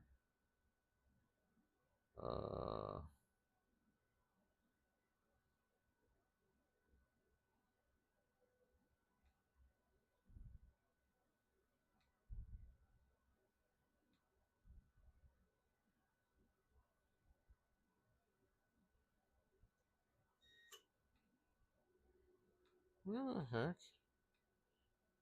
Nope, that's not the one.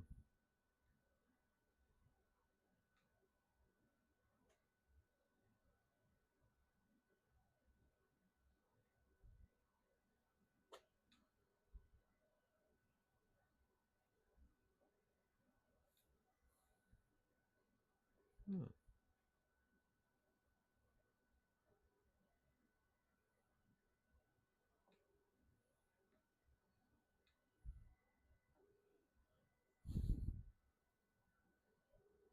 That's funny. The display capture is going to act funny. Oh, it's flickety flickety already.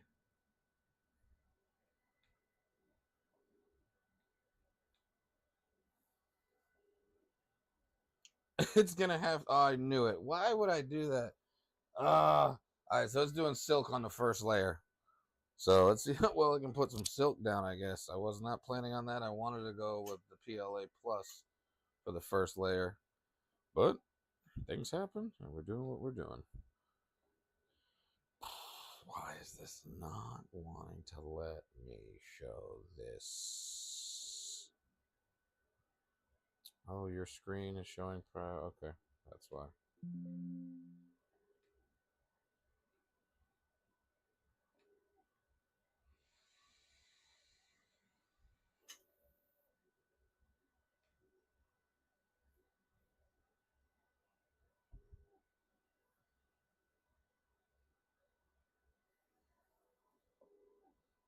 Oh, why is it looking good? God, why do I have to like you? I don't want to like you. I don't want to like you. Oh, man.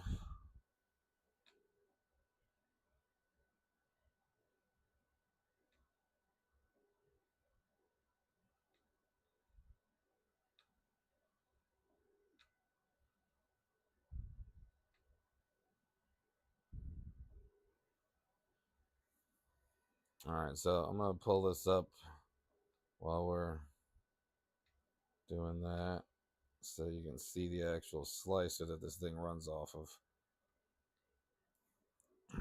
Oops. Wrong one. It's the wrong slice. Wrong window. You don't want to see that one. You want to see this one. There it is. Okay.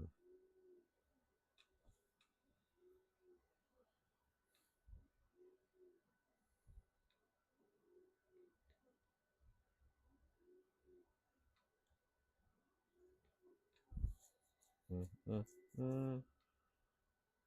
All right, so see if I can open this up. All right, so can you see the actual slicer? That's the main question. I'm not sure if you guys see just a blank white screen or you can actually see the slicer itself. It's kind of hard to tell.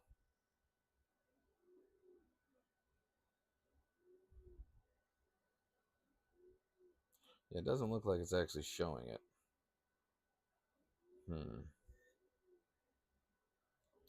Can you actually see the model? I see the slicers open, but on my side, there's actually a model on there.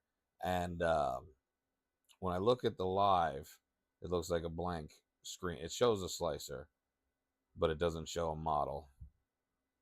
Yeah, see? Come on. Let me try.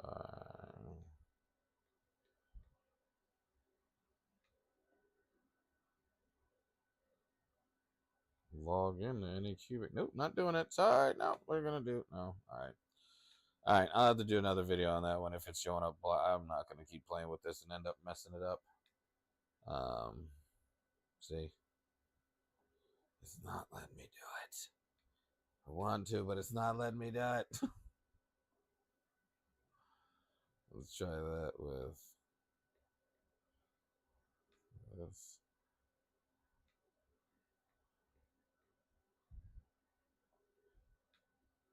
Nope. Yeah, I can see it on my screen, but I don't see it on the live. Dang it! Come on, come on. Let me try resetting it. Does it reset? No, it's just not show. Interesting. All right, let's get that out of the way since it's not working. Oh well.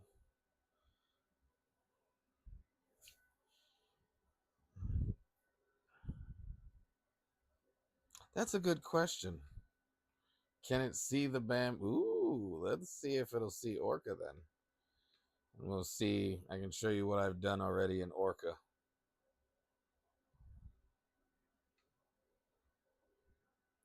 So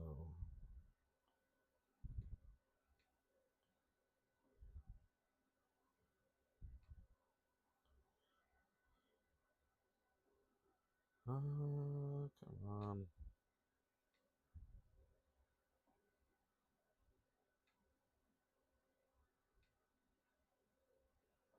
There we go. This should be able to see. Can it see my... No, that's weird. It's not letting me show live actual apps. So I'm gonna have to figure that one out. I'm not gonna mess it up on this one. Where we at, y'all?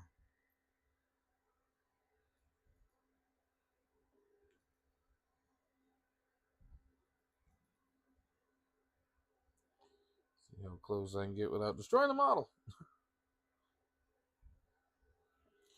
We got this. There we go. The suction cup on it. Yeah, if I could show you my secrets, I would. Unfortunately, it's not letting me.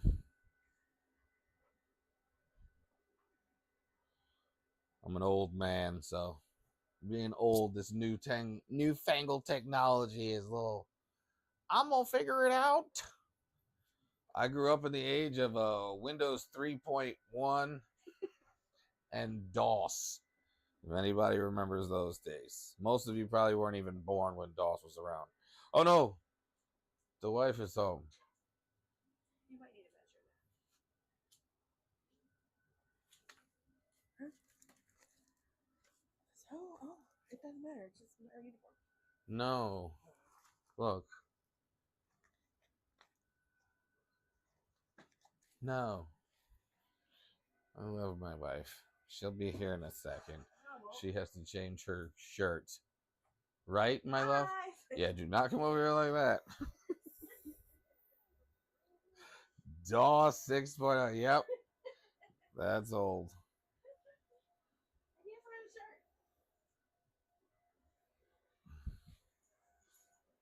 Yeah, the wife's not on the live anymore. She's physically here.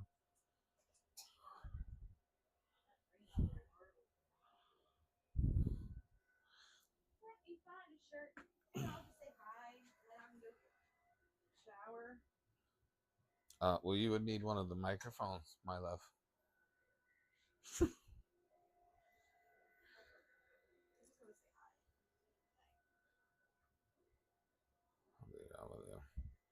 Doom, Duke Nukem. Oh, don't get me started.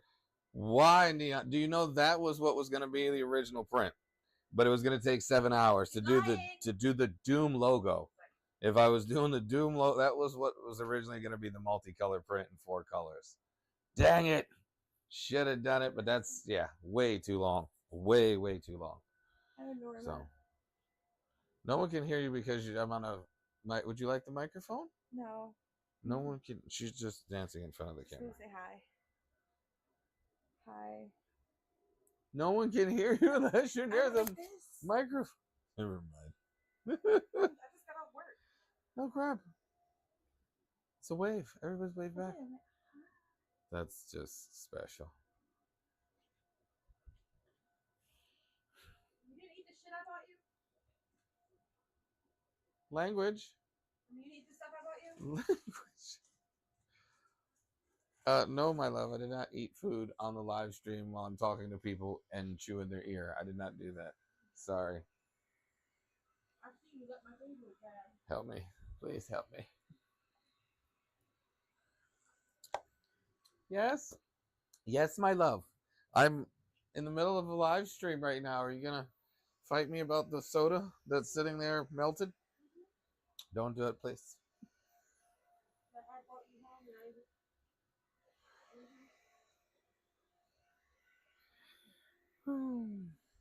I Husband and wife team, right, babe? Yay. I still don't know who your wife is. Oh, don't tell my wife that you're here. You're sad. Oh. We're on that print, babe. We're on a 4-color multi-print. Oh, you don't like it. So on this here, it only let me do originally the 2 colors. So now I'm able to do the 4 colors. Since I know you were only half paying attention to the live because you were at work, but it's okay. It's okay. You get to play with this later. It's actually not as hard as I the have other one one. in my pocket. I figured that. It's kind of like, it's almost as easy to load as the AMS. I know Daddy's got stuff all in your way. Huh? What? Herschel already introduced himself to everybody earlier because he didn't want to be left alone again. Yeah. All right, babe. Your first impression. Just look at it. She's been gone all day, so this is her feeling on what it actually looks like.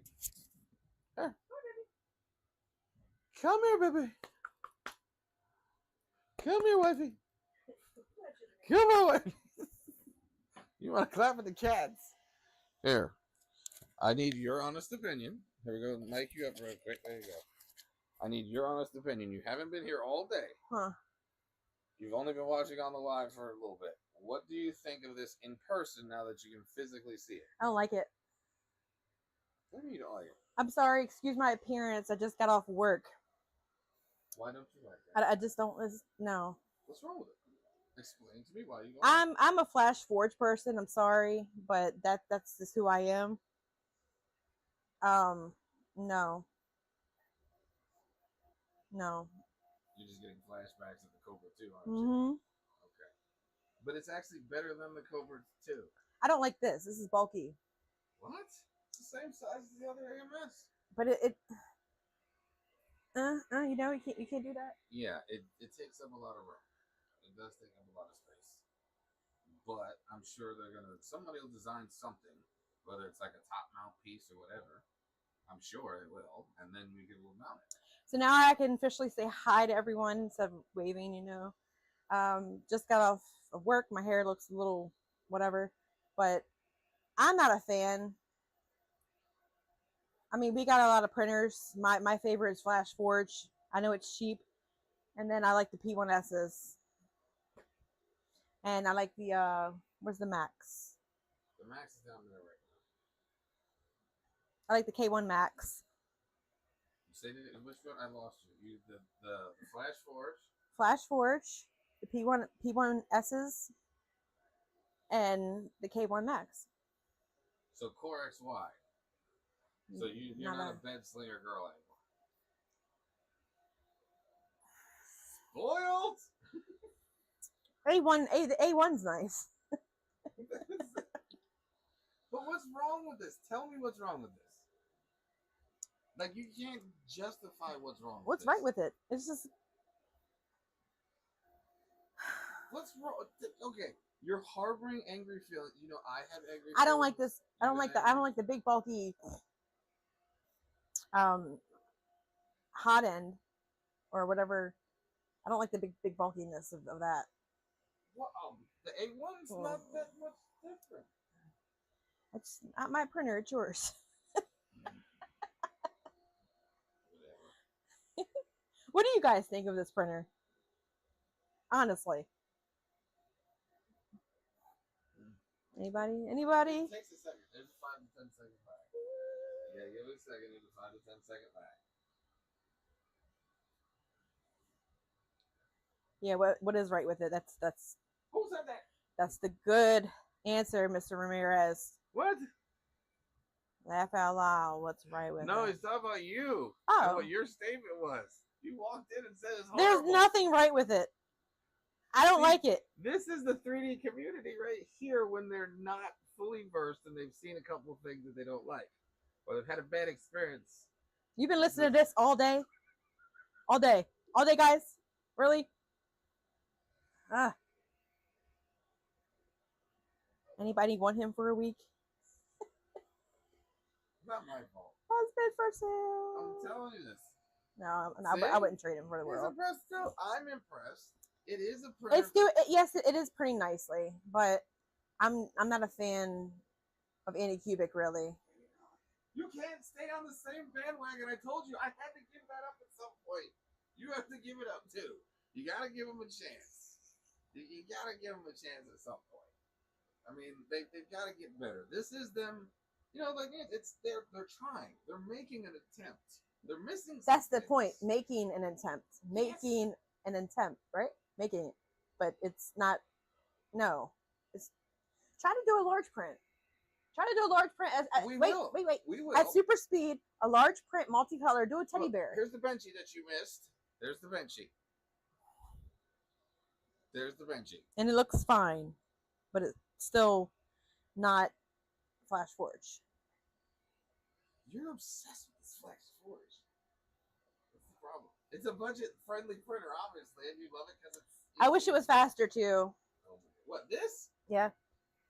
This? Mm-hmm. Oh my lord! You have not been watching. You definitely haven't been watching. So if you go This here, I thing know is it. faster. If you go Don't here, hit the button. No. What are you how doing? many ones hit the button on sports? No, speed? not on this. This Yes. is a color change. Don't print. care. It should be able to do Oh it. my god! Help me. If you want me to press the button, say yes. No, don't listen to her. Say yes. No one listens to her. She doesn't know what she's doing. Let's say yes. I need to get 3 yeses We're doing to color. press sport mode. Not make them say no. No, just say And I gotta figure out how to do sport mode. So. just say no. See, we already saw it. I think you go to standard No. and then you go to sport. Oh God. It's on sport. Anybody? Yes? I got 1 yes. 2 more yeses. Yes, 2 yeses. 1 more yes. No. 1 more yes. 1 more yes. 1 more yes. See? I got 2. I got 2. Come on, listen. I need 1 more. Come on, Neon. Give me a yes. No, don't do it. Don't do it. Don't give in. Neon. Yeah, I can't do that. No, you can. No. You just press Y on your keyboard. He's smart enough. I don't want to play with my Flash Forge. I want to play with this one right now. Oh, okay, I got 3 yeses. There we go. So confirm. Oh God, why? I just put it in sport mode, guys. I did it. Do it. Do it. That's right, Rich. You got the right attitude. Don't. No. We are now in sport mode, Why guys. are you guys encouraging her? Because I'm here now and you made me get on the live and I just got off of work and I feel sticky. That's why. I just asked you how you feel about the printer. That's all I asked. I feel wonderful because it's in sport mode. We're But gonna, it was doing we're gonna fine. speed this up just a little bit, you Oh know? my God. Help me. Speed it up, make it faster. Nee, nee, nee. I hate that noise. That's quieter than the V3. It's quieter than the V3. All right, guys, I'm gonna go. He's gonna deal with this. I need to get a shower. Can I have my mic back since you didn't want to grab the other one? There you go. All right, you go unstinky yourself. All right, we're gonna finish this stuff, and then we're gonna open the bottom. By the time this will be done in a few minutes, 8. Why is it taking so long? Sport mode. That's why you hit sport mode, isn't it? It was only supposed to take. Okay, that's fine. It's at 81%, so we're getting there. There it is. Hey, if you knew where it fell. No, here. This is why it had that long monster. Okay, now it's gonna do the changes. Now it's gonna do 4 different color changes. It didn't fail. What are you eating? Biscuit. No biscuit. PPS, babe. How about I go PPS? We'll go PPS and was that potty, poop, and shower? Yes. PPS upstairs. He missed me, guys. He missed me. Only for 9.5 hours. No, how long have I been away from you? For years. Huh? What? Years. Oh, that's so sad. This is doing the color change for ours. That is a big poop. How you doing, Richard Frank? You doing all right? Good lordy. Love me 301. No? What? What are you talking about? Oh, later. Get glasses. These are not big enough. Get glasses so you can read that.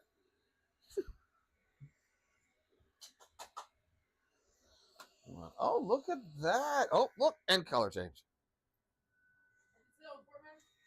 It's still on sport mode.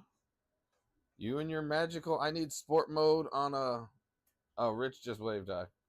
Huh? Rich just waved hi. I know. Get ready to buy. But yet you're still here. Love me. But yet you're still here. I'll later have 3 days. They're dismissing me. They miss you? Who missed you? They dismissed me. Yes. Because you're over here hitting the fast button. I want the fast button. Okay. Don't worry, we will not put it back to normal mode when you leave. Maybe I won't leave. Damn it. I will have freedom. It's okay. I like how you're not reading the comments, but then you are reading the comments.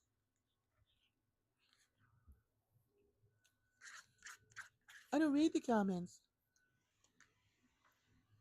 Oh, we need 2 mics. We do have 2 mics. You didn't want to put on the other one. It's right there. The other lavalier's right These there. people need it to be faster, see? Who said it needed to be faster? Oh. They're only agreeing with you because they don't want me fought later by you, I guess. I'll beat you up. You really just ate my dinner that I put over there until after I was done. Why are you talking like that? You should have ate it earlier when I got here at 3 o'clock. Oh, Lord, help me. Help me. Remember? It's going. It's almost there. It's just color swaps. That's always what it is with a single head extruder. Ooh, very nice. I got it. I heard it. I got it. Yes, my love. Go shower. Good. No, take your shower because this is almost done. We're going to open up the bottom. By the time you're done with your shower, this will be open. We'll see the motherboard under here because I definitely want to see that. And then we'll wrap it up. Yes.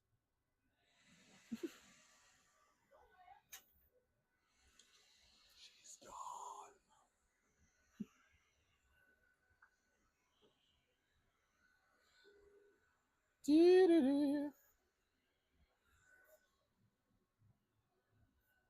Okay, we're free. We're free.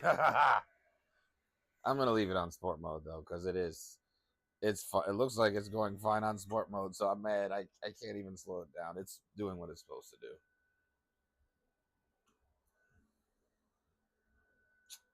Dang it! This printer's actually okay so far.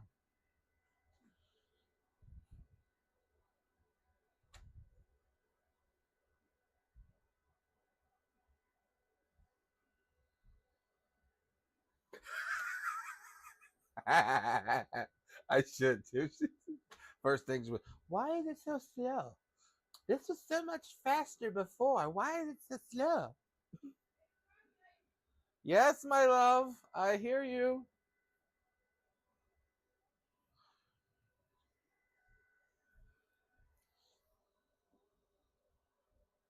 Mm.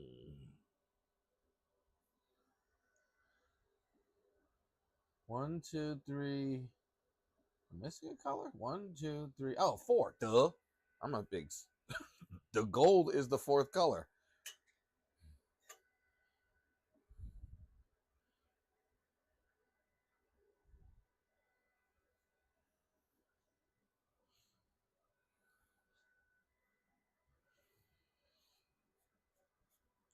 Yes, I'm gonna have to do that. That is an awesome idea.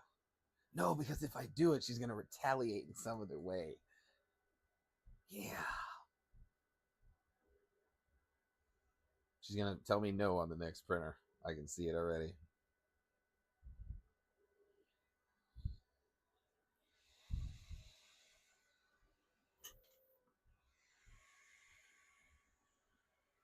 Simple self-sliced file, and it's working. I mean, dang it. I really didn't want this to be this good.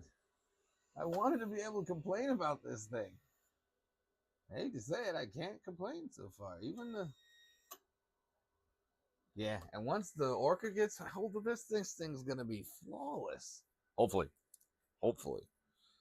And then I can slowly inch my way back maybe and say, maybe Anycubic. Maybe.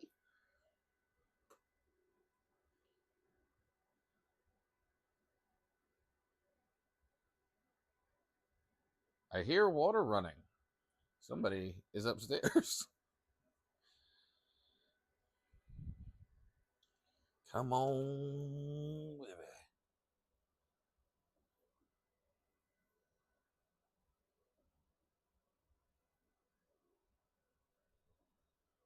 Yes, I'm trying to see.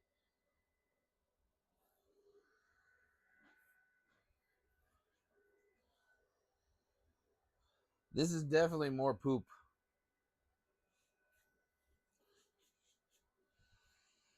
Yeah, them pallets they were hit or miss at the beginning. I heard the newer ones are doing better, like the 3. But you said it was bad still?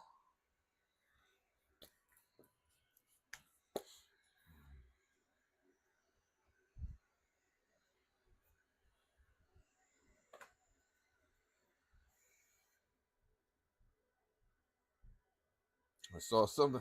I can't see something in the corner of my eye going across the screen. Like, what was? Oh, it was the printer flying across the printer or flying across the camera.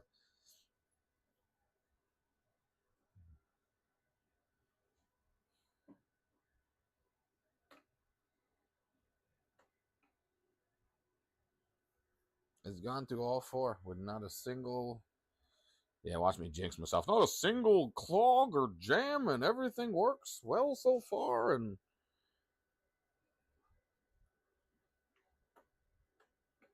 come a long way. I gotta give it to him. Come a long way from this.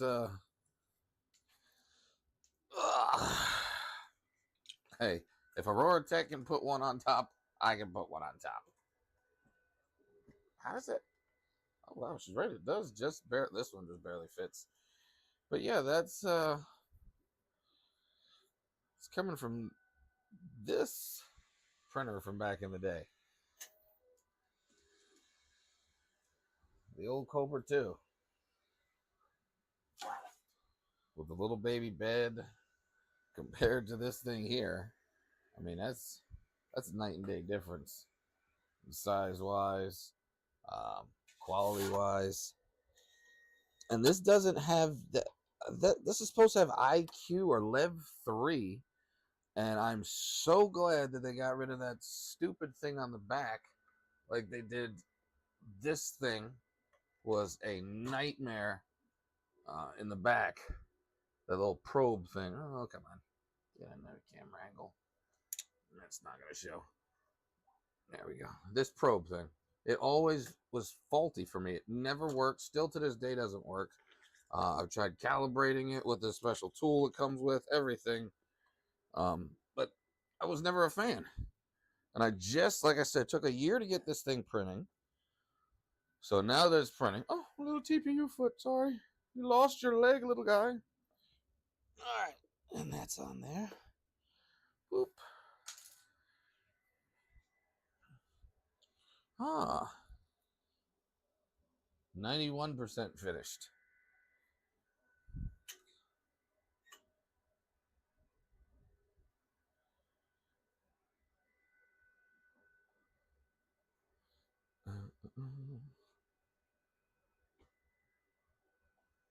Fresh Prince of Bel-Air. What's up?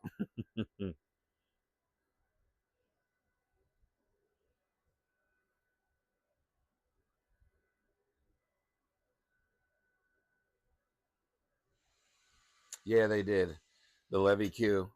It was, oh, it's going to be amazing. It's going to be amazing. And it was garbage. It really was.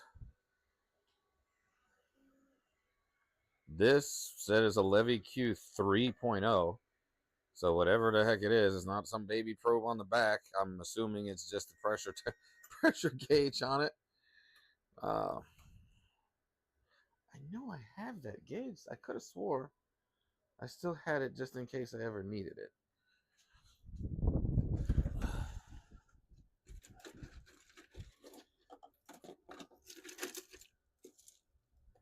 I think I got it. Is that it? Nope, that's the wrong one.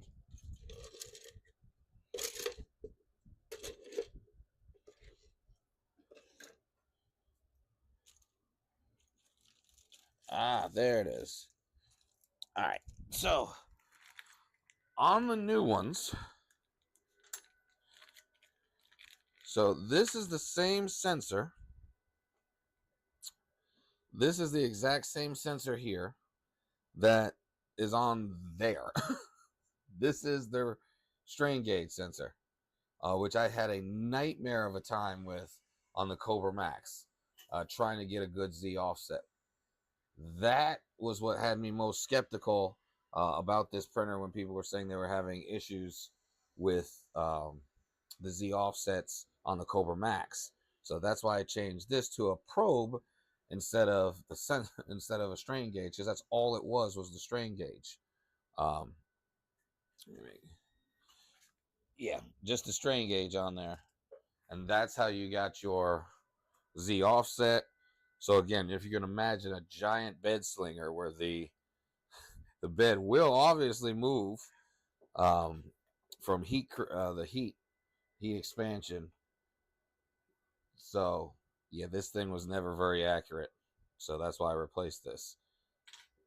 This has that same one in there, but it's working way better than the other one, than this one ever did. And when I open up the front, I'll show you exactly where it is. Because that's what kind of was like, oh, not again. Here we go. Another Anycubic drama fest.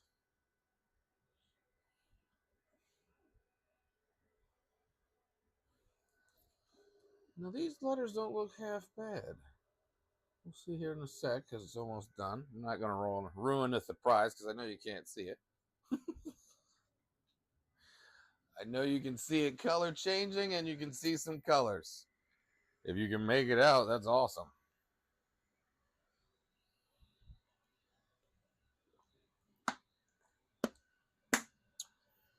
So in the slicer, if you paint the model, it will automatically change it to whatever you set the filament colors to be in your ACE. So say you wanted this, like this is not the colors I originally have. I just threw these colors in and I just selected each individual one. So slot 1, I just put for PLA, and I think it's supposed to be yellow, but obviously it's gold. And like 2 is supposed to be black, but it's gray. It doesn't really differentiate unless you have the RFIDs. Now this, I was told, is supposed to have RFIDs coming. I didn't see any. Maybe they're available on Anycubic's website directly, but I didn't see any through Amazon or anything like that. Oh, did that just have an AMS moment? So on the AMS, sometimes on the bamboo one, it would get caught on the PTFE tube going out, and it would try to keep, it would retract, then it should retract, then it should try to get it to go through the, this one just did it, and it got pop, and then it went through. So just snug that back in there, make sure PTFE tube's all the way, and it is. But yeah.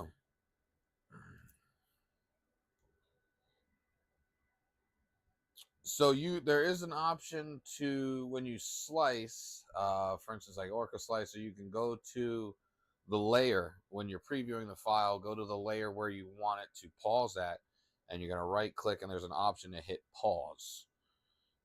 Perfect example. Yeah. So this is a whole bunch of old filament. They're just a bunch of short rolls, and I just put back to back to back. And this was not printed on the Kobra 2. This was printed on the V3 on the Ender 3 V3, but it was just to get rid of some short rolls.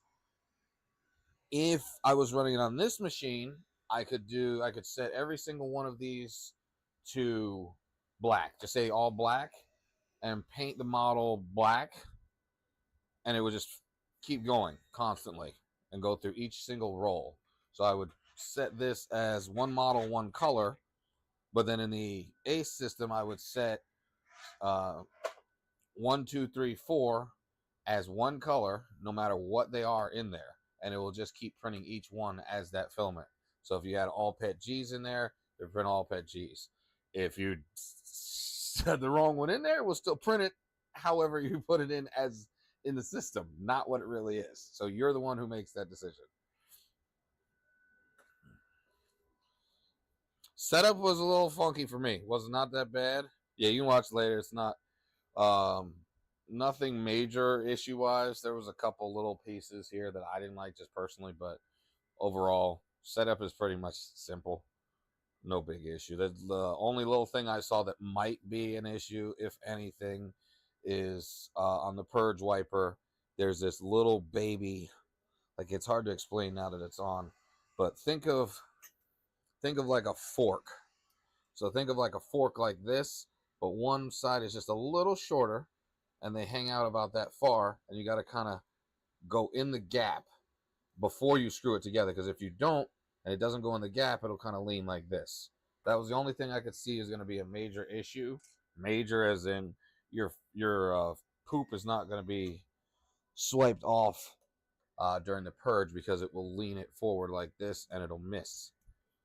So it's good right now. So I think that's something somebody should know. That's the only major thing I could see as a problem. The bed needed to be tightened. The eccentric nut needed to be loosened on the x-axis. But other than that, it's a normal setup for, think of if you set up an old Ender S1. An old Ender S1, bed might be a little loose, a little wobbly, something like that, something not quite tightened down, you screw it on. The top comes, all this is already on, everything is all is one piece. Only thing you're assembling is the head, the PTFE tubes, and the wiring. That's the main thing.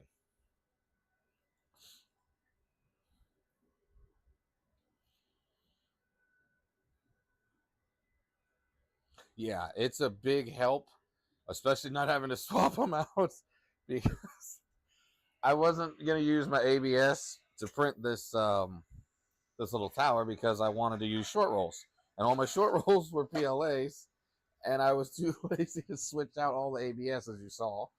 So I just said, let's put it on the V3, let the V3 run with it, and every time it ran out of filament, just put in a new roll, That's another way to run through old filament, but it's a pain in the butt. It's all manual. This will just run through 4 rolls for you no matter what they are if you set it up right.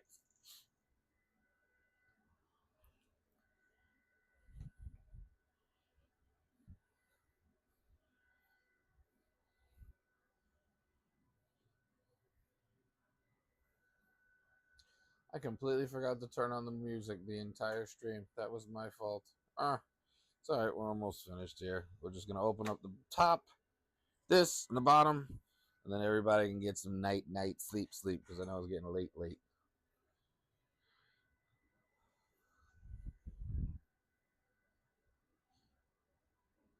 It's multicolor. It's never fast. Yes, I kind of agree with you on that. It's unfinished. It is unfinished. I can see this being a good printer in about 6 months, when they've worked out all the kinks and they've actually got everything ready to go, whatever the hub system's going to be. How am I supposed to hook up the second unit? There's one plug. The other one's, are you going to daisy chain it? Okay, if I daisy chain it, then where am I putting my PTFE tubes? Where's the hub for that, since they're all individually buffered? So I have questions that I don't have answers for. That's something you shouldn't have for a printer when they say, yeah, you can print 8 colors. You can print 8 colors. Okay, how? How do I print 8 colors? Tell me that. How do I get a slicer profile for this without having to use your slicer? How? I can't. How do I print over Wi-Fi? Can't do that yet, but it's coming. So these are things, yeah, slowly one by one they're coming. But if you're releasing a printer, it was kind of like the Plus for the first couple days, where it was missing a lot of the firmware, software, or firmware and software profiles that you would need for it, and then suddenly Orca dropped them before actually Creality did. So that was the shock to me to see them there. Orca shows up with them, and then the next day Creality goes, "Oh, here's ours for the profiles for 5.0." But this is a good,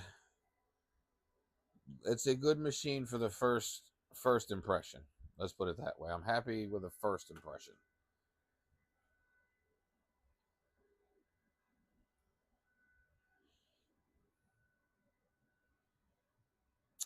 97%. It's just eking out to the end. Come on, baby. Let's get this thing here.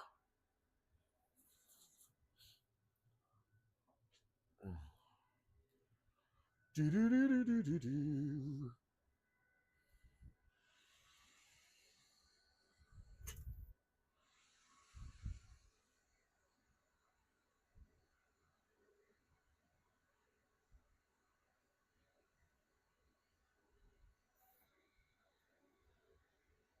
Oh, I think this should be it. This should be it here, because it's going fast now.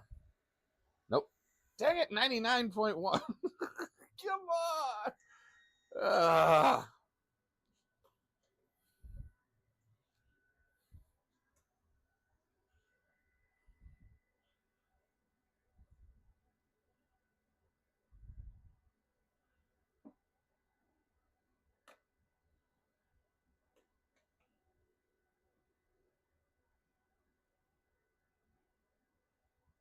99.1, and it's loading the last. Yeah, of course it would be. The last of the color right there. All right, let's get this ready to yank this top out and the bottom.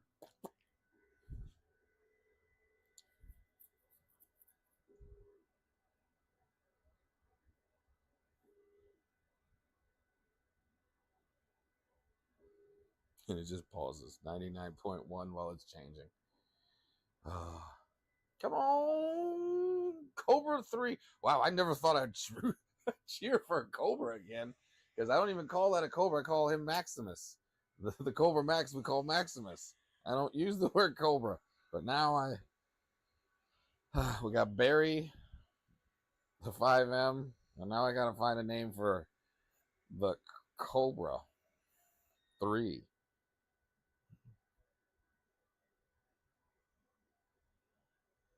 There it is. There it is. And again, yeah, I'm sure there'll be a G code update. All right. Yeah, definitely a profile update to change the G code out. Not horrible. Oh, look at that. So, with the slice. Oh, no, there it goes. Never mind. It's still doing it. Dang it. So, with us slicing it, it still did the whole go to the back of the bed and then wait for you. Yeah. So now I have to pull you forward. And what did I print? In multicolor? That's what we did. Oh, come on. Don't turn upside down on me. There you go. We did that in multicolor. So you got the 1, 2, 3, and 4 colors all on the ace. And that's a big purge. Why they need it? Well, again, that's a lot of purge. But when we have the Orca, we'll be able to do that. So while that's on there, we're not too concerned with it. But we're going to go ahead and open this head up. It's supposed to be magnetic head. What happened to magnetic head pulls right off? I'm always afraid to pull magnetic heads. I don't know. Where's my handbook? I don't want to rip off the head. It says magnetic removable head. Am I tripping?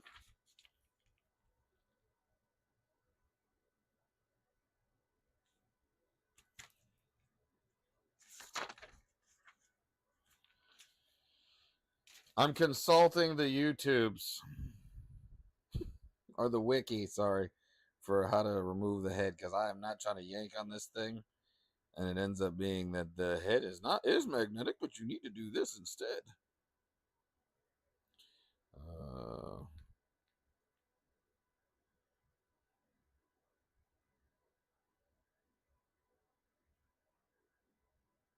You can remove the Cobra 2's head. You can remove the Cobra 2's head. I don't need a Cobra 2 head.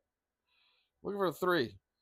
Yeah, remove. According to the picture, the head is not secured by screws and can be removed directly due to the magnets holding it in place.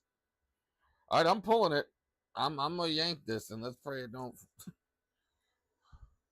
It's on there awful tight. I'm missing. Is there tape?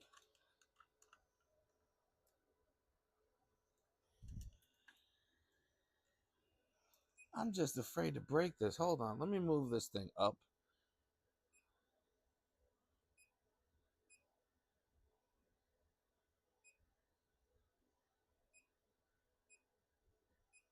Oh, shoot. Got a home first.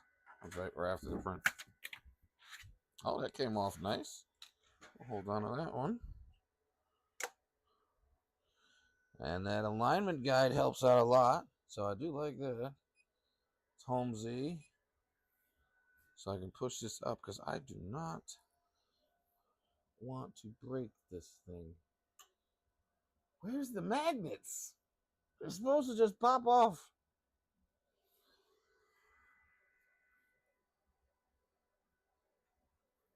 That's a lot of force. That's a lot of force. I am really afraid of breaking that.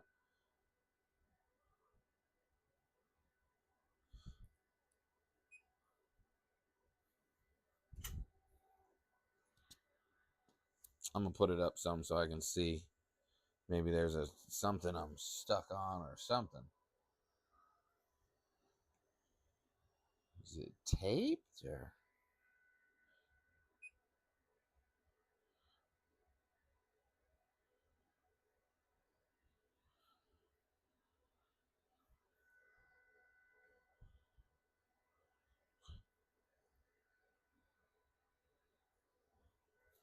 What the heck am I missing here?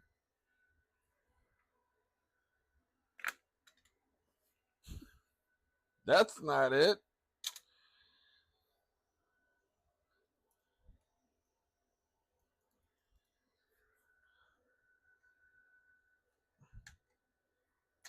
Oh, something popped.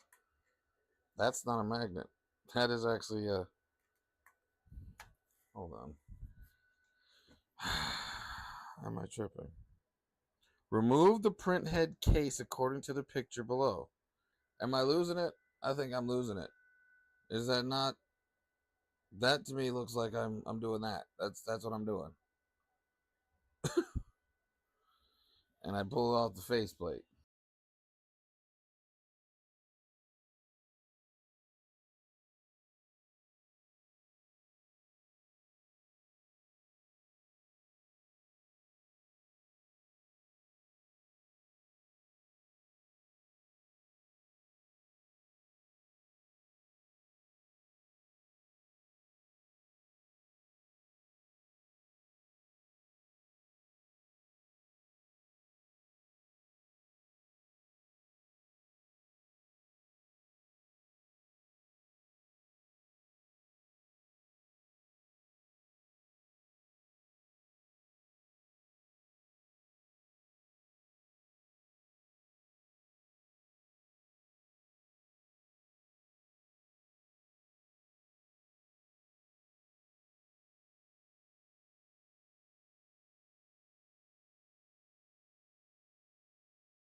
New lavalier. Is that better?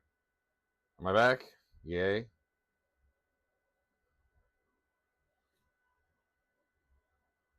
Maybe your model is early, but yeah, push the left button. What left button? What left button? Am I losing it? I think I'm losing it.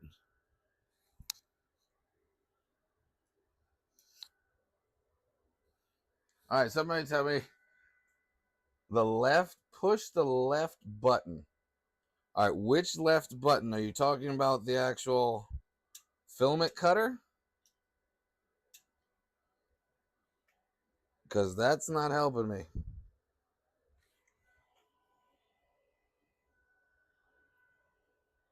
What button? That's me yelling at myself. So I'm like, where am I missing this button at?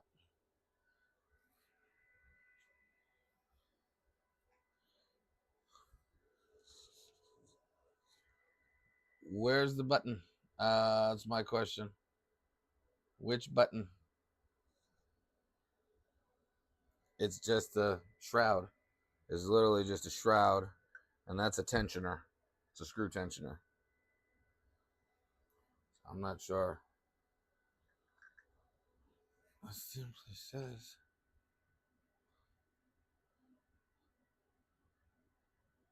clip the signal.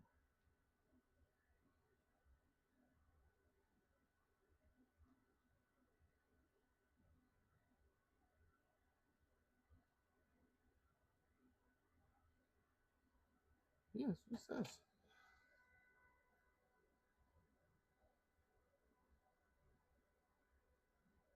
The bottom and right side. You can always trust Aurora, that's for sure. Let me see. Let me see what she's got. I know I watched her original video this morning. It's like, great, right when I'm about to open mine. But that's great. She's good. I do like her. She is, you said, 1 minute and 1 second. Yeah, it's the same picture I have also on there. It's just a picture. Yep, so it's going across.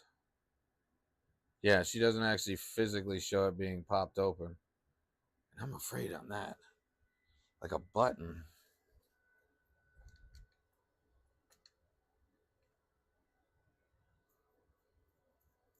I'm so afraid.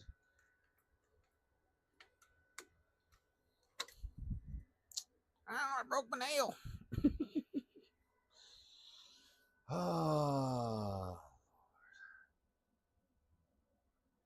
It's like I'm trying to be not that guy. It says, I've got this. Come on. Is that the... I think this is a... Nope. No, that's just part of the clip. Thought this was a button in here, but no, that's just a clip. Yeah, how the heck? See if Anycubic put anything out on their thing, because I am... How am I going to change this nozzle? I mean, obviously, I could probably take the silicone sock and everything off from underneath, but that would be a nightmare. Let's just look up nozzle change and see how they do it.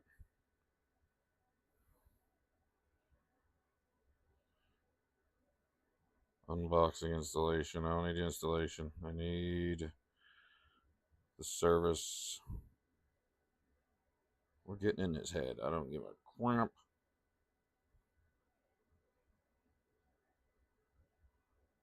That's just assembling. Everything's just assembling. It's not telling me how to replace it. Oh, come on.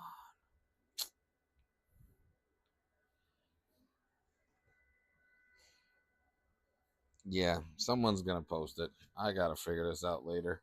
We're not going to keep everybody up all night with this. We're opening the bottom. All right, shutting it down because I'm not risking another... Shutting it down. It's cooled down, so we're good anyway. And the bed cooled off. Bed's cooled off. All right, I'm going to unplug this Ace because the Ace is screaming at me. I guess you're going to have to turn off your Ace or watch the lights flash at you when you turn off the printer. Oh.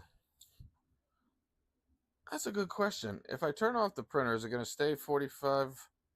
It must. It must. Maybe it just tells it to do that. I'll have to figure that out later because I already turned it off.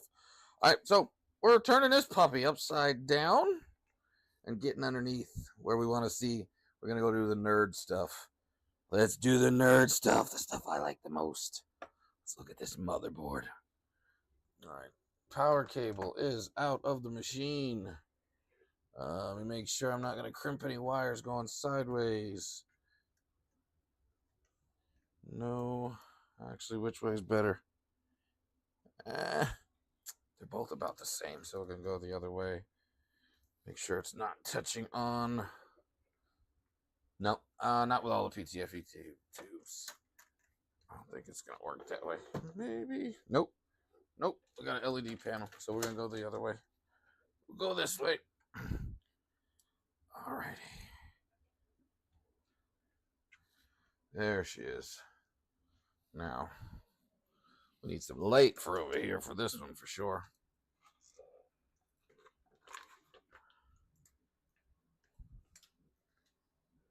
All right.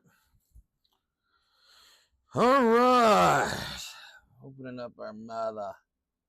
What are we rocking with in here? I can't tell which screws we're rocking. But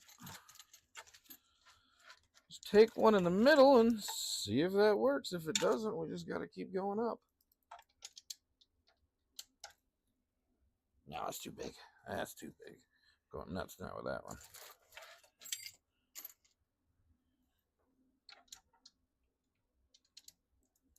All right, there we go. We are removing the cover. What did they say? Oh, it's only 2 screws. That's it? Yeah, it's only a magnetic head that just pops right off.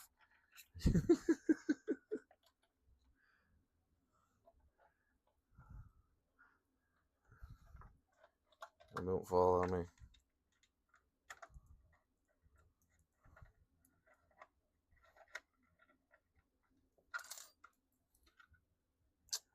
Really? Oh. Well, that should make a difference. That shouldn't make a difference, but you never know.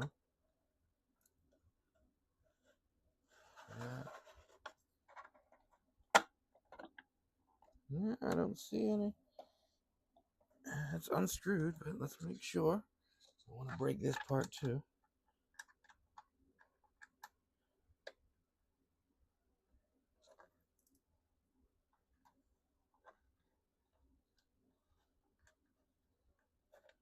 There we go.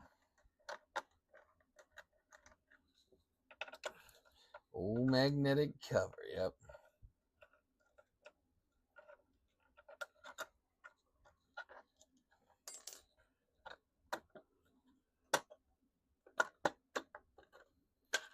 Careful of your fan. No, okay, I found it. I see it. I see it. Oh, we got the big fan. All right, so we got the big boy fan in there for this one. Thank God. Let's take a closer look.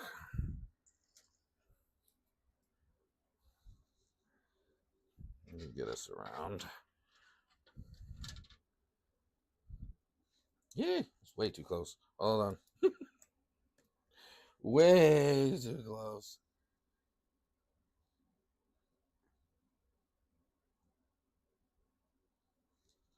There we go. Okay. So.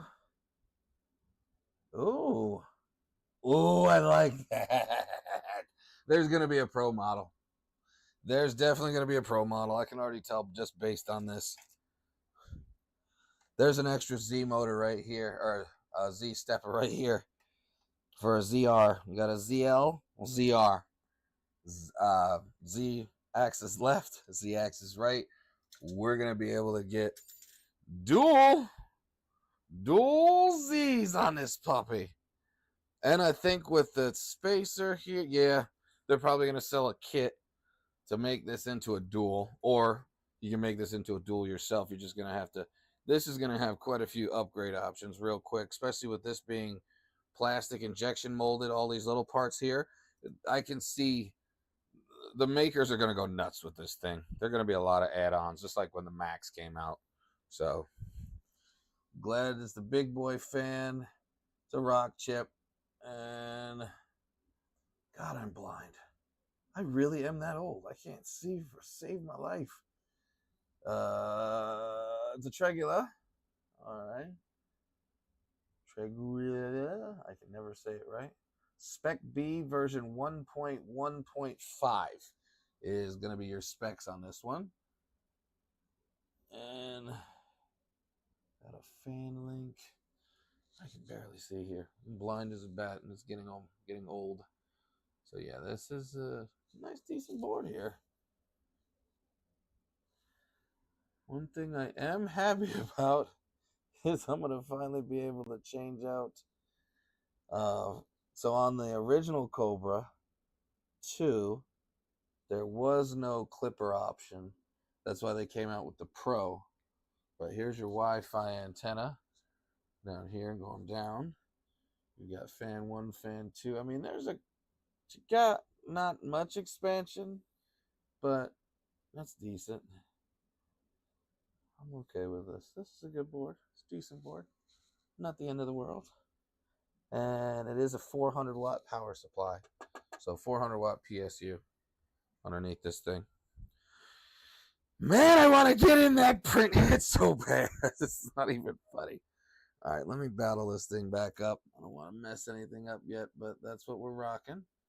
That way I know what I'm messing with later.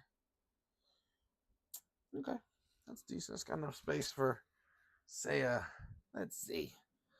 Yeah, it's a decent board, so I really don't see a reason to change it out. But I'm pretty sure you can fit a standard board in there. If not, you still got plenty of expansion space down this way. On the bottom here, you got still some empty space. You got gaps to fill. It'd be tight, but you can modify this. You can modify it. Oh, 503, 504. All right, I'll check hers and see what she did, because nobody's calling STL Denise at this time of night. I'm going, how did you get your headpiece off?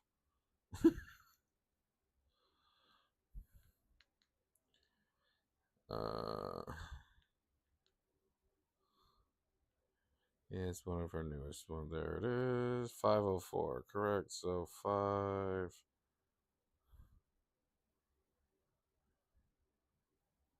All right, let's see. She took it off to the left. She did one of those.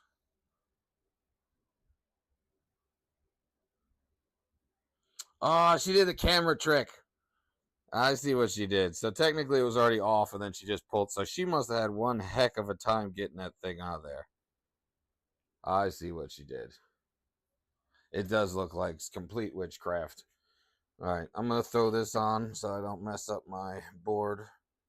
And once this is on, where is this screwing in at? Oh, there they are. Make sure this goes in nice and clean. And then I'll make one more attempt at the head. If I can't get it off, I'm going to call it a wrap. I really want to get that head off. There we go. I just had the screws. Oh, there they are. There's one. There's two.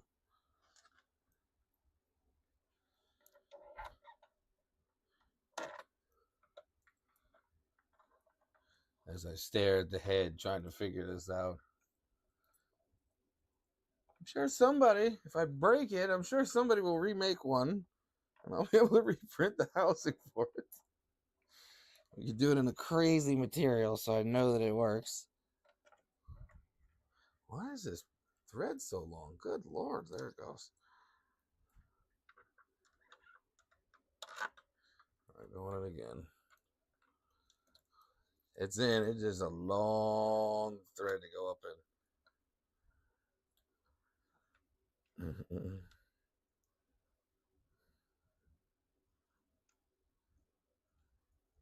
Come on. There we go.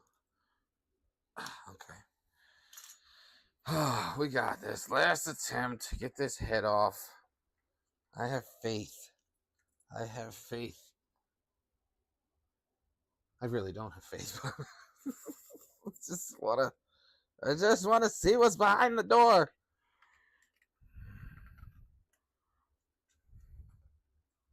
Feel the rhythm. Feel the rhyme. Get up time. It's bobsled time. Go running. Oh yeah! I did it. Ah! Magic. All right. What magnet? Where the hell are the mag? There is no magnets on this. There's no. It is clips. Clip, clip, clip, and clip. So it looks like you gotta press. Oh wow. Yeah, you really gotta press in hard. So it looks like you gotta press in hard to clamp here and then pull back and up from what these clips look like. All right, let's get in there. Sorry. Got it. Magnets coming. Yeah. Let's see. All right, let's take a close-up gander at this hot end. Come on. Zoom me. All right, so let's get up.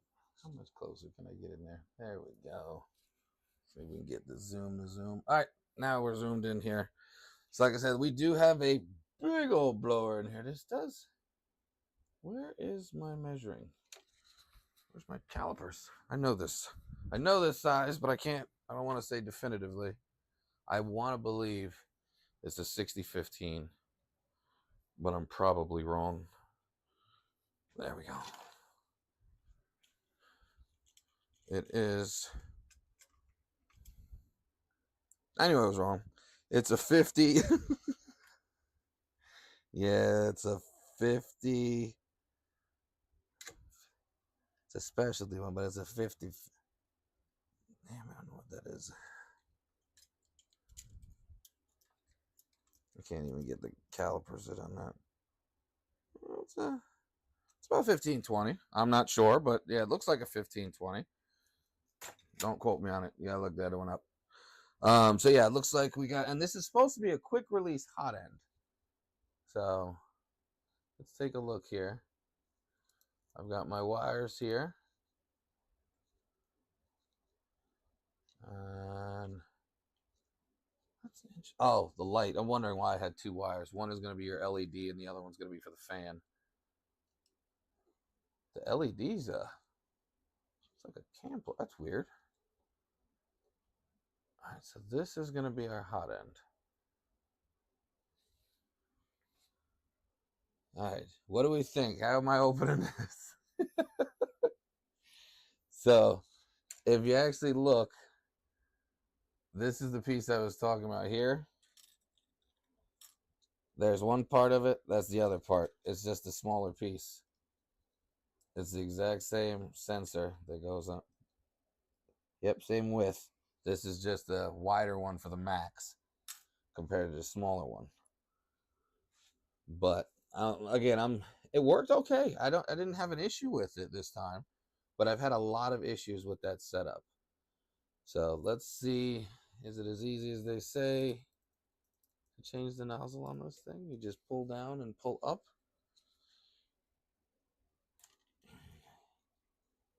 A1's winning this one. Yeah, A1 for nozzle change, definitely. Because this is not a simple, you got to have some tight fingers in there to get that off. Let's see.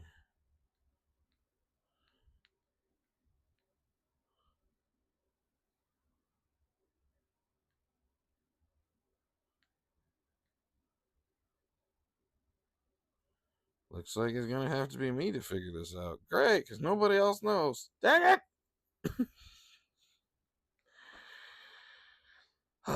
Okay. Change it on it. I don't need a Prusa. I don't need none of those. Nozzle swap on everything but the Kobra 3. Nozzle replacement video tutorial, whatever. Yeah, this thing is so new. There's not much. How to replace the nozzle. Anycubic's wiki doesn't even have it on there. Are you kidding me?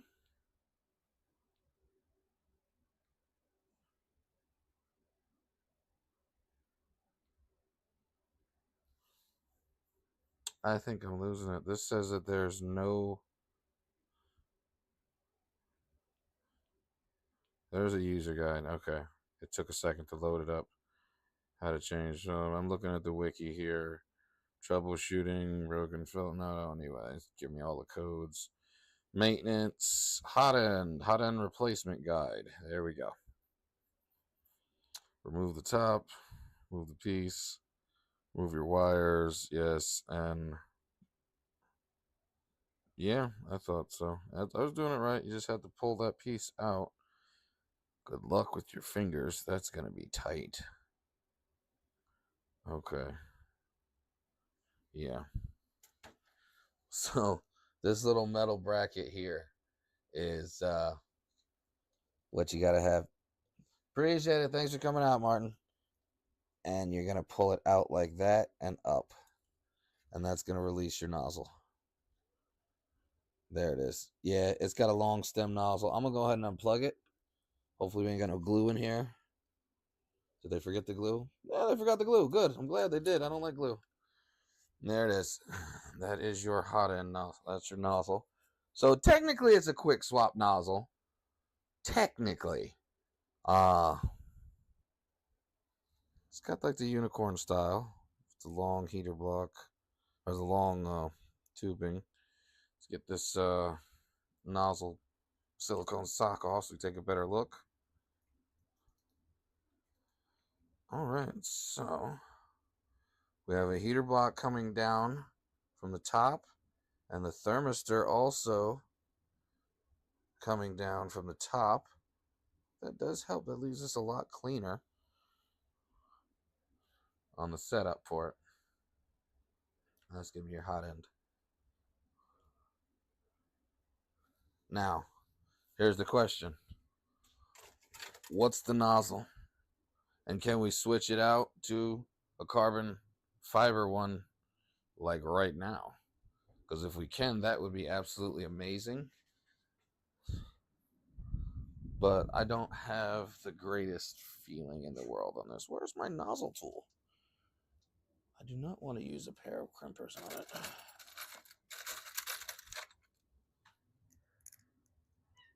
There we go. We're just using the old-fashioned crap ones.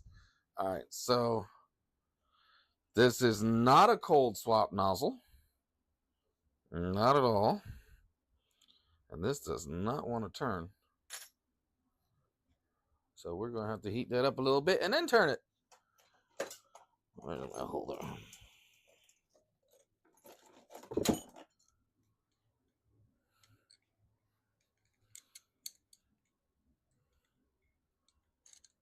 See how well I can not damage the block here.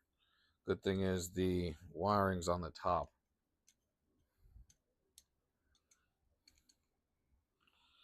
All right, let's see. Do I have my heat gun? Probably not. Let's see, if it snaps off, we're good. Nope.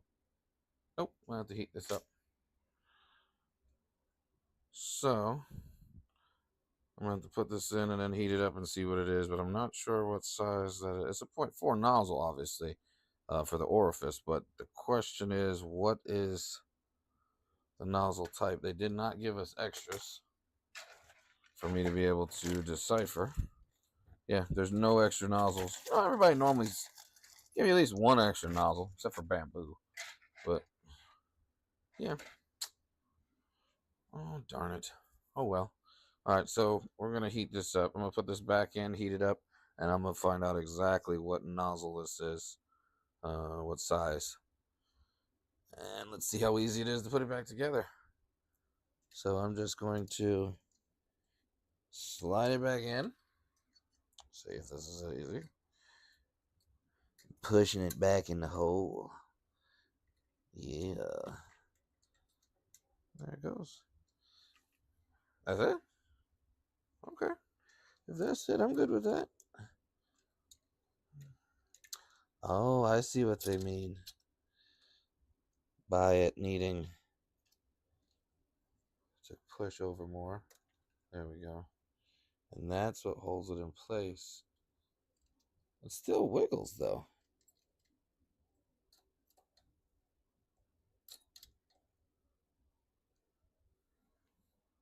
I don't think I'm in all the way.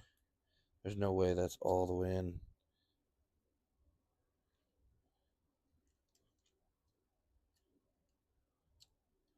Nope, there it goes. Okay. Figured it out. No, stay in there, you little bugger. No.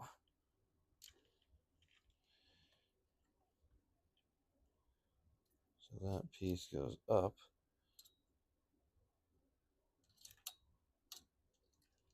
Yep, it goes in, and then this holds that.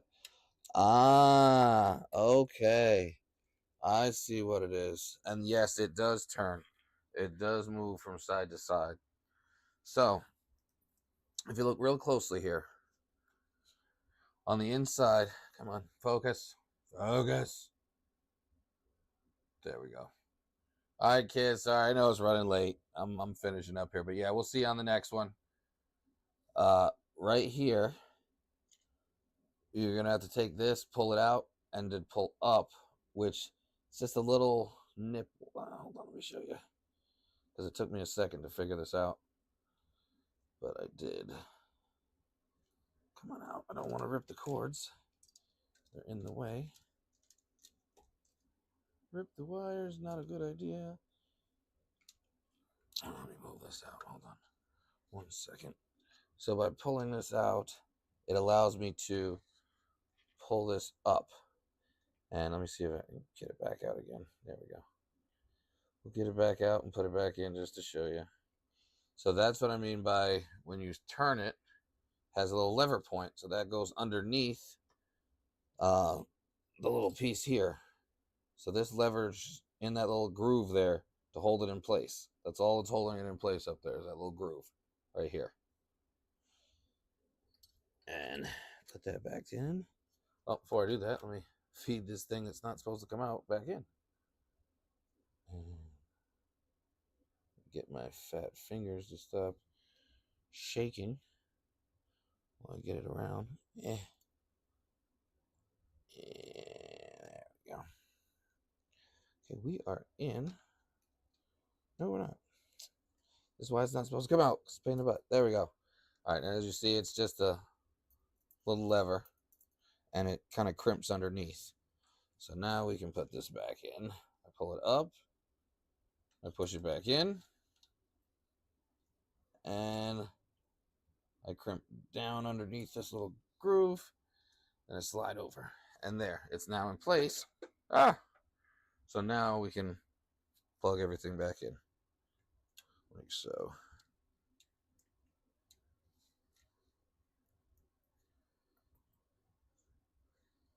Come on, baby. Backwards, I think. No, good. There we go. All right, and we're going to put the silicone sock back on. And we're going to wrap it at appy-dee-dee-appy. So yeah, that's where your sensor is. This is the same sensor. Again, this is the larger one for the J6, I believe it is, hot ends for the Kobra Maxes. But they still have one on these, on the Kobra 3s. But yeah, that's what we got. So I'm going to buckle this thing back up. If you guys want to see anything else, just let me know. While I'm buckling this thing back up to put it away for the night. Well, I want to not say put it away, but let you guys go, and we'll do some shorts on this thing for the night to get it where it needs to be. Oh, that's right. Okay, so the wires need to make sure they're out of the way when you're closing it as well. Don't want to crimp those. Clipped and clipped. All right, so we're back in action. The head's back on. Everything looks good. Let's turn it back on. Make sure we have power. And then I should be finished with this for tonight.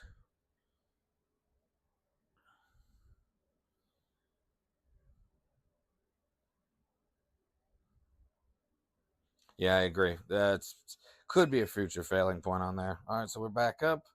I got temp. I got everything looking good. And is it still reading the ace? Oh, that's right. We disconnected the ace. So I just got to connect the ace back in. And this is the last question I want to answer.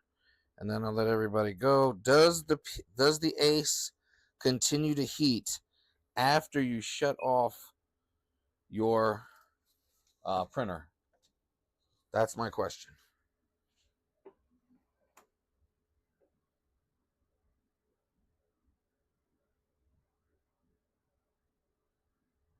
Yes, I agree. And I was one of those people who voted for that. Don't get this printer, just to be honest with you guys. I also voted don't get this printer. All right, so we're looking good. Make sure temps are good. All right, so we're going to put on the dryer. That's PLA in there. We're going to let it go for 4 hours. All right, so it's on. I can actually hear it running. It's got a nice little motor going on. And I'm going to shut off the printer as soon as this gets to 45 degrees C. Right now it's saying it's at 40. And it's got 41. That's actually pretty quick. Well, now it's staying at 41. But once it's 45, I'm going to shut it off and see, does the ACE stay on? If it stays on, that's awesome. That's great. That means, but then my question becomes, how do you control it with the printer off? That's my big question.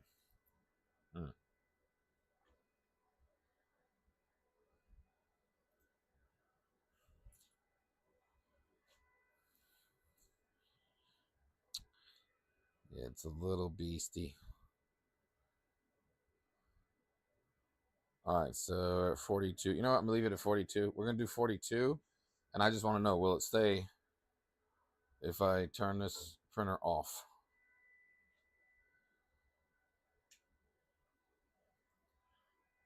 Printer is now off. I am now getting the flashies, as in the printer is off from the AMS. Now, or I keep calling it AMS, the ACE. I'm now going to unplug the cord from the printer. And now unplug the cord from the printer. So this thing is sitting by itself, and it is still on.